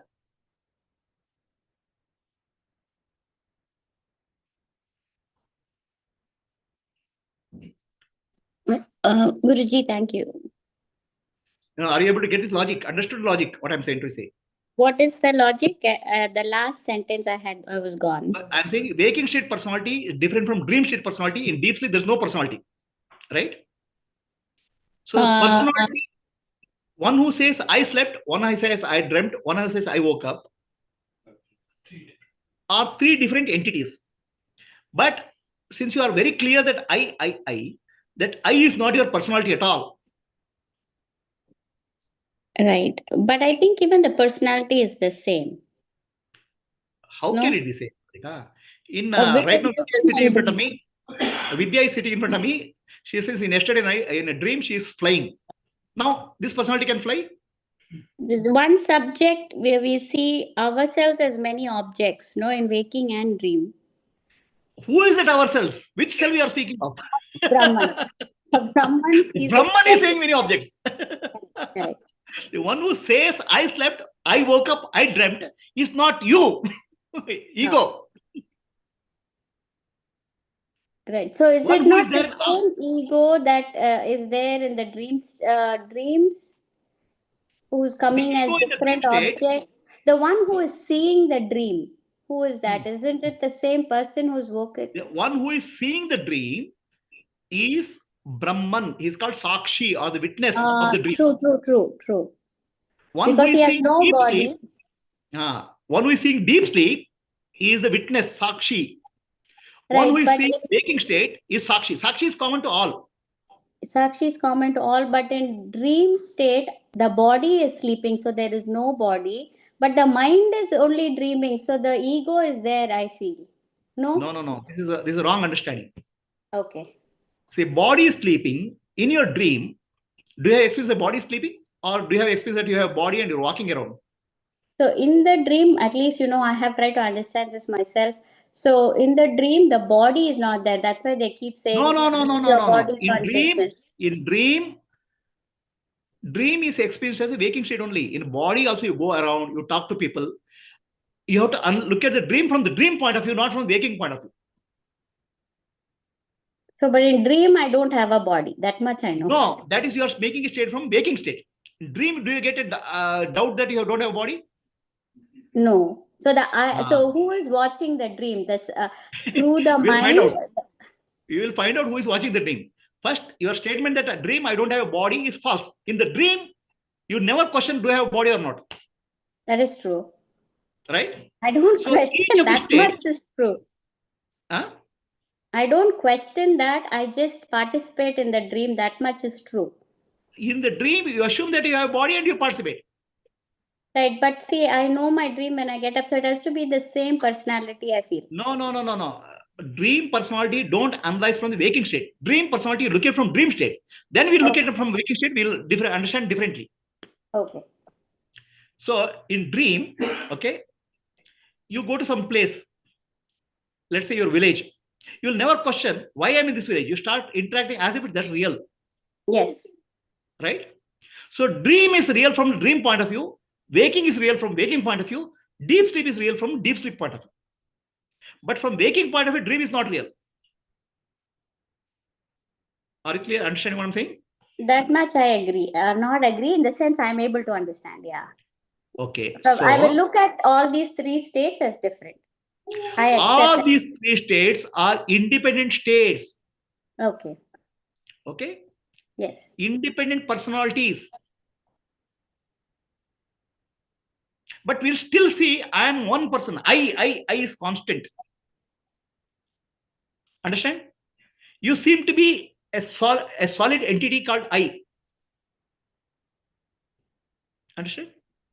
Yes. That solid entity called I, you are confusing the ego. Yes. I'm the body, I'm the mind, I'm the intellect. Without understanding that I am the body is every minute is changing. I am the minute, mind is changing every minute. I'm the intellect is changing every minute. That I is ego, we think it's real and solid. There's no solid ego at all. But we confuse the real as ego as solid because behind the ego, this real entity called I, Brahman. That entity called I, Brahman, we are superimposing the ego, says I am. All your life is driven by ego. Who do you think I am? Okay. What do you talk of me? What do you think of me? I want to achieve something. I want to become successful something. Our entire life is ego driven. Entire life we are living a false life. So that is the drama part. I understood the waking example that you gave as drama. I am in complete acceptance.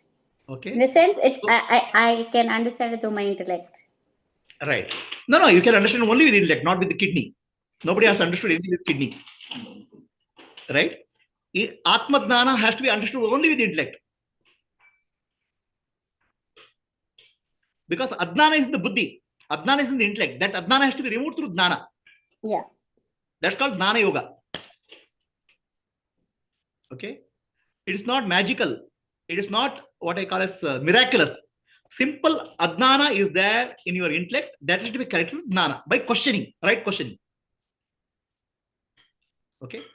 So is this clear, Vidya? The waking state personality was not in dream. Dream personality is not in deep sleep. Okay. So now, from each state point of view, is dream real when you are dreaming? Yes. Dream is very real when you are dreaming. Waking state is very real when you are waking. But from waking state point of view, dream is not real. Yes. Understand? Yes. Why is not real? Why dream is not real from waking point of view? Because it's not affecting us in the waking state. In the waking state, whatever you did in dream is not coming. You married a dream girl, had dream children, and made a lot of dream money. In waking up, not 1 rupee is available for you to spend. That's why dream is not real. Are you clear? Yes. From waker point of view. From dreamer point of view, is waking real? No. Waker Dream has made is a lot of separate. money. From dreamer, he does not know waker has a lot of money in the bank balance. Dreamer will work hard to earn money. From dreamer point of view, waker is unreal. It doesn't exist. It doesn't exist. From dreamer point of view, waker is unreal. Waker point of view, dream is unreal. Yes. Okay. Now, who is real in this? Waker is not real, dreamer is not. Who is real?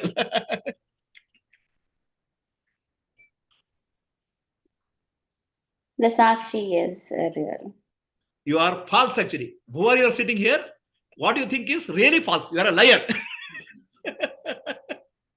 You open your mouth, you tell lies. Do you understand what I'm saying?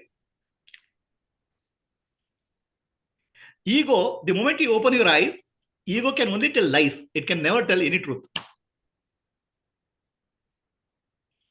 Because ego says, I did something. That I with ego says a body and mind. 1 minute before and 1 minute now is changed. But ego stays still same I. Understand? Throughout our life, we only lie. We never tell the truth. And our life is full of lies. That's called Maya. Is it hard to accept? Sure. What kind of life is this? Huh? It's a dream. It's a dream life. Nothing is real. But it's enjoyable. Sometimes horrible also. It's okay. Right? That's why sleep is called swapna. Waking state is called Maya. Maya means Sanskrit. Yama iti Maya. Yama means what is not there appears to be there. What is not there appears to be there. It's the modern equivalent of in English. What will you say? Illusion. Mirage. Reality. What is not there is called virtual. It appears to be there. It's called reality. Virtual reality is called virtual reality. People knew 1,000, 10,000 years back. You are only giving a name called virtual reality. When you go to a movie hall in 3D movie, the character seems to be coming very near to you. It's not real. Virtual. It appears to be real. Understand? So, we are living in a virtual reality world called Maya. Waking state is a dream and deep sleep is a dream. There was a Zen master. Once he woke up, he started crying. Why are you crying? Yesterday night in my dream, I was a butterfly. Why are you crying? You are a Zen master now. Then he says, I don't know whether butterfly dreaming that I am Zen master or Zen master dreaming I am butterfly. What am I really? Right? So let me ask you a question. People who are sitting here, are you in a waking state or dream state? Are you awake or are you dreaming? Anybody who gives the right answer, I'll give $100, $200. Now, I already earned $200 now. So I'll give $200 when you give the right answer. Are you awake or dreaming? Tushar, he's a young, smart guy. Okay. Tushar, are you awake or are you dreaming? $100. Radhika? Yes, go ahead. When not using my mind, I am awake. No. My question is very simple. Are you awake or dreaming right now? Yes or no? So, are you awake now? Yes. False. Because in dream, when we are dreaming, we think we are awake. In waking state, when you wake there, we think we are awake. We will never in our life we'll be able to find out what is dream and what is waking. Do you understand, Radhika? Yes, because no body, no mind. No. In dream, you'll never question it's a dream. Yes. It is real for you. Even Yes. if a tiger comes, you think it's real. and you run. It's a waking state for you in dream. In waking state also, something comes, you'll run. In waking state or dream state, independently taken, each state is real in itself. Yes. Each state is waking state in itself. Are you getting what I'm saying? Tushar? So, never in your life, you'll be able to say you're awake or dreaming. You'll never be able to say. Because dream and waking are undistinguishable. Are you getting what I'm saying? When you're dreaming, you're dreaming in an awake state. Yeah. When you're dreaming, it's awake for you. When you're awake, it's awake for you. Okay? Understand? Understood. Never we'll be able to understand whether you are dreaming or awake at any point of time. Are we clear? So now, dream is unreal, you'll make a claim. Is waking real or unreal? If dream and waking are, you can never make a distinction. If you say dream is unreal, is waking real? Raj? Yeah, are you following logic what I'm saying? Yes. You are in software, right? So you should be very logical.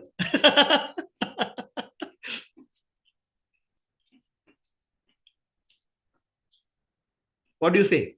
Dream is unreal and waking is unreal. Or dream is real and waking is real. Which one you will choose? Both are real only in their state. You cannot. Now you know both. You have to say, summarize for both.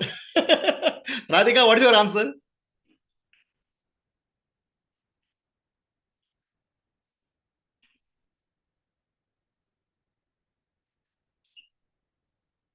Tushar, what is your answer? Like you said, we can't distinguish, right? Right. No. My question is very simple. Waking and dream, both are real. Option A. Option B, waking and dream, both are unreal. You have to apply your own experience and logic. Radhika, are you there?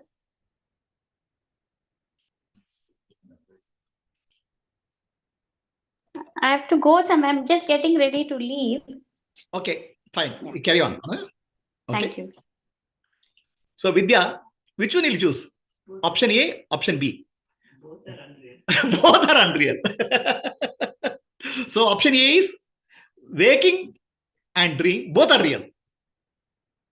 Option B is both are unreal. Which one is true for you? So far, you are living till yesterday, you are saying waking is only real.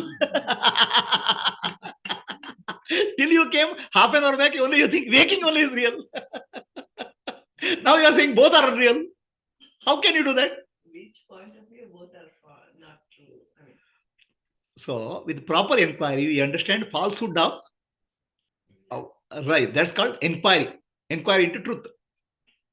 Okay. So now you are coming to, and I didn't tell you, I didn't force you to say both are unreal. Right? It's your own answer. Right? Understand? Okay. It's your own understanding, not my understanding. I'm not saying believe me. Okay. If you believe me, if you don't believe me, you'll go to hell. I didn't say. Okay. I didn't threaten you. You have come to your own conclusion. Now, is it your truth or my truth? That's called realization. If it's your truth, it's called my realization. It's my truth, that's called belief.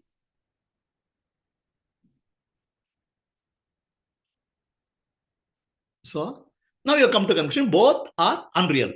You can also say both are real, no? No, you can say both are real, no? Tushar, why can't you say both are real? Both aren't real. Huh? Both aren't real, actually. No, both aren't real. You are coming to conclusion now. But half an hour back, what was your understanding? Both are real. Not both are real. Only waking is real. Dream was unreal. Understand? So, within half an hour, you change your mind. How come? You try to understand the truth through inquiry. The spirituality is a process of inquiry to find the truth. So both are unreal. Waking is unreal, dream is unreal. Is it acceptable or anybody doesn't accept? Raj, this person is spoiling my waking state also. So far I was happily living, happily married person, okay, happily having a job.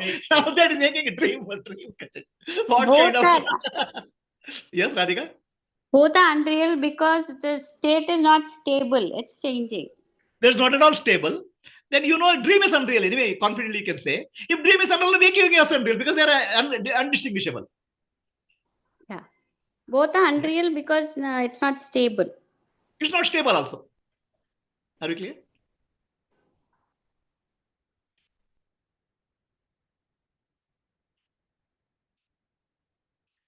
So, yeah, please continue the question. From Waker point of view, what do you say? There is a question on Zoom, or question or statement, I don't know. From Waker point of view, I understand dream is false due to space-time experience falsity. Okay. So, yes. What is further to that? From which standpoint I should Waker is unreal? From dream point of view, Waker point of view, dream is unreal because time, space. I saw an elephant in the dream. It is not there. Right? So which point of view I should say Waker is unreal? From dream point of view, Waker is unreal. Dream, you're in Waker state. Waker, from Waker, dream person, for dream person, Waker is unreal.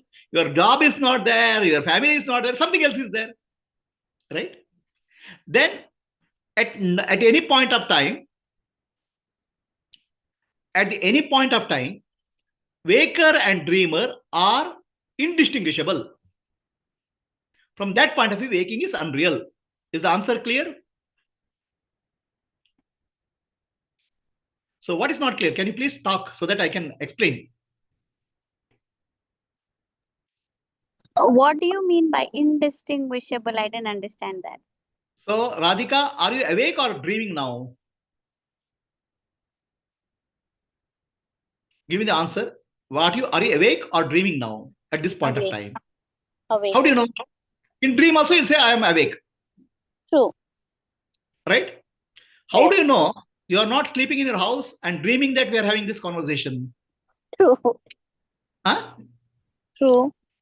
So no point of time we cannot distinguish between waking and dreaming. Is that clear? Yes. So from that point of view, either we say both waking and dream are unreal, or we say waking and dream are both are real. We have only two choices because they are indistinguishable in the experience point of view at that point of time. Are we clear?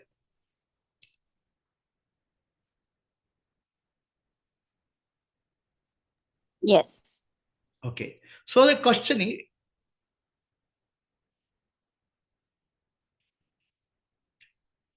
so the question being asked is, a waker can understand a dream is false. But who is supposed to understand that waker is unreal? Waker himself has to understand that. So, waker himself is unreal. Who has to understand a waker is false? Does waker has to understand a waker is false? One who is in both the states has to understand waker is false. One who is in both states has to understand dreamer is false. Waker is not stable. Dreamer is not stable. What is the point of not stable personality understanding he is not true? One who is in waking and dreaming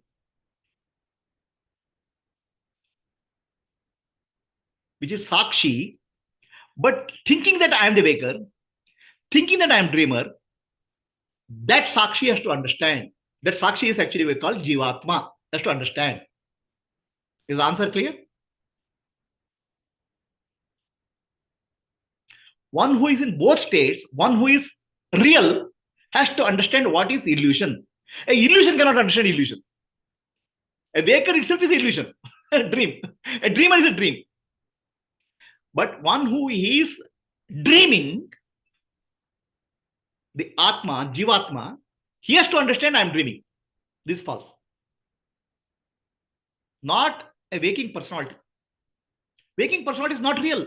Like dreaming personality is not real. A unreal personality of understanding what will happen. Nothing will happen. Is the answer clear for people? Question on Zoom?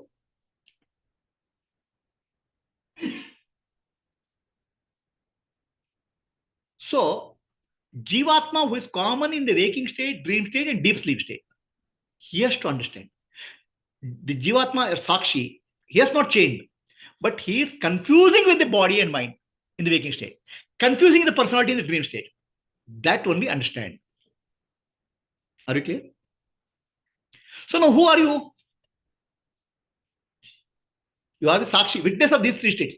But your problem is you are identifying with the personality in that state. You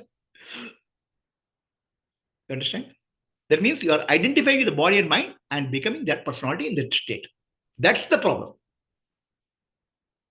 Sakshi has not become the personality, or Jivatma has not become the personality. In the dream, it has not become dream personality. In the waking state, it is not becoming it. But it's identifying with that and thinks that I am that. I am the personality. That confusion has to be removed. That confusion can be removed through Dharma. That confusion cannot be removed through meditation. People think meditation will give Dharma, Mukti. Dharma only can give liberation. Ignorance has to be removed through proper inquiry. No meditation can give Mukti, liberation. Proper inquiry only can lead to liberation. And proper inquiry, you require a realized master and right teaching. So you understood? Now, waking and dreaming, both are unreal. That's why it's called Maya. Yama iti Maya. Means what is not there appears to be there. Understand? So it is like a 3D movie. Or you have seen 4D, 5D movies. Anybody has seen here? You have seen 4D, 5D movie? So you sit in a chair. You appear to be going on a mountain. Suddenly you appear to be falling. You experience it. 5D movie. 5D movie appears so real. When you're falling, you just close your eyes. No, I'm not falling. Right? Do you understand? Right now, you are experiencing 7D movie. This gear, right? Body and mind is a gear. 3D gear, 7D gear. 5 sense organs. Eyes, ears, smell, taste, touch. And mind and intellect is this 7D gear. How real is your life, experience of life? It's virtual reality, but still it appears to be real because of this 7D gear, what we have.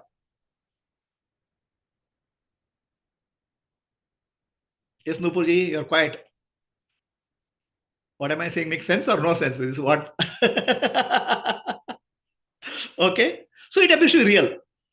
A 3D movie itself appears to be real. 7D movie, 5 sense organs. In the movie theater, in future days to come, you will get a smell also, you'll get hearing also. In the movie appears to be more and more realistic. It's called virtual reality. Right now, we are living in a virtual reality with this body and mind. Then who is living the virtual reality? Sakshi, Jivatma. Jiva means ego. Atma means self. Ego is mixing up, confusing itself with the continuous reality, thinking that Atma is myself. And it confuses the body. That confusion has to be removed. Jivatma confusion has to be removed. Are you getting what I'm saying? So, now, how many states are there? Waking, we started with 3 states. Waking state, dream state, and deep sleep state. How many states are there really? Tushar, smart young man.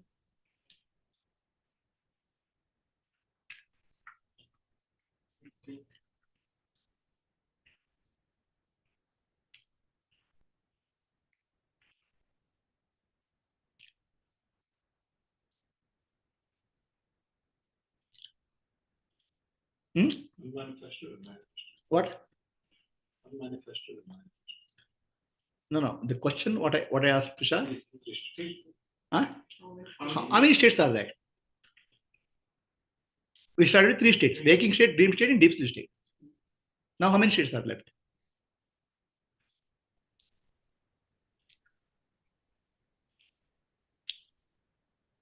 Very simple. It's a examination.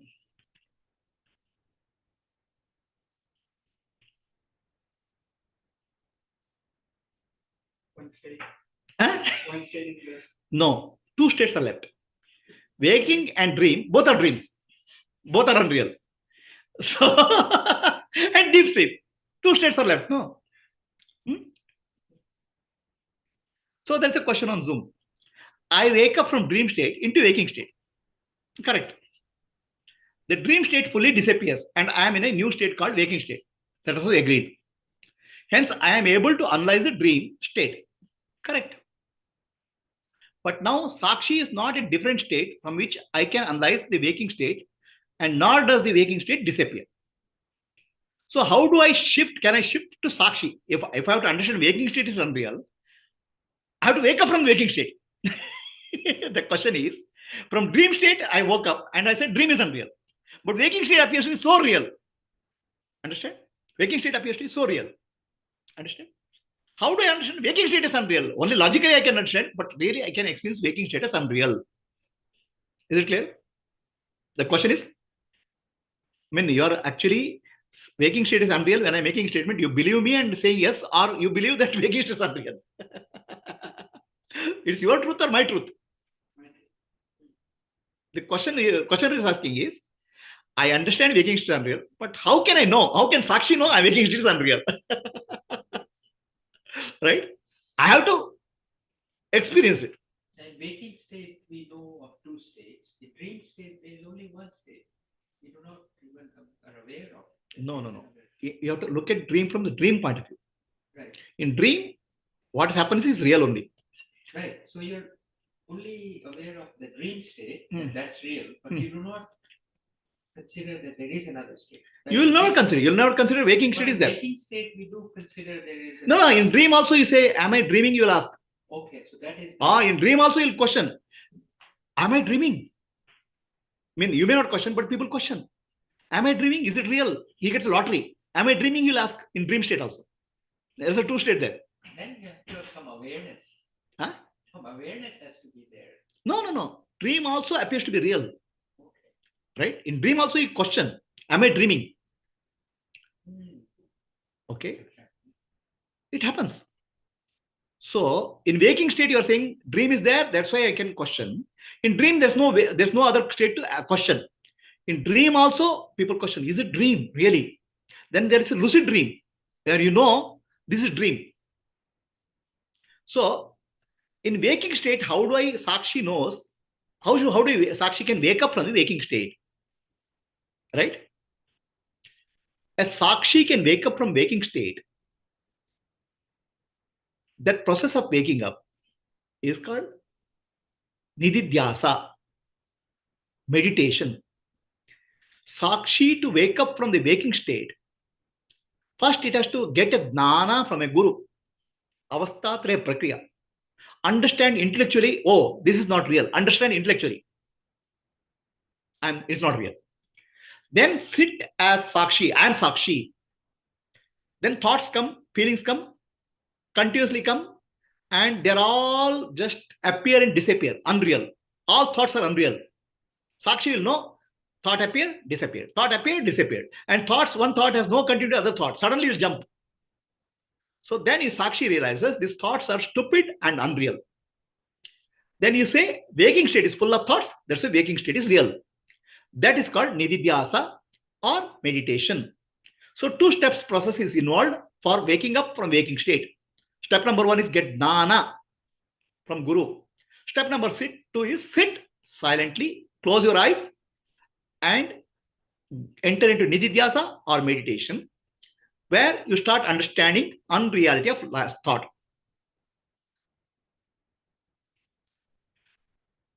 So the question is, it is like separating milk from water. Trying to understand waking state as unreal while being in the waking state. Separating milk from water is difficult. How can I separate waking state from the waking state? This understanding is not correct. You are not separating waking state from the waking state. Sakshi is not a state. Okay, Sakshi is there, always present. Sakshi, you have to, as Sakshi, you are able to witness changing. So you say, my mind is not able to think. One who says, my mind is not able to think is Sakshi. You are already separated. Oh, there's a pain in my body. One who says there's a pain in the body is not the body. So you have to apply Nitya Anitya Viveka, Atma Anatma Viveka to separate. It is not like separating milk from water. It is separating. Sakshi is not at the same level of reality as the mind. Milk and water are the same level of reality, where Sakshi is the higher level of reality. With applying Nitya Anitya Viveka, Atma Anatma Viveka, Dragdasha Viveka, you have to separate out. Is it clear? Separating milk from water is not the correct analogy, because milk and water are at the same level of reality. Sakshi is at higher level of reality. Mind is changing, but Sakshi is not changing. That's why, as Sakshi, Sakshi is not a state. How can mind change to Sakshi? Mind does not change to Sakshi. This is what Sakshi is not a state. Sakshi is beyond the state. So can mind state to change to Sakshi? No. Mind is unreal, anatma. Sakshi realizes I am the anatma. Mind is anatma. I am identifying the anatma. So that is changed. Adnana is removed. Mind doesn't become Sakshi. Mind is Mithya. The closest example I give is you are wearing a glass. Oh, the world is so red. Everywhere red. It's a bloody red world, bloody world. Without realizing the glass is red. Okay. Once you examine, oh, glass is red, then you separate out redness from the glass eyes. Then you, oh, my eyes. Why is I'm seeing able to see the real world? When Sakshi is able to change the glasses are thoughts. So it's able to understand the falsehood of thoughts. Sakshi is able to understand reality. And this is a logical process. Logically, you separate out. You don't have to stop the thoughts also. People can stop the thoughts in meditation, or you can, without stopping thoughts also, you understand what type of stupid thoughts are continuously coming. Is the answer clear?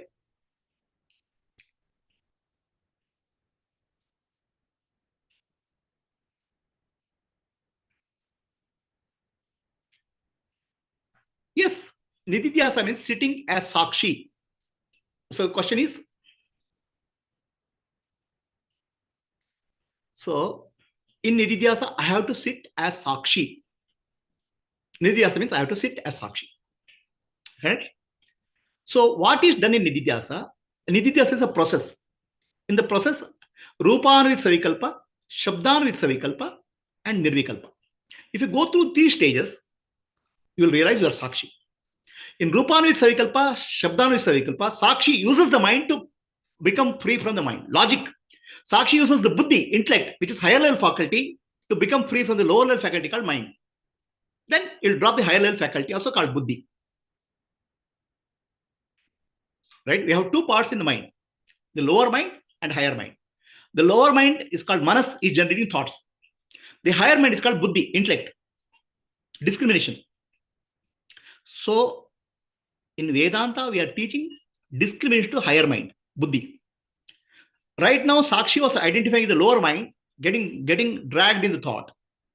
In Dhyana or Nididhyasa, Sakshi will use the buddhi, higher mind, which is sharpened by Dana, Viveka. That mind is used to get rid of the understand thoughts are false. Then finally, instrument called buddhi is also not required. Sakshi requires, I am Sakshi. Is the answer clear?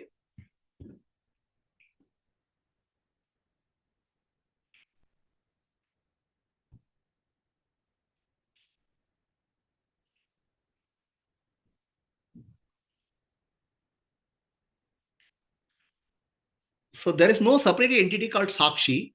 End of the day, intellect and mind has to become silent and Sakshi is there. Sakshi is not an entity. So when we use the word entity, it is about, entity is always in the material world. The consciousness, Brahman, Atma is not an entity. It's a higher level reality. The entity world is used only for the mind, intellect, and the body and the world. Sakshi is not an entity. Sakshi is what you are. Sakshi is a higher level reality. Do not confuse Sakshi as an entity. Sakshi is Brahman. Consciousness is not an entity. Entity will happen in the matter only. Is that clear? Okay. So let us go to, is this much understood? How many states are there, Tushar? Tushar, how many states are there? Two. Waking and dreaming, right? Now, just now you proved dreaming is not real. Then how many states are there? Not real, you consider as a state, or just illusion? How many states are there?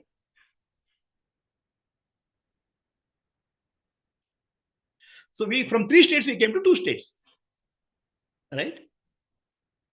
Waking, dreaming is same. Is dream called Maya. Maya is not real. Just now we proved. Then how many states are there? Tushar, you have to give the answer. A smart young man.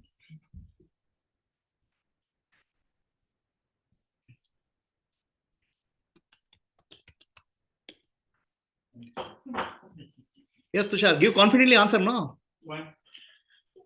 One state is called deep sleep. Right? So I'll tell a sloka in Bhagavad Gita. Please repeat after me.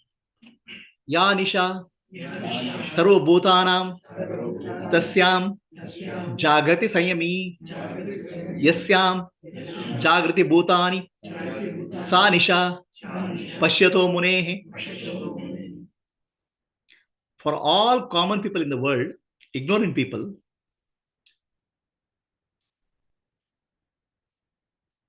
the waking state appears to be real. For an enlightened one, waking state is not real. He knows it's unreal. For him, deep state is real. Deep state is only reality. For ignorant people, deep state is not a state, something useless state. I don't do anything, any productive work I do. So, an enlightened person's viewpoint is deep sleep alone is real. Background. So, now I will come to a very fundamental statement. Are you awake or are you in deep sleep?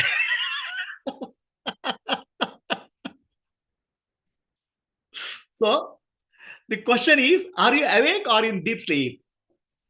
Nupur, you're silent. I want you to answer to see whether you're following logic or not. See, she is not answering anything because she was in deep sleep so far. Now she's in deep sleep.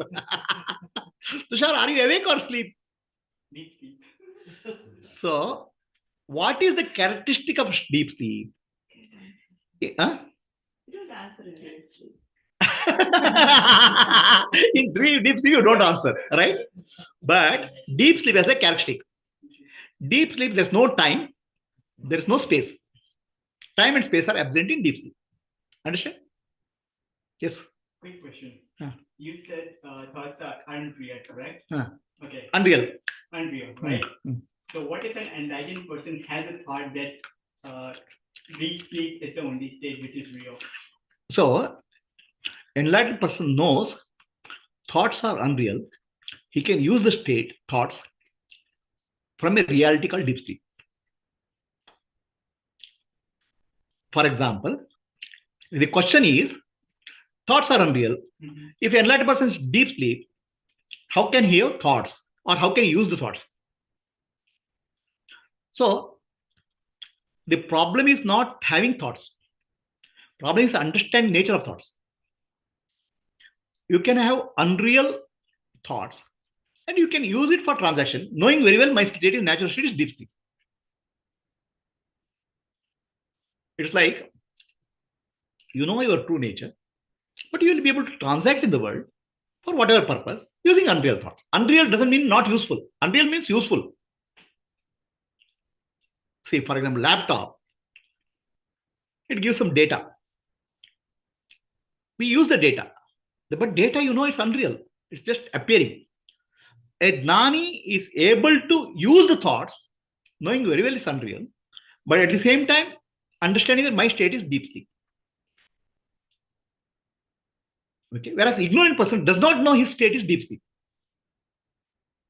He thinks only thoughts are real. There's a difference. Okay, let me come to why thoughts are unreal. We'll come to that. So deep sleep is characterized by timelessness and spacelessness. Thought means time and space. Are you clear? Time and space appears with thought. No thought, no time and space. Do you agree or not? Deep sleep, there's no thought, no time and space. Okay. In a day, how many thoughts you get?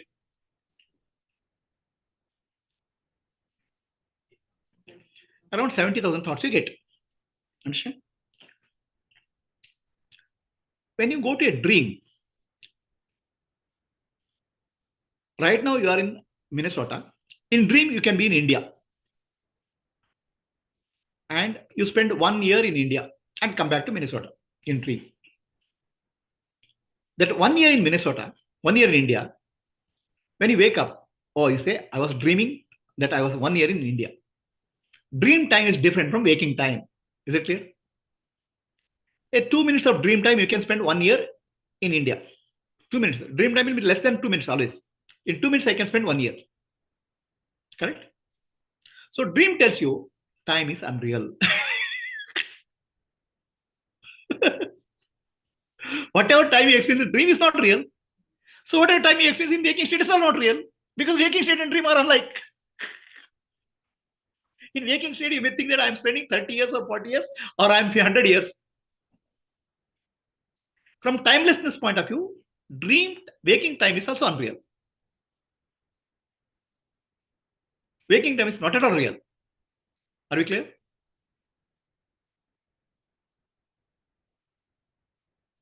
You understand logic?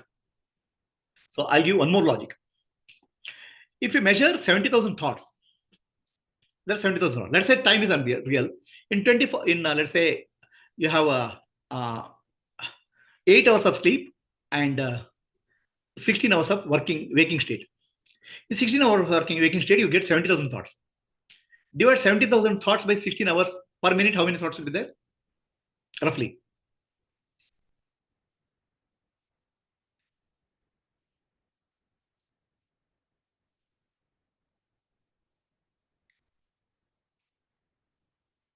One minute is 60 seconds, right?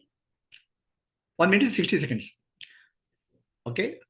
60 minutes means 1 hour means 3,600 seconds. 10 hours means 36,000 seconds. So per second, 2 thoughts will be there. Roughly. Per second, we get 2 thoughts distributed equally over a time. In 1 second, we get 2 thoughts. Actually, if 1 second you get two thoughts, the thought time is nothing but a blip. It's microsecond. Thought appears and disappears. You cannot catch time.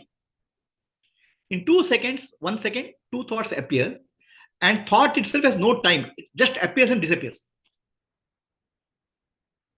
But that thought which is appearing and disappearing is giving an illusion of passage of time. Just like 2 minutes of dream gives a passage of time of 1 year in India. Another example I give you, thoughts are not real. You are in a very happy circumstance. Maybe you are with a friend or somebody. Oh, 1 week is over. I didn't realize. The time has passed. 1 week has passed, you don't realize. But you have got a toothache right at 10 o'clock in the night. Pain. In happiness, time doesn't pass. Time passes quickly. There's no passage of time. In deep sleep, in pain, terrible pain. Oh, it's 10:05. It's 10:10. Time goes very slowly. Is time real? It's psychological. It depends on thoughts. So always we are in deep sleep. Thoughts appear, disappear. 70,000 thoughts. They are giving an illusion of waking state reality. Just like in dream, I get a dream reality of a place and time. In waking state, thoughts give me experience of, but my background is deep sleep only. From background, thoughts come, disappear. Thoughts come and disappear. So how many states are there now?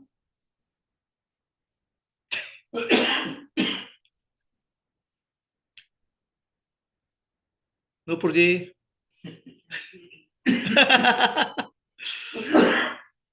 One difference, just the deep sleep only. Thoughts are not real.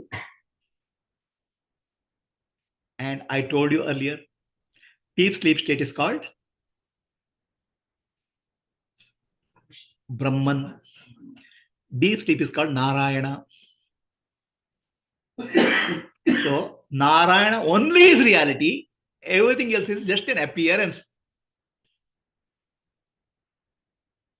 Brahma Satya, Jagat Mithya. Brahman alone is real. The world is unreal. One observation I want to share, I wonder if others have this too. In dream state, I notice people who are even dead. Even there. Dead. They are never dead. They're not dead. They're all alive. Even They are alive. Great-grandparents. Yeah. You will meet your parents, you will meet your grandparents. Then you will not question they are dead or not. They're alive. Yeah. In dream, sometimes, I'll get, I'll meet people who are dead, grandparents, parents who are dead, or friends who are dead. You can meet them. And you never question them. You never question them. In dream state, you are in a different loka. It's called loka, it's called experience.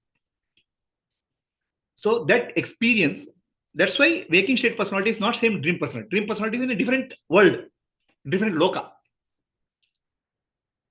That's called Pitra Loka, the world of ancestors. You can experience them. Okay. So there's only one state, which is deep sleep. And the deep sleep is Brahman. It's called God. God alone is there.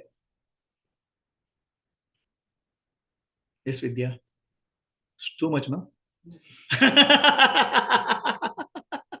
does that mean that you are beyond the physical body? Who is you?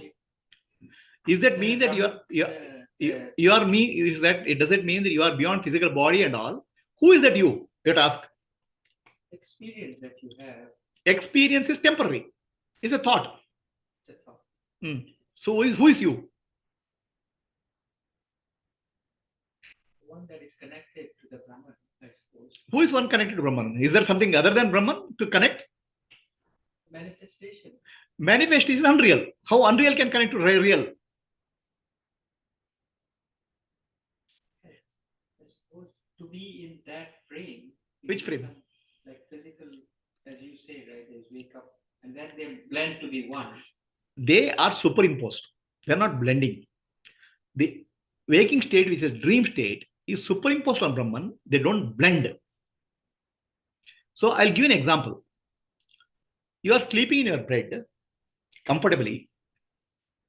Then you are dreaming that you are, let's say, in America, India. So how many realities are there? A dream world is there. But you are also sleeping in the bed. The sleeping in the bed is the background reality. Dreaming is the next level reality. There are two levels of reality. The what you call is absolute reality called sleeping, and dream reality called dreaming, which is relative. Both are simultaneous there. Right? Which is higher level reality here? Dream is lower level reality because it will disappear. It appears in sleep. Sleep is the higher level reality. Now, in the dream character, does not know I am sleeping character. The sleeping character does not know I am dream. There's a dream going on. Right? But both of them are existing simultaneously. Dream is getting superimposed on the sleeper. In dream, the person can get killed, but nothing happens to sleeper. Similarly, Brahman is a higher level reality. Always there. And the world is a dream appearing in Brahman, lower level reality. The lower level reality doesn't affect higher level reality. And lower level reality does not know higher level reality. Higher level reality is not bothered with lower level reality because it's non-dual.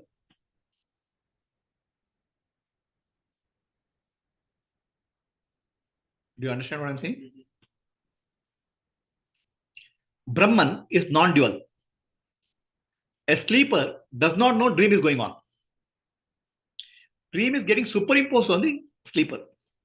Brahman, Maya is getting superimposed on Brahman. From Brahman point of view, there's nothing happening. He is alone, is there. But dreamer point of view, there's a higher level reality called Brahman, which I don't know. And dream is temporary. Okay. Dreamer point of view, he does not know the higher level reality. Brahman himself is appearing as a dream character. He does not know. Let us take your dream. Okay. In your dream, you went to a forest and you came across a tiger. You started running. You jumped into river to survive. Then you woke up. Then after waking up, you started laughing. I had a dream of a tiger. I had a dream of a forest. I had a dream of a tree. None of it's real. So who was the tree? Who was the forest and tiger in the dream?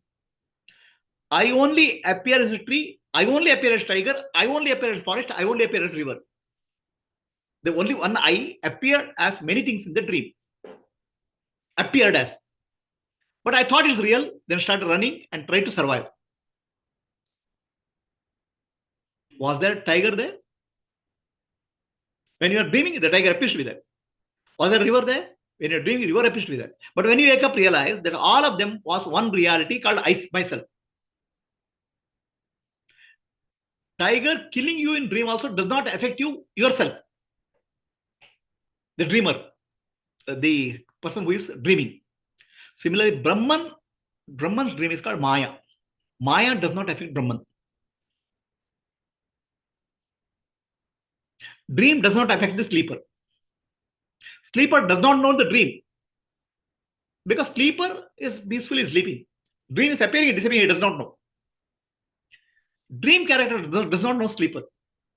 Jiva does not know Brahman. Brahman does not know Jiva. Brahman is non-dual, always in sleep. That's why Narayana is shown as sleeping on serpent. Is it too heavy for all of you?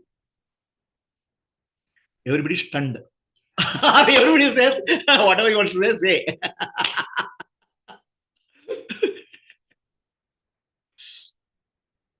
You say Brahman doesn't know Maya, then how would we know that word Maya? How does it? There has to be something that. See, when you say Maya, it's an appearance. Dream is an appearance. Okay. Is appearance real? Once you wake up from the appearance is not real. But if your appearance is real, so Brahman also, the appearance gets superimposed on Brahman. Brahman starts thinking that I am in the part of the dream without getting affected. When you wake up, he is not affected. He was always in the sleep mode. Dream is a temporary appearing and disappearing. Like your dream only. So was there something really, a memory was there, memory of the world was there, that appeared as a dream. Just like in your memory, you go someplace and your memory gets projected as a dream for you, individually, Swapna. The memory of the universe gets projected as a Maya for Brahman. That's called Maya. That you are even separating it from Brahman, because I thought the fuel has to come from somewhere. No. The fuel, what comes is Maya, like when you go to sleep. So when you go to sleep, suddenly you find yourself in India. Where was India before you started dreaming? India was in memory, subconscious or unconscious. That got projected as India in dream. Similarly, the entire world was deep inside in a dormant condition or avyakta condition in Brahman. That avyakta condition is called Maya. That got projected as the world. The projection is called Prakriti. Exactly like your dream. Exactly. The entire world is in dream condition, in a unmanifested. That's why you say, if you read your scriptures, Narayana is sleeping and he has a dream. In his dream, millions of universes are projected and dissolved. Millions of Brahmajis will come and go. Millions of Vishnu will come and go in his dream. That's what scriptures say. Where does they come? That comes from the universal memory. It's called Avyakta. That's why if you see, have you seen Narayana? The picture of Narayana? there are two Lakshmi is there. Sridevi and there Bhudevi are in the chest. There's a picture of Sridevi and Bhudevi in the chest of Narayana. You've seen that? If you see a Narayana's picture, left side will be Bhudevi or Sridevi and Bhudevi. Sridevi and Bhudevi represents Shakti, energy. The universe in the Sridevi means the cosmos. Bhudevi means the universe, earth and all. The entire thing is there in the chest of Narayana, means in the consciousness of Narayana, they are there. And they appear as the universe.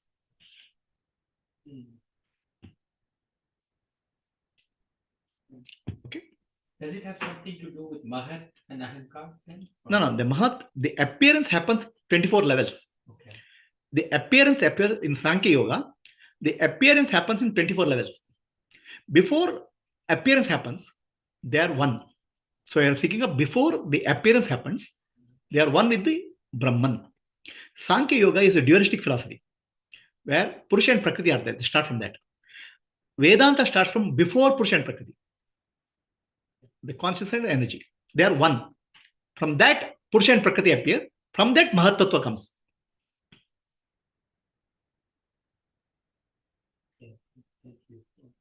So, is the question clear?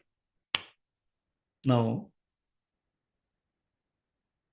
who are you?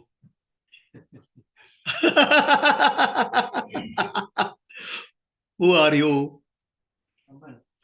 Don't open your mouth. Brahman never opens his mouth. He keeps quiet. Do not tell your Brahman to somebody. Summaniru. That's why Ramana Maharshi says, find out who you are. Summaniru. Shut your mouth and be quiet.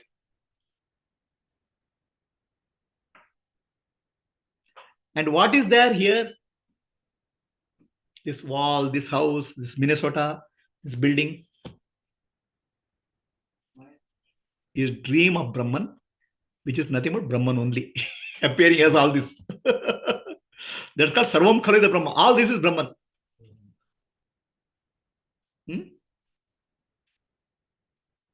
What you are seeing, what you are experiencing, what is there is Brahman. And who is doing it is Brahman. God alone is the reality. Then what are you? What am I? Repeat the Bhagavad Gita sloka. Nimitta matram bhava savya sachin. Nimitta means instrument. This body and mind is the instrument of God to experience the world and do something in the world. Just instrument, nothing more. Instrument projected, something done, then it's withdrawn. And this instrument starts thinking, I am reality, which is false. It's like a screwdriver. You're taking a screwdriver, the electrician opens the bulb socket and gives the electric bulb, right? All of you are electric engineers, no? Okay, he repairs the screwdriver says, I only give the light. It is the electrician who is doing it. It is the Brahman who is functioning through all the body-mind complexes, and Brahman alone is the reality. Through your eyes, one who is seeing is Brahman. Through your tongue, who is speaking is Brahman. Through your ears, who is hearing is Brahman. Brahman is called Ishvara here, God. Okay, let me repeat a mantra. Om Sahasra Shirsha Purushaha Sahasraksha Sahasrapat. So, Ishvara or Bhagavan is Sahasra Shirsha. Thousands of heads. We start imagining one person is thousands of heads without realizing your head, my head, her head, his head is head of Bhagavan. Sahasra Shirsha, Sahasraksha. He has thousands of eyes. Your eyes, my eyes, and his eyes. Everybody's his eyes. Sahasrapad. He has thousands of legs. It's not like ant, centipede. Your leg, my leg, everybody's leg is his leg. Bhagavan's leg. Who are you?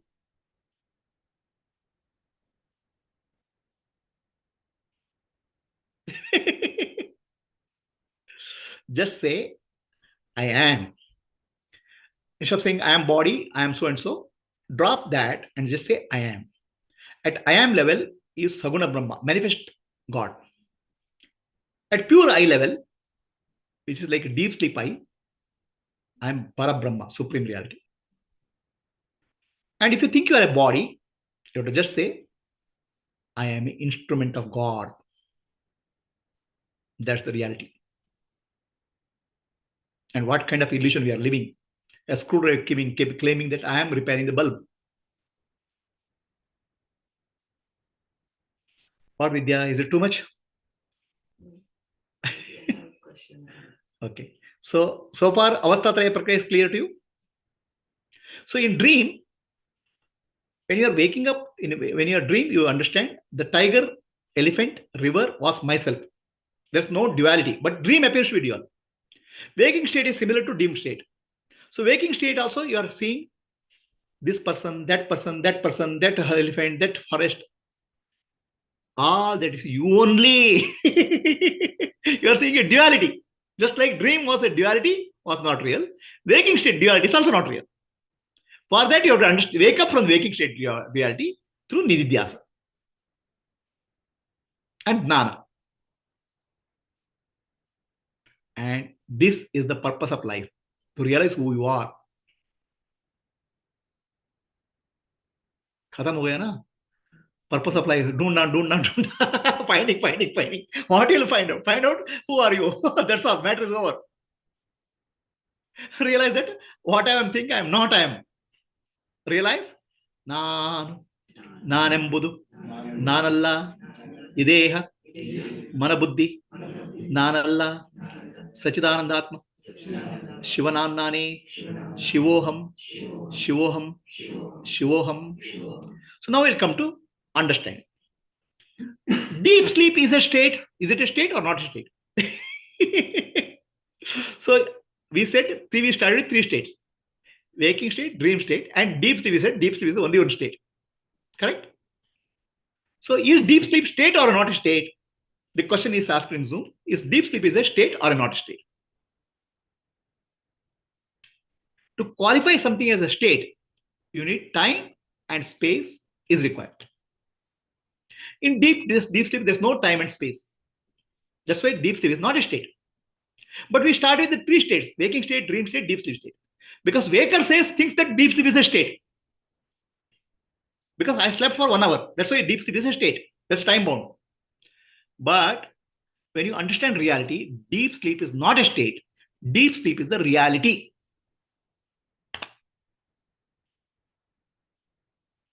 To qualify something as a state, you need 3 things: cause and effect, time and space. So right now, if you eat food, which is cause, your hunger will go. Effect. Cause and effect is there in the state. And you start at 1 o'clock, to 2 o'clock you finish lunch. Time is there. But when you go to dream, 1 o'clock you have taken food here. In dream, you may feel hungry again. The causation is gone. Eating food and hunger is gone. The cause and effect is broken. That's why it's a different state. The space is gone. You are here in Minnesota. In dream, you can be in India. Space, time, causation is broken in dream state. This is a different state. In deep sleep state, there's no space, there's no time, there's no cause and effect. But from waker point of view, in ignorance, deep sleep is a state.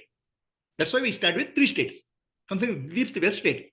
Finally, with analysis, we have come to a conclusion: deep sleep is not a state. Deep sleep is a reality. Is the answer clear?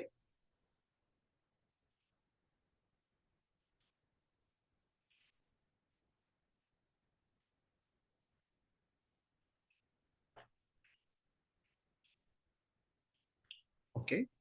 So, just now, you went through a surgery called Avastatraya Prakriya. When doctor does a surgery, the patient will be alive.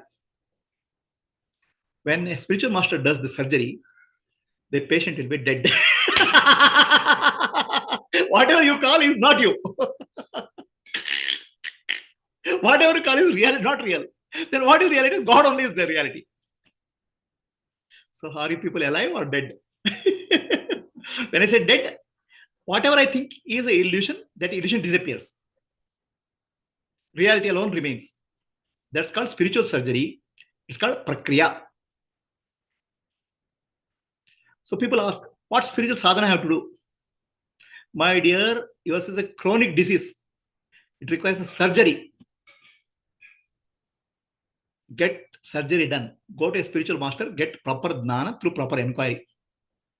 Matter is over. You don't do sadhana, you do shodhana. Search. Search for reality.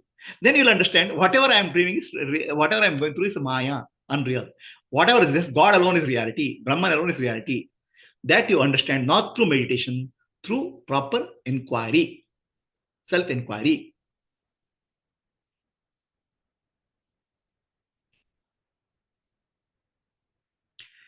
So that with respect to waker, dream is unreal. Okay. With respect to turiya, waker is false. And then is deep sleep itself is turiya. See, turiya means there is nothing called separately called turiya. Turiya is not a fourth state. Many in English they translate turiya as a fourth state. Turiya is not a fourth state. Turiya is there in every state. What is there as a background or a part of every state is called turiya. Turiya is not a different state. So in waking state, you are in turiya, thoughts appear. In dream state, you are in turiya, thoughts appear. In deep sleep is turiya. Deep sleep itself is turiya when you understand the reality. So understand the reality.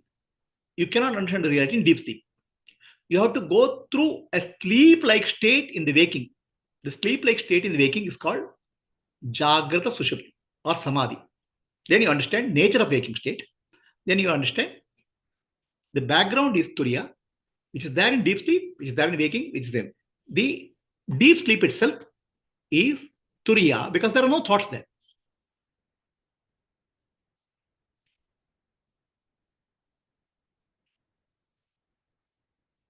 If deep sleep is not a state, why it said that three states appear and disappear in turiya, in Mandukya? Turiya is beyond three. So in Mandukya Upanishad, we start with three states. Just like I started with three states, they finally reduced it to deep sleep and then turiya. So Mandukya Upanishad starts with the three states. This is based on a Vedantic teaching, Vedantic method of teaching, unfolding. It's called what we call as Adhyaropa Apavada. You start with some assumption, take it as real, then go step by step, unfold it. So you take three states as real, start with that, keep on negating it, finally end up with a real state. Are we clear? So Avastatraya or Turiya is an unfoldment which happens based on what we call as Adhyaropa Apavada. It's a method of teaching. A step by step, you take from three state, you reduce to two state, you reduce to one state, and then say one is a stateless state, Turiya. Are we clear? So, this is Avastatraya Prakriya. Is too heavy? I mean, is it feel comfortable that I am not real? Huh? I am not real. My problems are not real. The world is not real. Is it comfortable or uncomfortable? Is it relief or a, oh my God, what mess I am in? Do you understand all of we are all dream characters in Brahman's dream? Do you understand you are a dream girl? Not for a husband. You are a dream girl in Brahman's dream. All of us are dream characters in Brahman's dream. The dream is called Maya. So, with that, we are concluding Avastatraya Prakriya.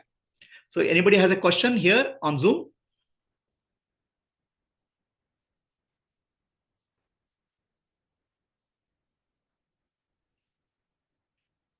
Yes, Maitri, you have a question? No. So, are you awake? I am. Really? Jagrata Sushupta. No. Okay. So, we'll close this. We did this Avastha Tripuraka more than 1.5 hours. Okay. You go through the video and then understand. Right now, we'll give a break. I will give a cup of tea or coffee. Then we'll continue for the next question. Huh? What is the time now? 6:57. No. 8 o'clock. So we don't take dinner. I don't take dinner. We'll take lightly something, little bit. Okay. Huh? Fruit. One fruit. Any fruit. One fruit. Okay. So on Zoom, I have to announce how much time we will be spending.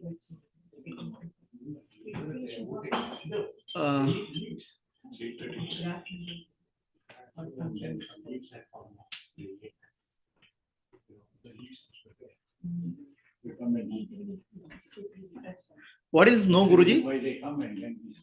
Gayatri, what is this no Guruji you say? Okay. So we are we are continuing this after this, or we are stopping this? We will continue after how much time? 8:30. So it's 8:30. So it's 8:30 now. What time we are continuing? 9:15. So we are continuing in 45 minutes. This session will continue in 45 minutes.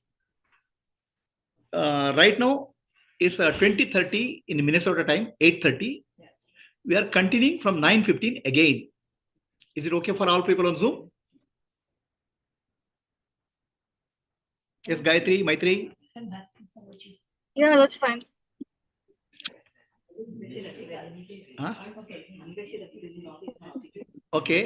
So, yeah. Yeah, for people sitting there. Okay, Kartika. He's saying they don't want to eat, so we'll just quickly. Okay. So actually we are taking half an hour, not 45 minutes. In half an hour we are joining back. Are you okay? People on Zoom?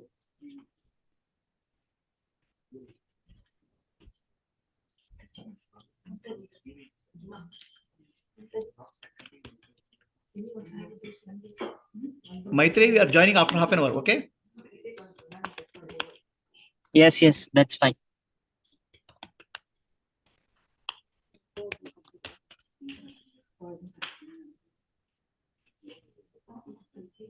Okay, 30 minutes break. After that, we'll join back. Okay.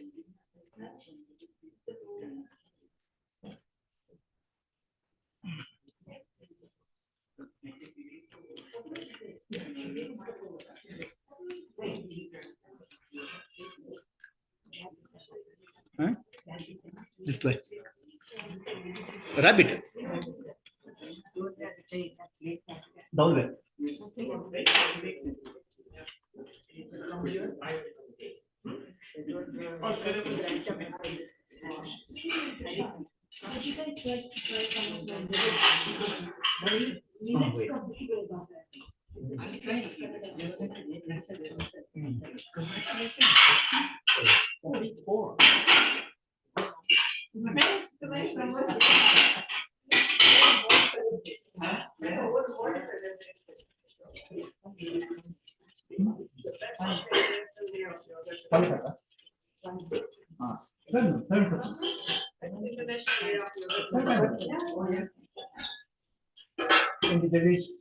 Too heavy.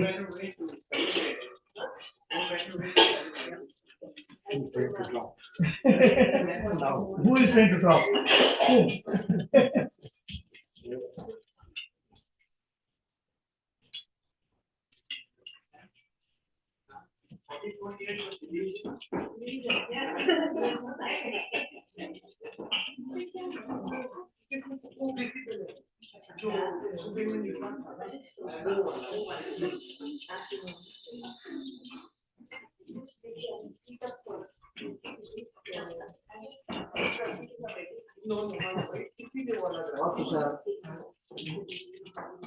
Is it logical?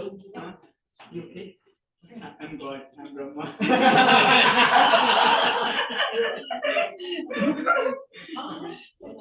For him, he's got a lot of life ahead of him. So he's saying, yeah, I'm Brahma. Yeah. He like, what the heck were you doing all these years?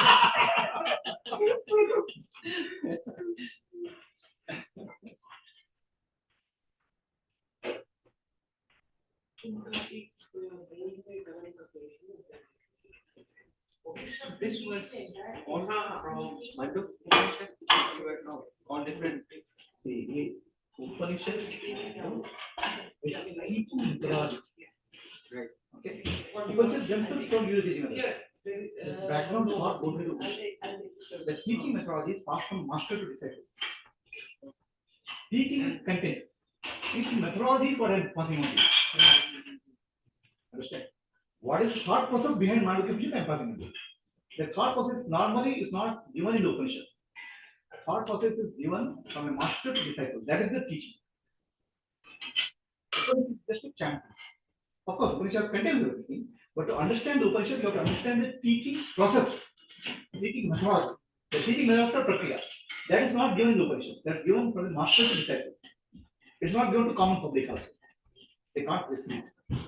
They are not eligible to receive it unless they seek it.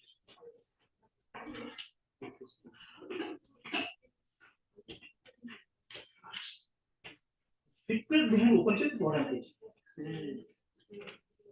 If you read Upanishad, you will not understand. That's beautiful. How did you correct yourself?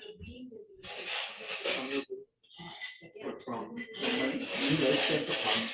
really like that. And I got a blessing also from my master. All this is from many lifetimes.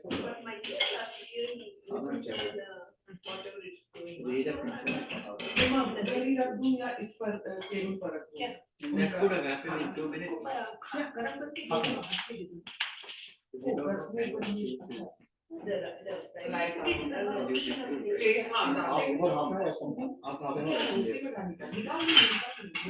That's why people, when we say lifetimes, they think, oh my God, this what usually we have rest. That is all again.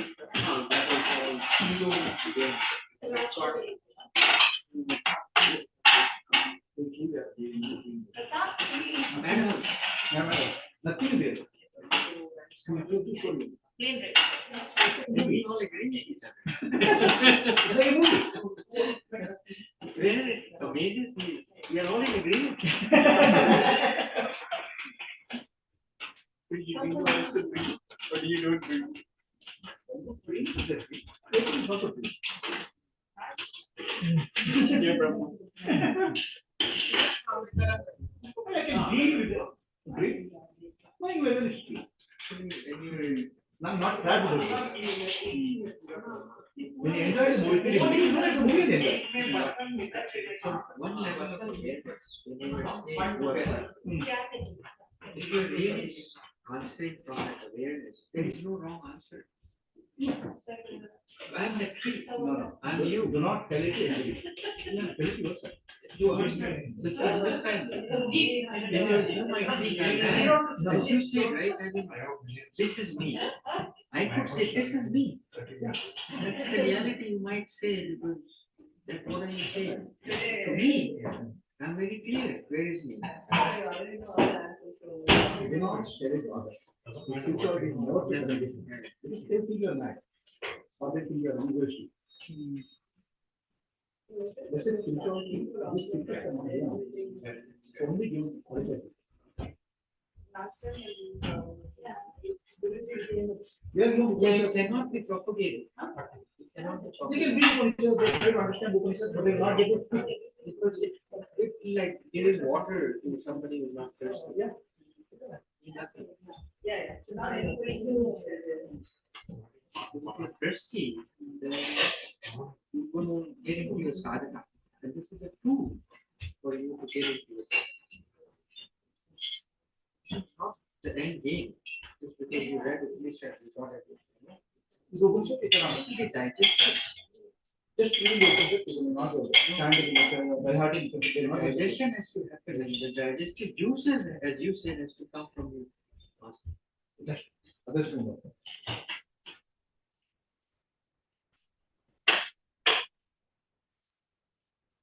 Which makes sense. And Guru also has made it doesn't mean that the person is not physical body. Right? Because anyways it's not reality, right? As you say, right? Not in physical body cannot teach. Okay. It's always because being Mashwati can communicate with you.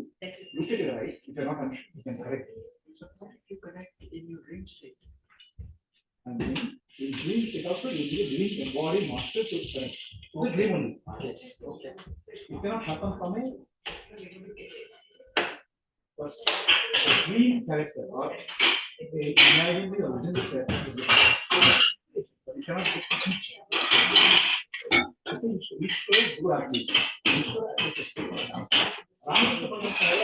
physical relation of being. Check it.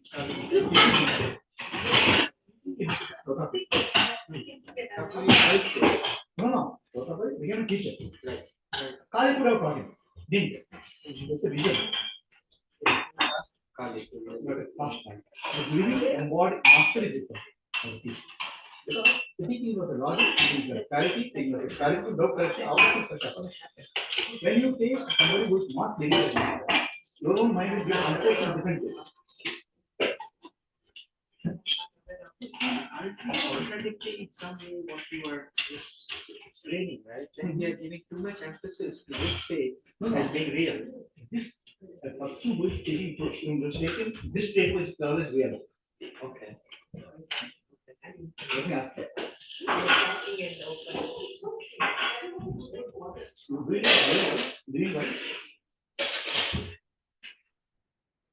I mean, in this state, you will be loyal. Loyal? Yeah. I mean, you can. Yeah.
Why you tell him not to get a job?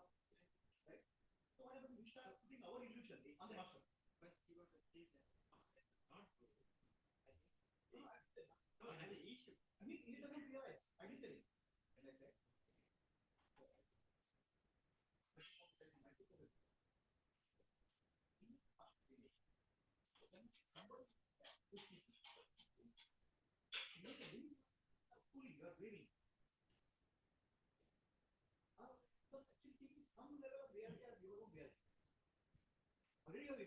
You're adding one more relation. Yeah. Question. You said we all need a living body to explain us, right? So where did the living body who explains us gets the knowledge from? Because even they need it. Yeah, but like how long? Okay, It's an infinite chain, infinite chain. Yeah, but where did the original guru get the knowledge? Original guru is Narayana, Brahma. He gives to Narayana. He gives the teaching to first level of rishis. It's called this way. Narayana also is a living body, right? No, Chandimantra. Samarabha Shankaracharya Madhyamam Asmadacharya Paryantam Vande Guru Paramparam. Parabrahma Narayana appeared as an intuition to first level of sages. That's called first level of sages. It's called Shruti. They heard from Narayana and then meditation. That's the beginning. Then they pass on the next level. It's called revelation. Revelation happens first level. They are called rishis. Okay. I'll give you another example for your question. One lady comes to me. This is a real life happening. She says, I'm experiencing Ramana Maharshi all the time. When I wake up in the morning, I see Ramana Maharshi. When I go to the kitchen, I'm seeing. She is a lady. She is a PhD in philosophy. Her PhD is what is called liberation, or what I call as Buddhist terminology.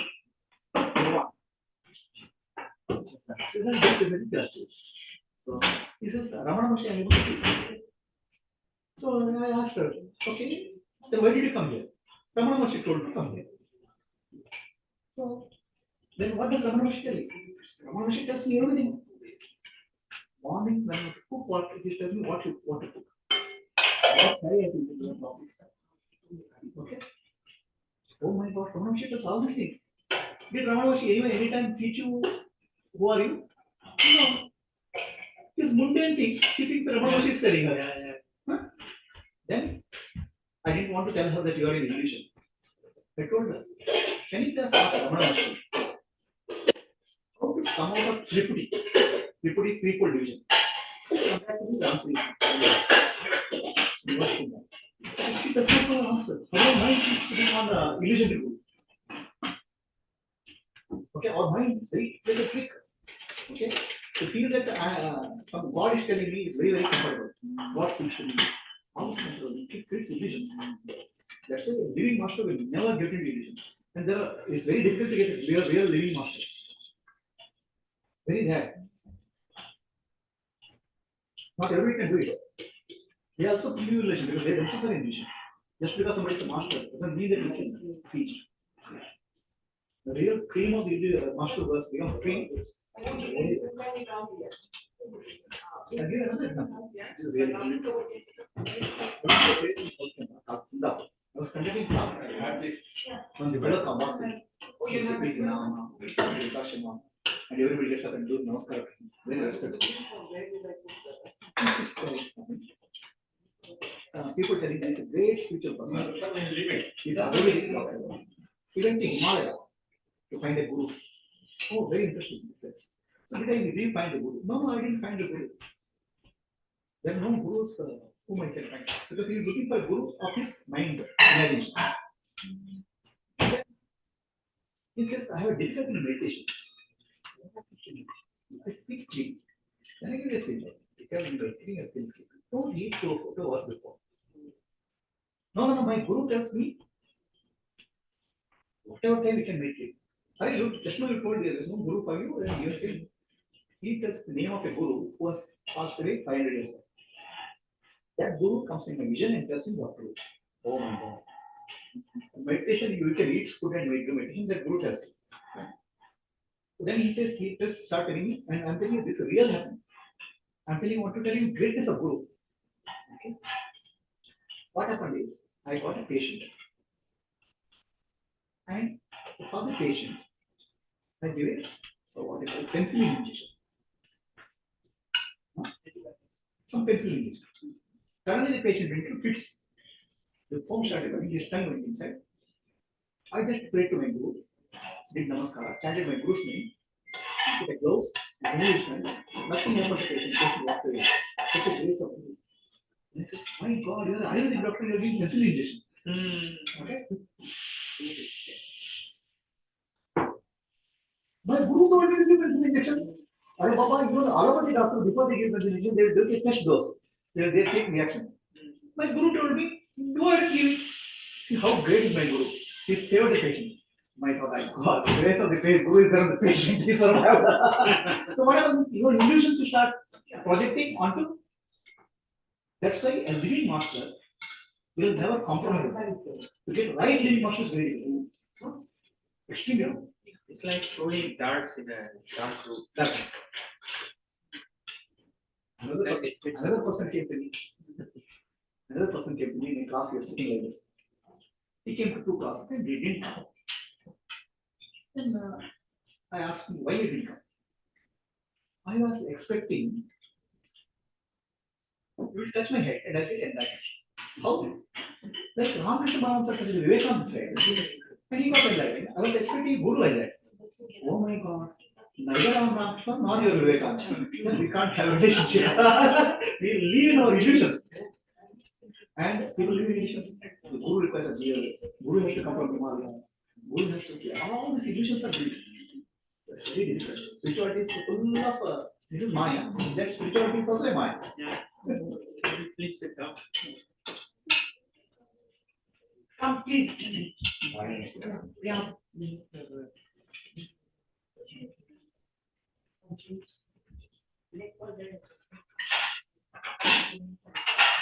Thank you.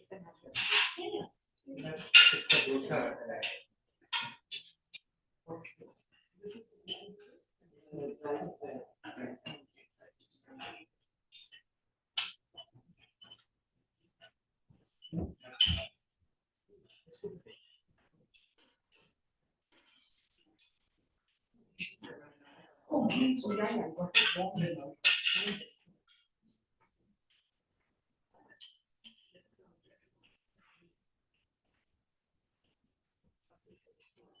Yes. It's Really? Just like that, right? yeah, and then take more and then Days, 8? no, minutes. Oh.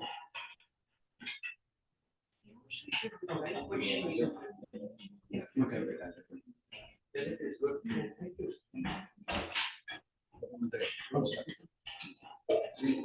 No, this is very spicy. For me, it is enjoying. Yeah. Oh, they were all here, and the students came and pushed them out. Oh, One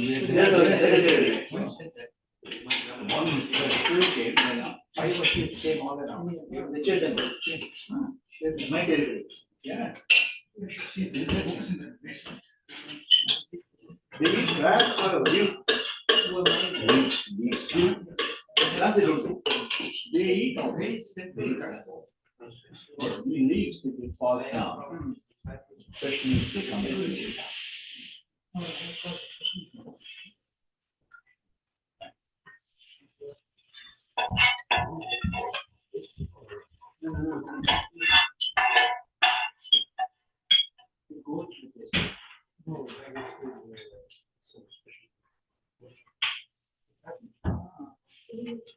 When we first came here, we had the distinct here, it's not there. The family of the beavers used to live. I forgot the name of it. Beaver. Beaver is it looks like a squirrel, but a bigger one, huge one. Beavers can cut a huge tree. Yeah, this huge tree, they can shoot out. Yeah, and it falls. Like a rarity. Yeah, it's a big one. It's like a full. And then what they do is they shut off the water and seas, and they build dams. It's within. They're never. They are always working. Amazing. So they individual one is good enough. You can cut a huge tree and then the tree falls off. Then it takes small branches and then it puts across the river. For water. So in Dharma, then they can have some their children know other. Oh, beavers. Very, very active. Now why they are not coming? Yeah, like at all. See, our house was the last house in civilization. There was nothing beyond. And then we had forest rivers. So if it is too hot, if it is this day, about 25 years back, you will have about 10 or 15 deer sitting below this tree. So that they come and sit in the afternoon. So now you have 100,000 homes, 200,000 homes. So when I first moved here, we were all amazed to see so many deer. And we had two huge apple trees. We love apples. They will come and sit here.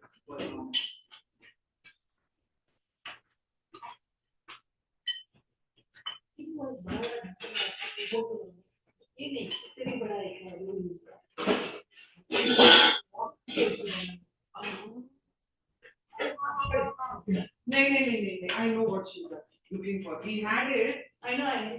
He was putting it away. That will work? Oh, maybe.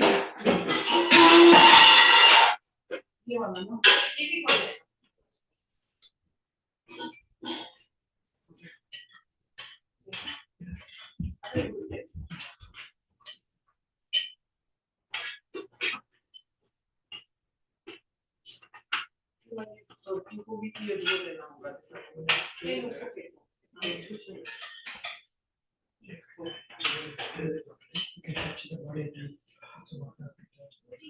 Yeah.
ಎಲ್ಲ ಬಿಟ್ಬಿಟ್ಟು ಇದೆಯಾ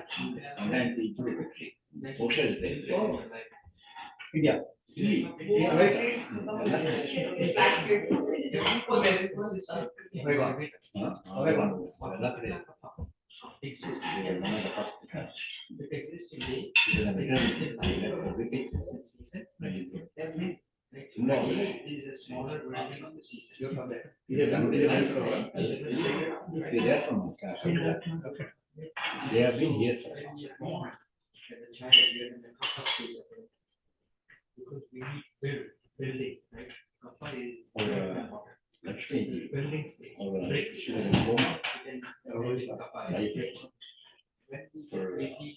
1.5 years. Every day he used to come from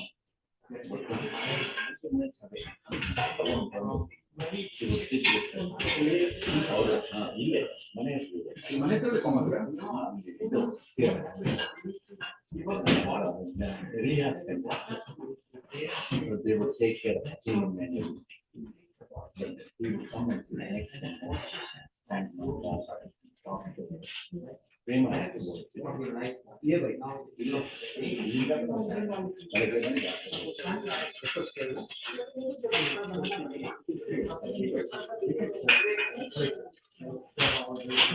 he's not that. He also 4 hours.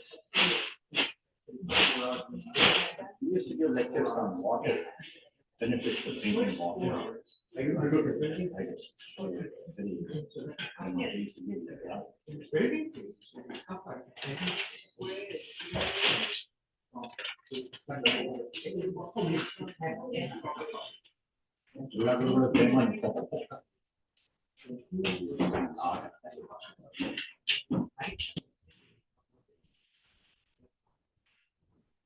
Is there any PDF, any link?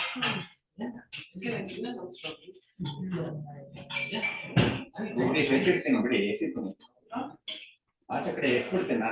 you have something basic one, can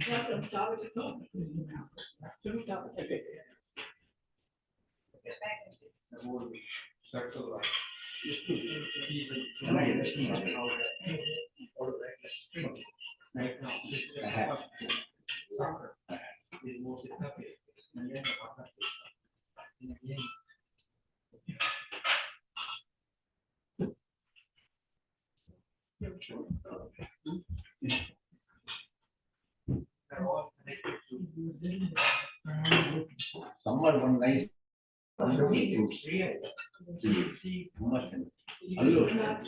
India and Black one is here.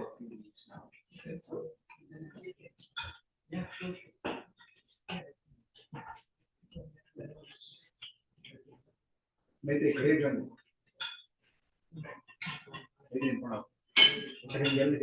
I made a card.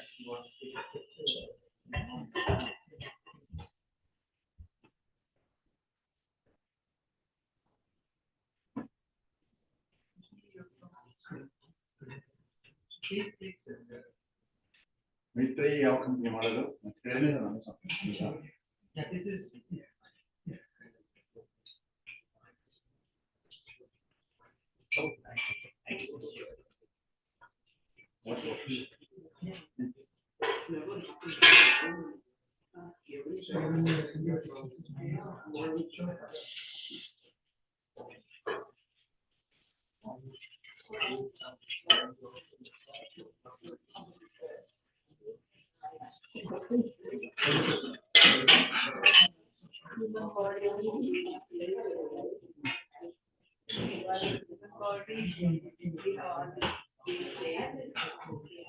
So can we always be and understanding becomes deeper and deeper will become.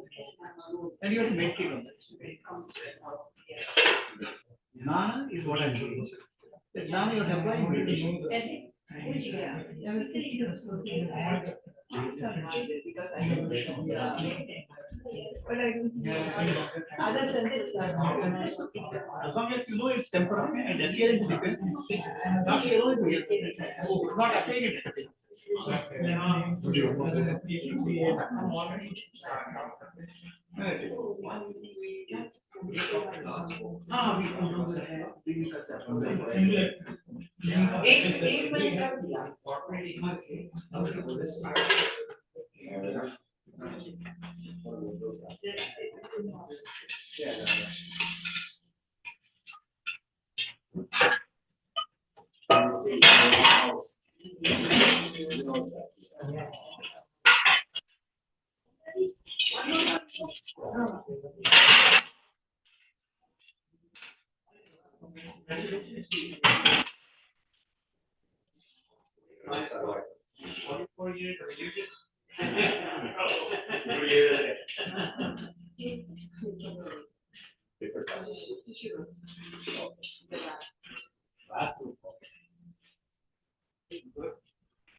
This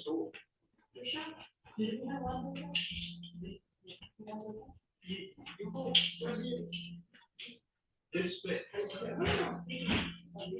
You must be an expert by listening to this all the day. Communicate. Yeah, there's all of it.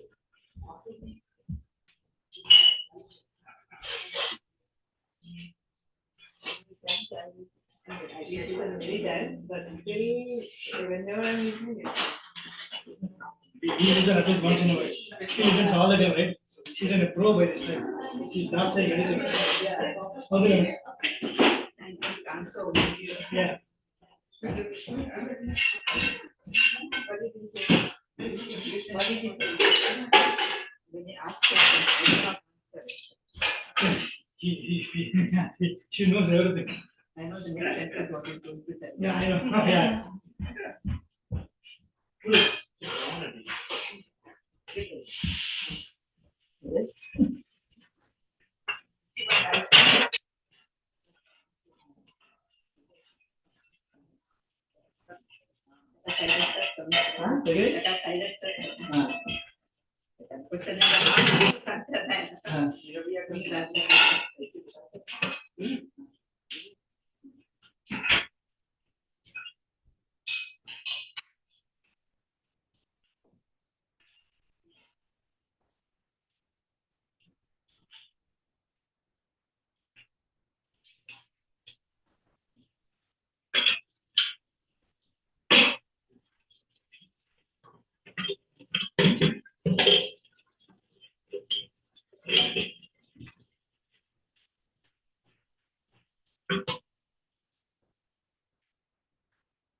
They eat flowers, so. Yeah.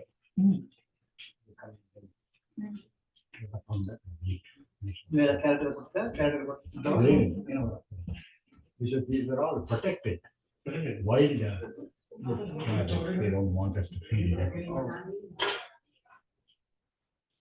With all their nature, they don't accept it. Yeah, they will. If you give, they will eat.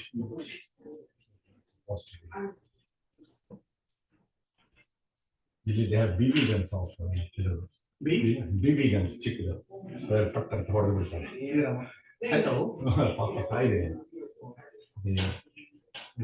were shooting a lot, hunting.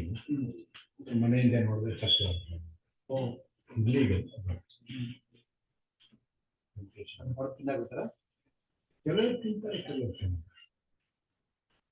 ಮನುಷ್ಯನ ತಿಂತಾರೆ but ಮಿಕ್ಕಿದೆಲ್ಲ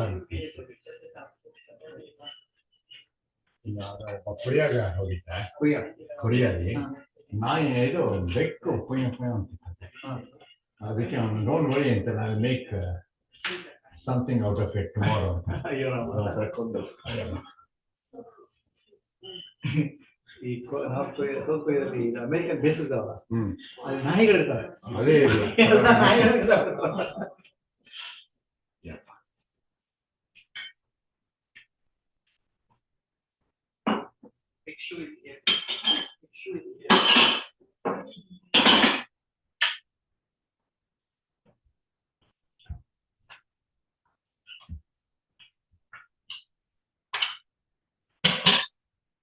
What state are we in? A very short state.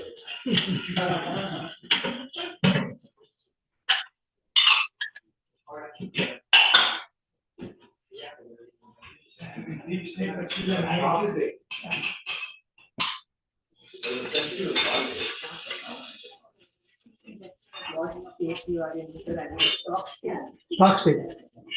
What state are you in? Stock state. Tell Confused ಮುಂಚೆ ಯಾರು ಹುಡುಗನ ಯಾರು ಹೇಳ್ತಾರೆ ಹುಡುಗನ ಯಾರು ನೀವ ಅವ್ರು ಕೇಳಿದೆ ಯಾವ ಸ್ಟೇಟ್ ಅಂತ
Trump declared war today.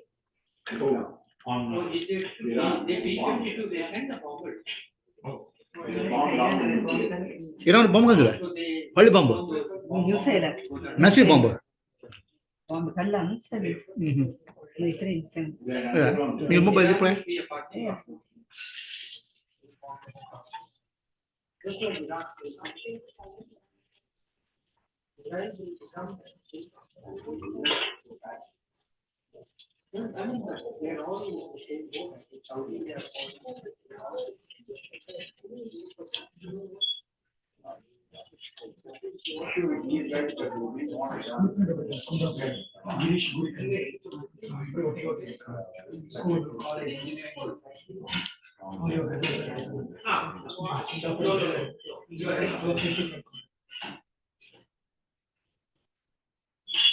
basically from Punjab, just born in Punjab. Grandparents are there.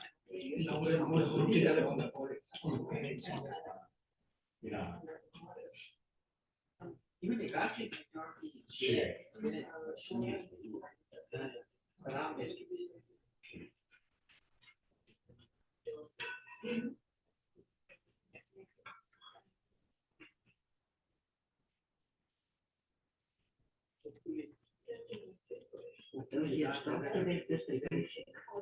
Students and all ask very deep questions. I cannot even answer. He will answer every question. Even though I have been listening for him for the past 17 years, many such students come and answer question. I just don't know what is the answer. They know too much. It's difficult to respond immediately. ಯಾಕಂದ್ರೆ ಇಂಥದ್ದು ಯಾರಿಗೆ ಹೇಳೇ ಇಲ್ಲ ಅಷ್ಟೇ. ಚಟ್ನಿ ಹಾಕೋದು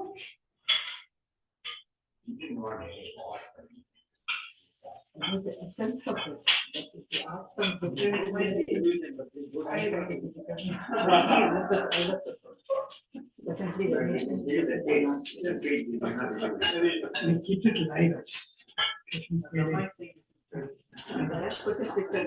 Then offline also. Some people just come in with all this by driving, they also come, they come and ask. So those things are not recorded. Sometimes yes, the student records the mobile and. And then what you say, once you have that realization, then you say, this is what you're looking for.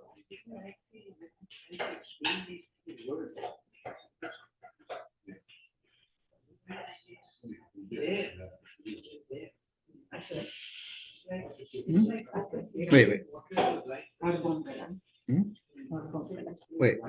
Bomb galam new fair hai. Details समझे ना?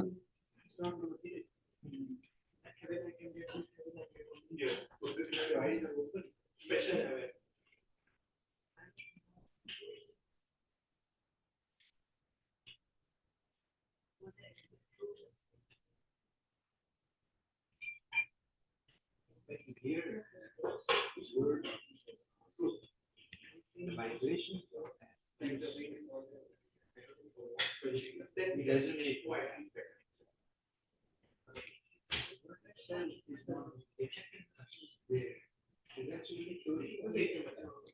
Experience truth and fact are not the same. Sanskrit will say That is true. But it has to be presented. Actually, I don't. It's true. I do not have to. At least.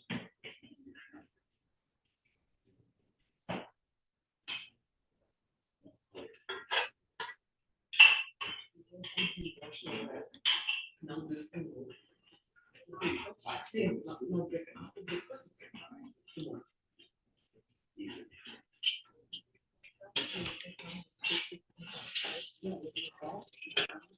This thing has a laser, has auto takeoff, auto land, follow me function.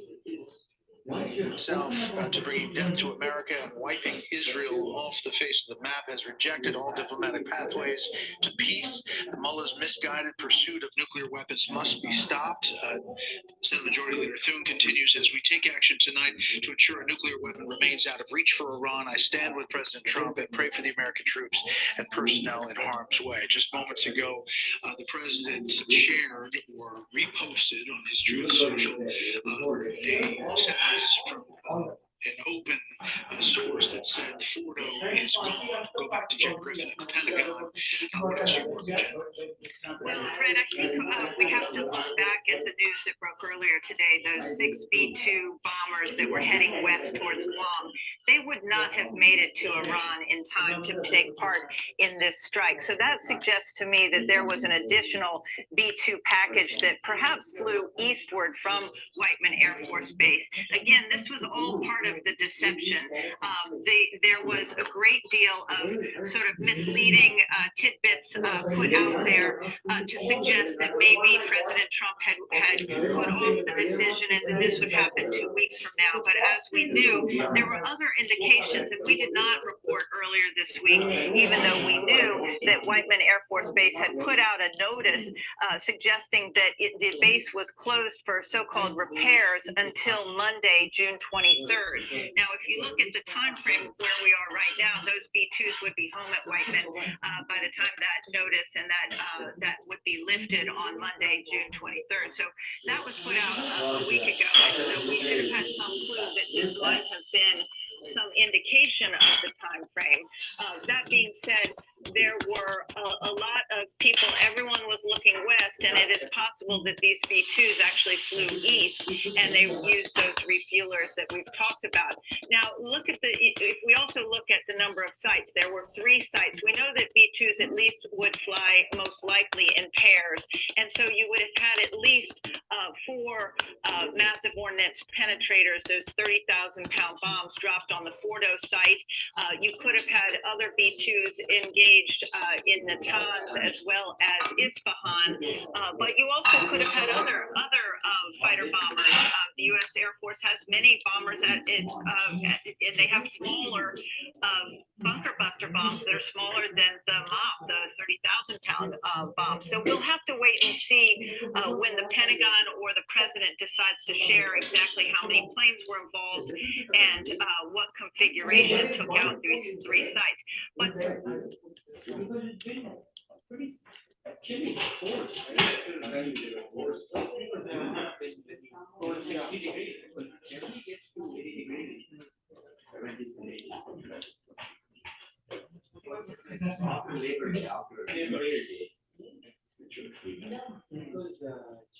by first week of June, all this hotel mode and everything is done.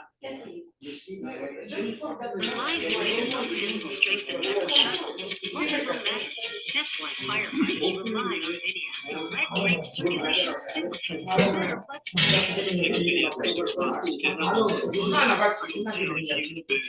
We all love that. Vinia enters your bloodstream in 20 minutes and lasts up to 12 hours. Vinia significantly increases the dilation. for a very short period of time. This is the only place where you look at the weather every day to see what is next. You can be 30 degrees lower within the morning. And it's unpredictable actually. If you look at Monday, Friday's gonna rain. Thursday you see it's gonna rain.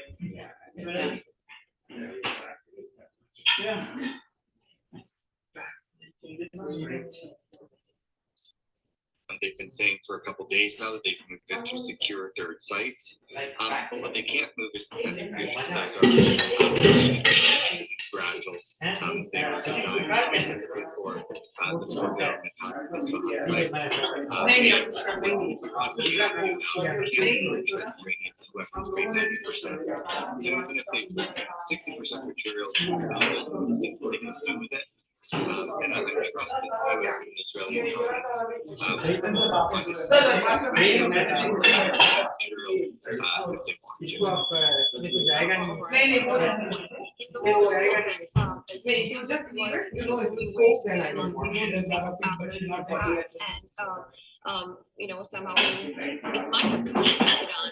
But do you think that that will not just push back and they will not want to go back to it and they will come to the table for talks as Trump is anticipating? So the issue is that Iran's entire air force has been destroyed. Their entire air defense system has been destroyed. Their nuclear warehouses are being destroyed. Their missile manufacturing capabilities are being destroyed. And so Iran has very little leverage. And what Israel has done has barely cost them anything.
Guruji.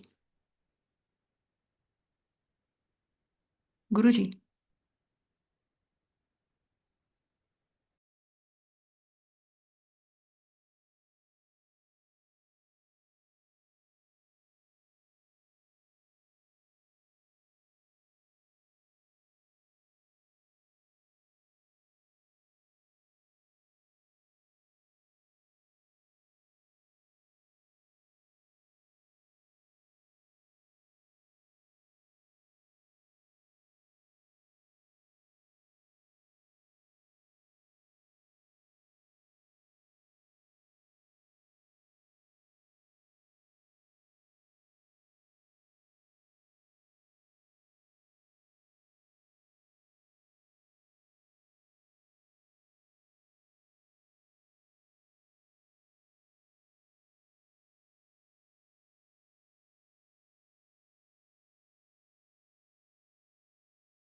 So Gayatri, I'm starting. Can you hear me?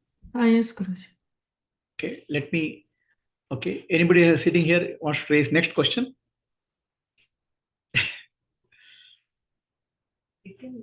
Vidya had asked a question. What is the question? I have another question. You have another question. Okay, what is the question? What was the question I was supposed to ask? I forgot. Do you really need to do puja and visit temples and all that stuff? So the question here is, do you need to do puja, visit temple, and all that? Rituals.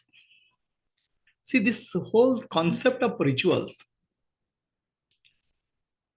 is not Sanatana Dharma. It's alien to us. We have a prescribed way of living in Vedas, which includes Havan, which includes a meditation, which includes some of the practices which comes from Vedic tradition. Vedic tradition is called Karma Kanda.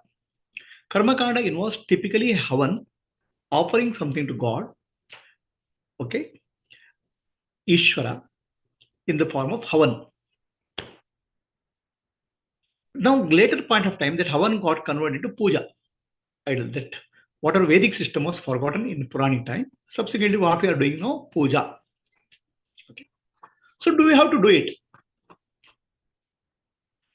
The question here is, there are certain practices or samskaras which help to develop certain qualities in our life. These havans, which we speak of in Vedic time, or puja in the current time, they are a part of the samskara, habit patterns. Havans have a special, havans have some different effects, known, drashya and adrashya. Drashya means a right way the havan is done, it will give certain benefits. Benefits which you can see, benefits you don't see. There are benefits which come from the havan, done in a very systematic way as per the Vedic prescription. A simple havan will change the vibration of the house. It will purify the environment. It will bring harmony inside the family members. It'll elevate the mind. Your quality of life improves if done in a specific way, havans. And it also has a benefit: success in life, having children, getting wealth. Some of these are also benefits, what is called kamya karma. But more importantly, these havans and Vedic prescriptions bring a certain discipline in our life. A typical Vedic scholar, Vedic person, will get up at 4:30 in the morning, complete havan, do some, take a bath, complete havan. So a tremendous amount of self-discipline comes. Okay. That self-discipline is important in this further journey of life. Mind mastery happens. So that's why Karma Kanda in Vedas is for bringing self-discipline, bringing harmony in the house, harmony in the society. There are benefits available to you. Learn from a proper source. You can get the right benefit. If you remember, there's a Bhopal tragedy. Bhopal tragedy happened where the gas leak was there. Many people died, many people suffered. Some people did not suffer, they were intact. And those are the homes where Havan was being done. So there are Havan, effect of Havan has been studied in different countries. What happens is that it's not just a fire. Mantras, the chanting, invocations changes the vibration of the place, brings the purity in the place. Have you heard a person called Dr. Emoto? Emoto, I think his name, is a Japanese scientist. He did research on miraculous messages from water. So what happens is that when you chant some mantra or chant something in front of water, the crystalline structure changes when you freeze the water. That means our words, our actions have the ability to influence the water, ability to influence the surrounding. That's called creative vibration. Now, is a good vibration in the house is important? Yes. Is to do that first thing in the morning so that your mind is silent and calm throughout the day? Is it important? Yes. So this is a part of self-discipline, harmony, bringing purity, at the same time developing the faith in Brahman and God. So from that perspective, has it to be done? Yes. Now, should we go to do and puja in the temple? So the external, what we do externally. In house, there should be a puja idol, the puja altar or a puja room. There should be a temple in the city. Now the puja and temple and all, these are the places for bringing spiritual vibrations into puja room in the house, bring spiritual vibration in the house, which means all family members will get affected by that. Havan doing in house brings the harmony within the family. A temple in the city brings certain vibrations into the city. A havan done for community purpose will bring a lot of peace and prosperity to that region. So like that, havans have a benefit which is seen. It's called darsha. Unseen benefit is there. Unseen benefit is that if the person does havan in a proper way, after death, he will get earn punya and he'll go to heaven, sarga. So this is discipline, seen benefit, darsha phala, adrsha phala is there. So compared to Vedic way, today's world is puja. Puja also gives similar effect. Depending on your Ishtadevata puja, depending on puja of Ishtadevata, that's called Ishtadevata puja. Ishtadevata means, see, we can have Ishtadevata, husband can have Ishtadevata, wife can be Ishtadevata. Ishtadevata is what deity attract, what I am getting attract to deity. So what happens is that constantly thinking of the deity, yad bhavait tad bhavati. Whatever you think, you become that. That's the principle. Okay. Whatever your mind focus on, constantly, you become that. So if you are able to focus on a deity, Ishtadevata, that deity's quality will start coming in your life. So when I say Rama, what are the qualities of Rama?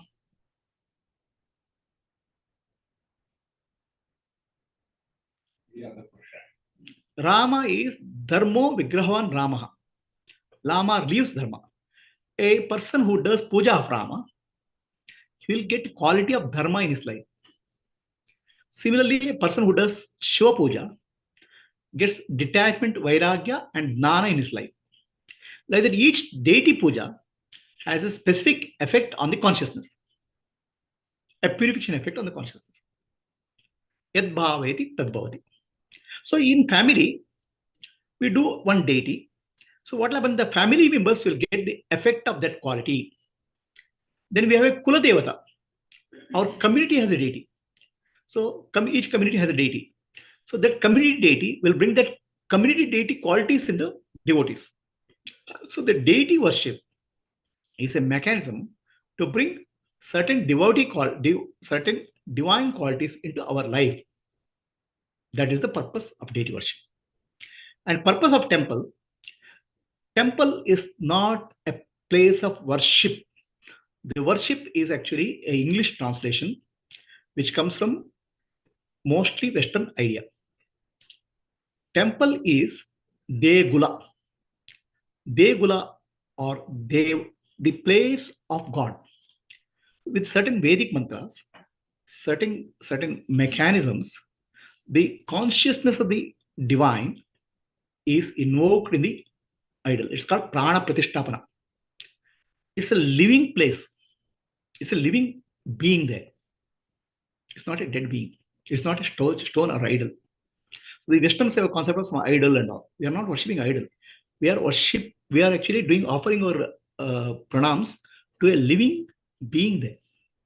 So that living being is invoked through some certain mantras, certain puja rituals, and it has to be maintained very proper way. And temples in India is called Devula. They are designed for a certain energy structure, okay, which influences the consciousness. If temple in India is designed like a human body, Dvajastamba falls into Muladhara chakra, the base chakra base way, and Garbhagudi falls into Sahasrara. The Gopuram, all those things are designed for focusing energy in certain way. So the people who go there will get affected by their energy. So if your question is there a value for going to temple? Yes. Is there a value for doing puja and yajna in the house? Yes. Should you do it? I don't know. It's your choice. You have to decide what your liking is. So people can do a deity puja, and as they do, they develop the qualities of deity, and they can even interact with the deity, like what happened in case of Ramakrishna Paramahamsa. Their higher intuition can develop. So it's a method of spiritual journey. That's why in Sanatana Dharma, we have something called Karma Kanda, which is focused on havans, yajna, rituals. Then comes the Upasana Kanda, meditation. Then comes the Jnana Kanda. And most of the people, they start with the Karma Kanda. Because as a householder, we have to bring all the family members together, common vibration. That's why Havan was a practice in the house. Karma Kanda is the beginning. Then gradually, as the person more evolves, what you do physically will become psychological, internal. It's called Upasana. And finally, he will go to Jnana. So this way, actually, Karma Kanda, Upasana, and Jnana is from outer to the inner. That doesn't mean that outer has no value. Outer has a value of bringing together all the people, creating a common vibration. And Vedic mantras have a specific vibration, specific benefit for people to do, and it brings a good quality of life in the family, in the society. It makes people evolved. That's the purpose of ritual. That's the purpose of havans and puja. Now you tell me, should you do it or not do it? It's a slow process. It individually develops, right? If we can understand everything, that knowledge, what it is. See, these should be developed from the childhood. There's a part of the samskara given to the child. So what you do in the childhood, it imbibes certain qualities. A person who does puja, sandhya vandana, or havan, he has a different quality in him. A calming personality, peaceful personality that develops. These are all mechanisms to what we call as Vyakti Vikasa, flowering of an individual. And from Vyakti Vikasa, Samaja Vikasa, society. Right now, I can't do all that stuff because in past days, nobody taught me all that stuff. So, is it necessary for me? See, the question is, I was not taught in my childhood. Is it necessary for me? The answer has to come from you, not from me. In Sanatana Dharma, it's not a prescriptive religion. It's not a religion based on the commandment, thou shalt do it. No. Sanatana Dharma is an exploratory religion. Sanatana Dharma is a place for people who do puja, people who don't do puja. People who worship God, people who believe in deity, don't believe in deity. People in Shiva, believe in Rama, or non-believer. For all of them, there is a place. Still, you can be Sanatana Dharma. But important thing you have to understand, Sanatana Dharma focus is self-realization.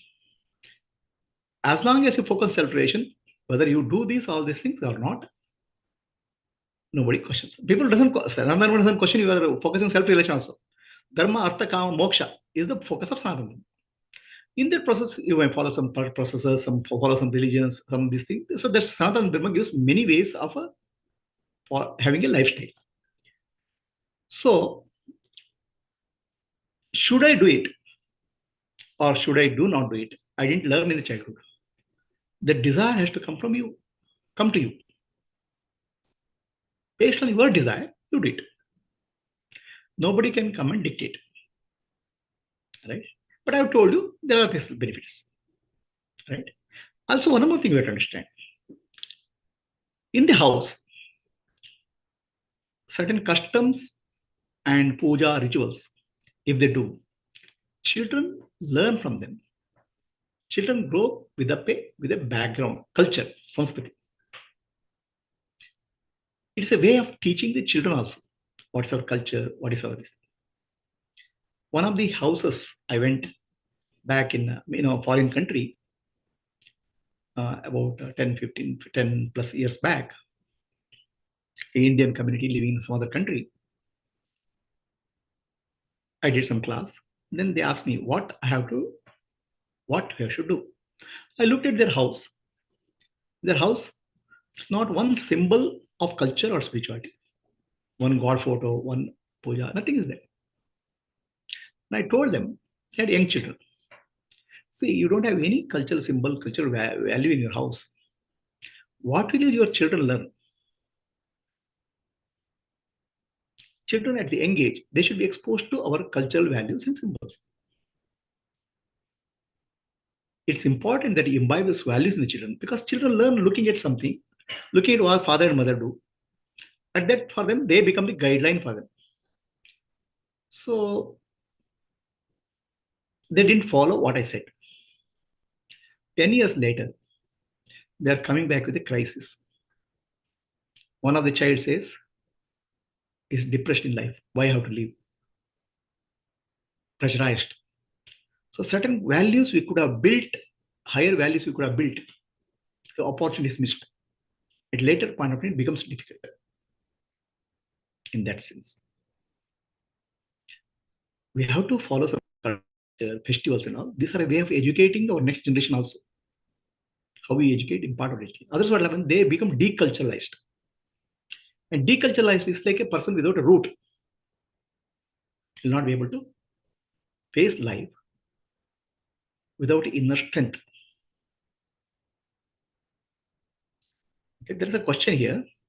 Can you say that as long as I am identifying the BMI, body, mind, and intellect, I have to follow a ritual, puja and prayer? So, puja, prayer, and ritual, or whatever is that, is called karma kanda. It's a part of spiritual journey. Spiritual, what we call spiritual practice. The spiritual practice happens in 4 levels. You become closer to deity in 4 levels. It's called Salokya, Samipya, Sarupya, Sayujya. So, puja in the house, a temple, a yajna havan in the house is a part of Salokya and Samipya. That's a part of Karma Kanda. Then Sarupya happens when it becomes Upasana, inner meditation. It becomes Sarupya when you follow Karma Yoga. From Karma Kanda to Karma Yoga. And the understanding the rituals and meaning, internally Upasana. So that's called Upasana. Karma Kanda will reduce to Karma Yoga and Upasana. Internal. External becomes internalized.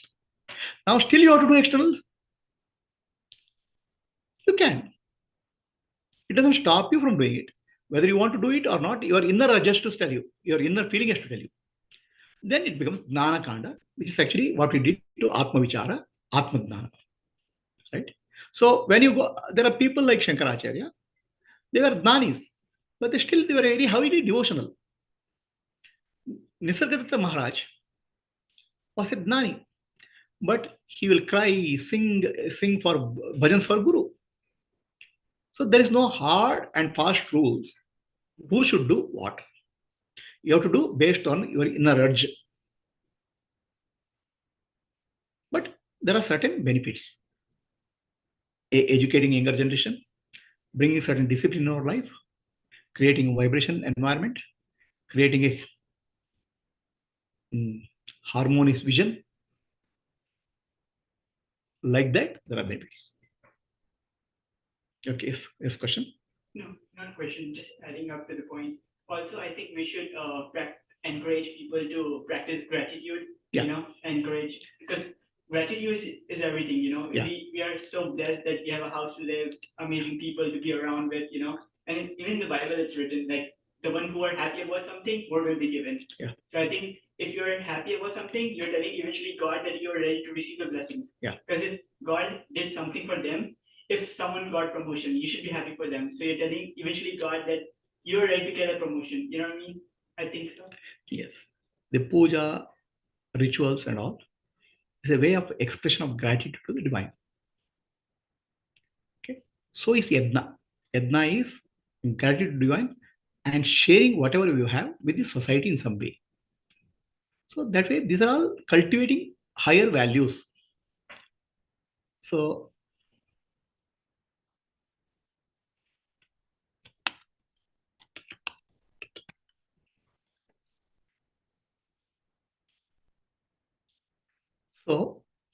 it is inner urge is clear. You will get inner urge. Right? Follow your inner urge. All of us, please understand. The question we are asking is, should we do a deity worship? We are doing deity worship in some other way. Go to a sportsman's house. You put a picture of a sports fellow. Go to some boy's house. You put a beautiful girl. He's worshipping a deity girl. And go to a businessman's house. He'll put a photo of a top businessman. Some way we are doing deity worship, but our deities are our role models. Why can't we have a higher role model in life?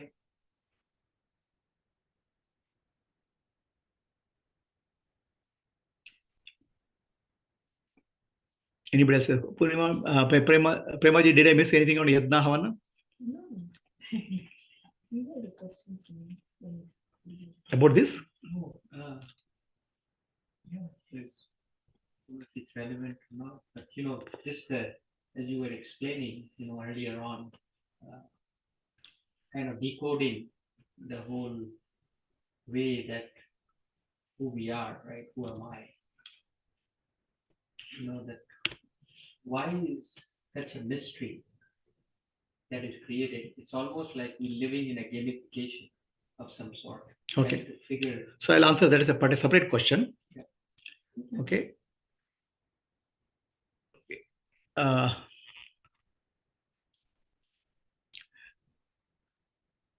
Anybody else on Zoom has a question?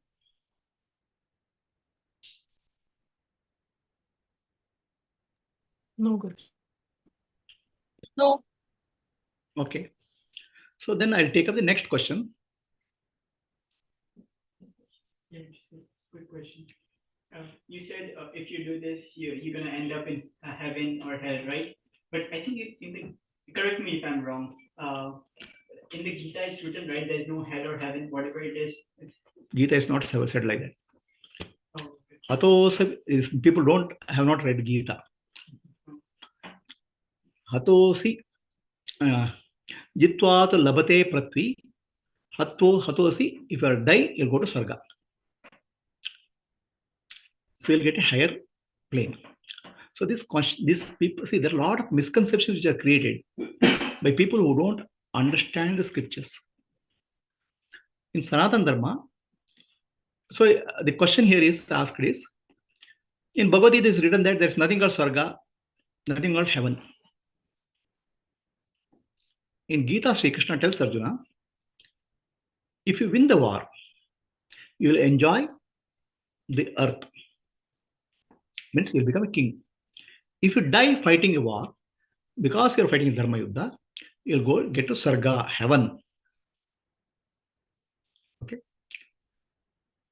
In Sanatana Dharma, there is a concept of 14 level of existence, lokas. They're called planes. Earth is the middle one. Bhuloka, Bhuvarloka, Suvarloka, Maharloka, Janaloka, Tapoloka, Satyaloka, the higher planes. Higher and higher, more evolved beings are there. The lower planes are there. Atala, Vitala, Sutala, Patalatala, Rasatala, Patala in Sanatana Dharma. In Buddhism, they speak of 31 planes of existence. Okay. So do not be under the impression that whatever life you are experiencing is the only life. There are higher order lives and lower order lives. For example, animals are in the lower order life. Okay. There are ghosts, demons in the lower order life. They are there. In the relative plane, all these are real. But in the absolute plane, Brahman is only real. When you realize the truth, Brahman only is real. But if you are in the relative plane, there is a levels of existence, relative domain, not in the absolute domain. So that's why Sri Krishna says, Bhagavad Gita, Brahma Bhuvana Loka Punaravartino Arjuna Mamupetya tu Kaunteya Punarjanmana Vidyate. Krishna says, Brahma Bhuvana Loka. So Brahma Loka to Bhuvana Loka, that means he is speaking of 14 lokas. Bhuloka, Bhuvarloka, Suvarloka, Maharloka, Janaloka, Tapoloka, Satyaloka, Atala, Vitala, Sutala, Talatala, Rasatala, Patala. He says these are all relative existence. They are temporary. When we say temporary, not today appearing tomorrow. Billions and trillions of they last. Life there is temporary. It's in Maya. But if you attain me, if you get self-realization, you'll be freed from this lokas. That's the teaching. So we have to go to original, real scriptural meaning, not interpretation given by somebody. All right. So, and also Sanatana Dharma is very clearly told, every ritual puja, what they do and what is the benefit. There are specific pujas you have to do for going to Sargaloka. That's called Adrishya Phala, unseen. There is Drishya Phala. By doing this, you'll get this benefit. Maybe success in life, maybe children, whatever is that. So like Drishya and Adrishya, there are specific, and there are very, very specific methods of doing it. So you cannot do randomly. It's precise. Okay. The geometry has a meaning. The way you do it a meaning. It's all very precise process of them. Right now, nowadays nobody knows. They don't do it properly. But multi levels of reality is true.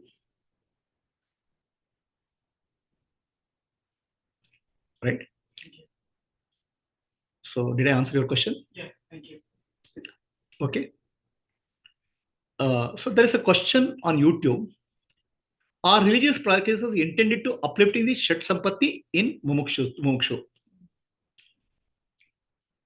Religious practices are actually what we say, we are born with Sattva-guna, Rajoguna, Tamoguna. 3 qualities. Tamoguna means laziness, inertia. Rajoguna means activity. Sattva-guna means knowledge, wisdom, intelligence. So we need to develop an individual. It's called Vyakti Vikasa. So for that, certain practices are designed. They're called Yadna, Havana, Puja. And most of them have twofold nature. One is discipline, and other one is discipline which will bring certain mental framework, mental qualities. And then we have, I told you, harmony, benefits are there. And these are all what we call as worldly benefits, worldly life. In worldly life also, if you have a disciplined mind, you'll be successful. Certain practices bringing divine qualities into life always relate to, all of these relate to physical world, material world. So that is the purpose, what we call having a good samskara to help the individual evolve. See, I know a person who is intensely does sadhana. One of the great upasanas she does more than 20 years. Getting up at 4:30 in the morning every day, doing certain practices which will take about 2 hours in the morning, and certain way of behavior certain way of food intake, you have to see that quality which has come in that person's life, the calmness, the joyfulness, mastery over the mind. So that way, these pujas, rituals bring certain quality. We have something called Ayyappa in India.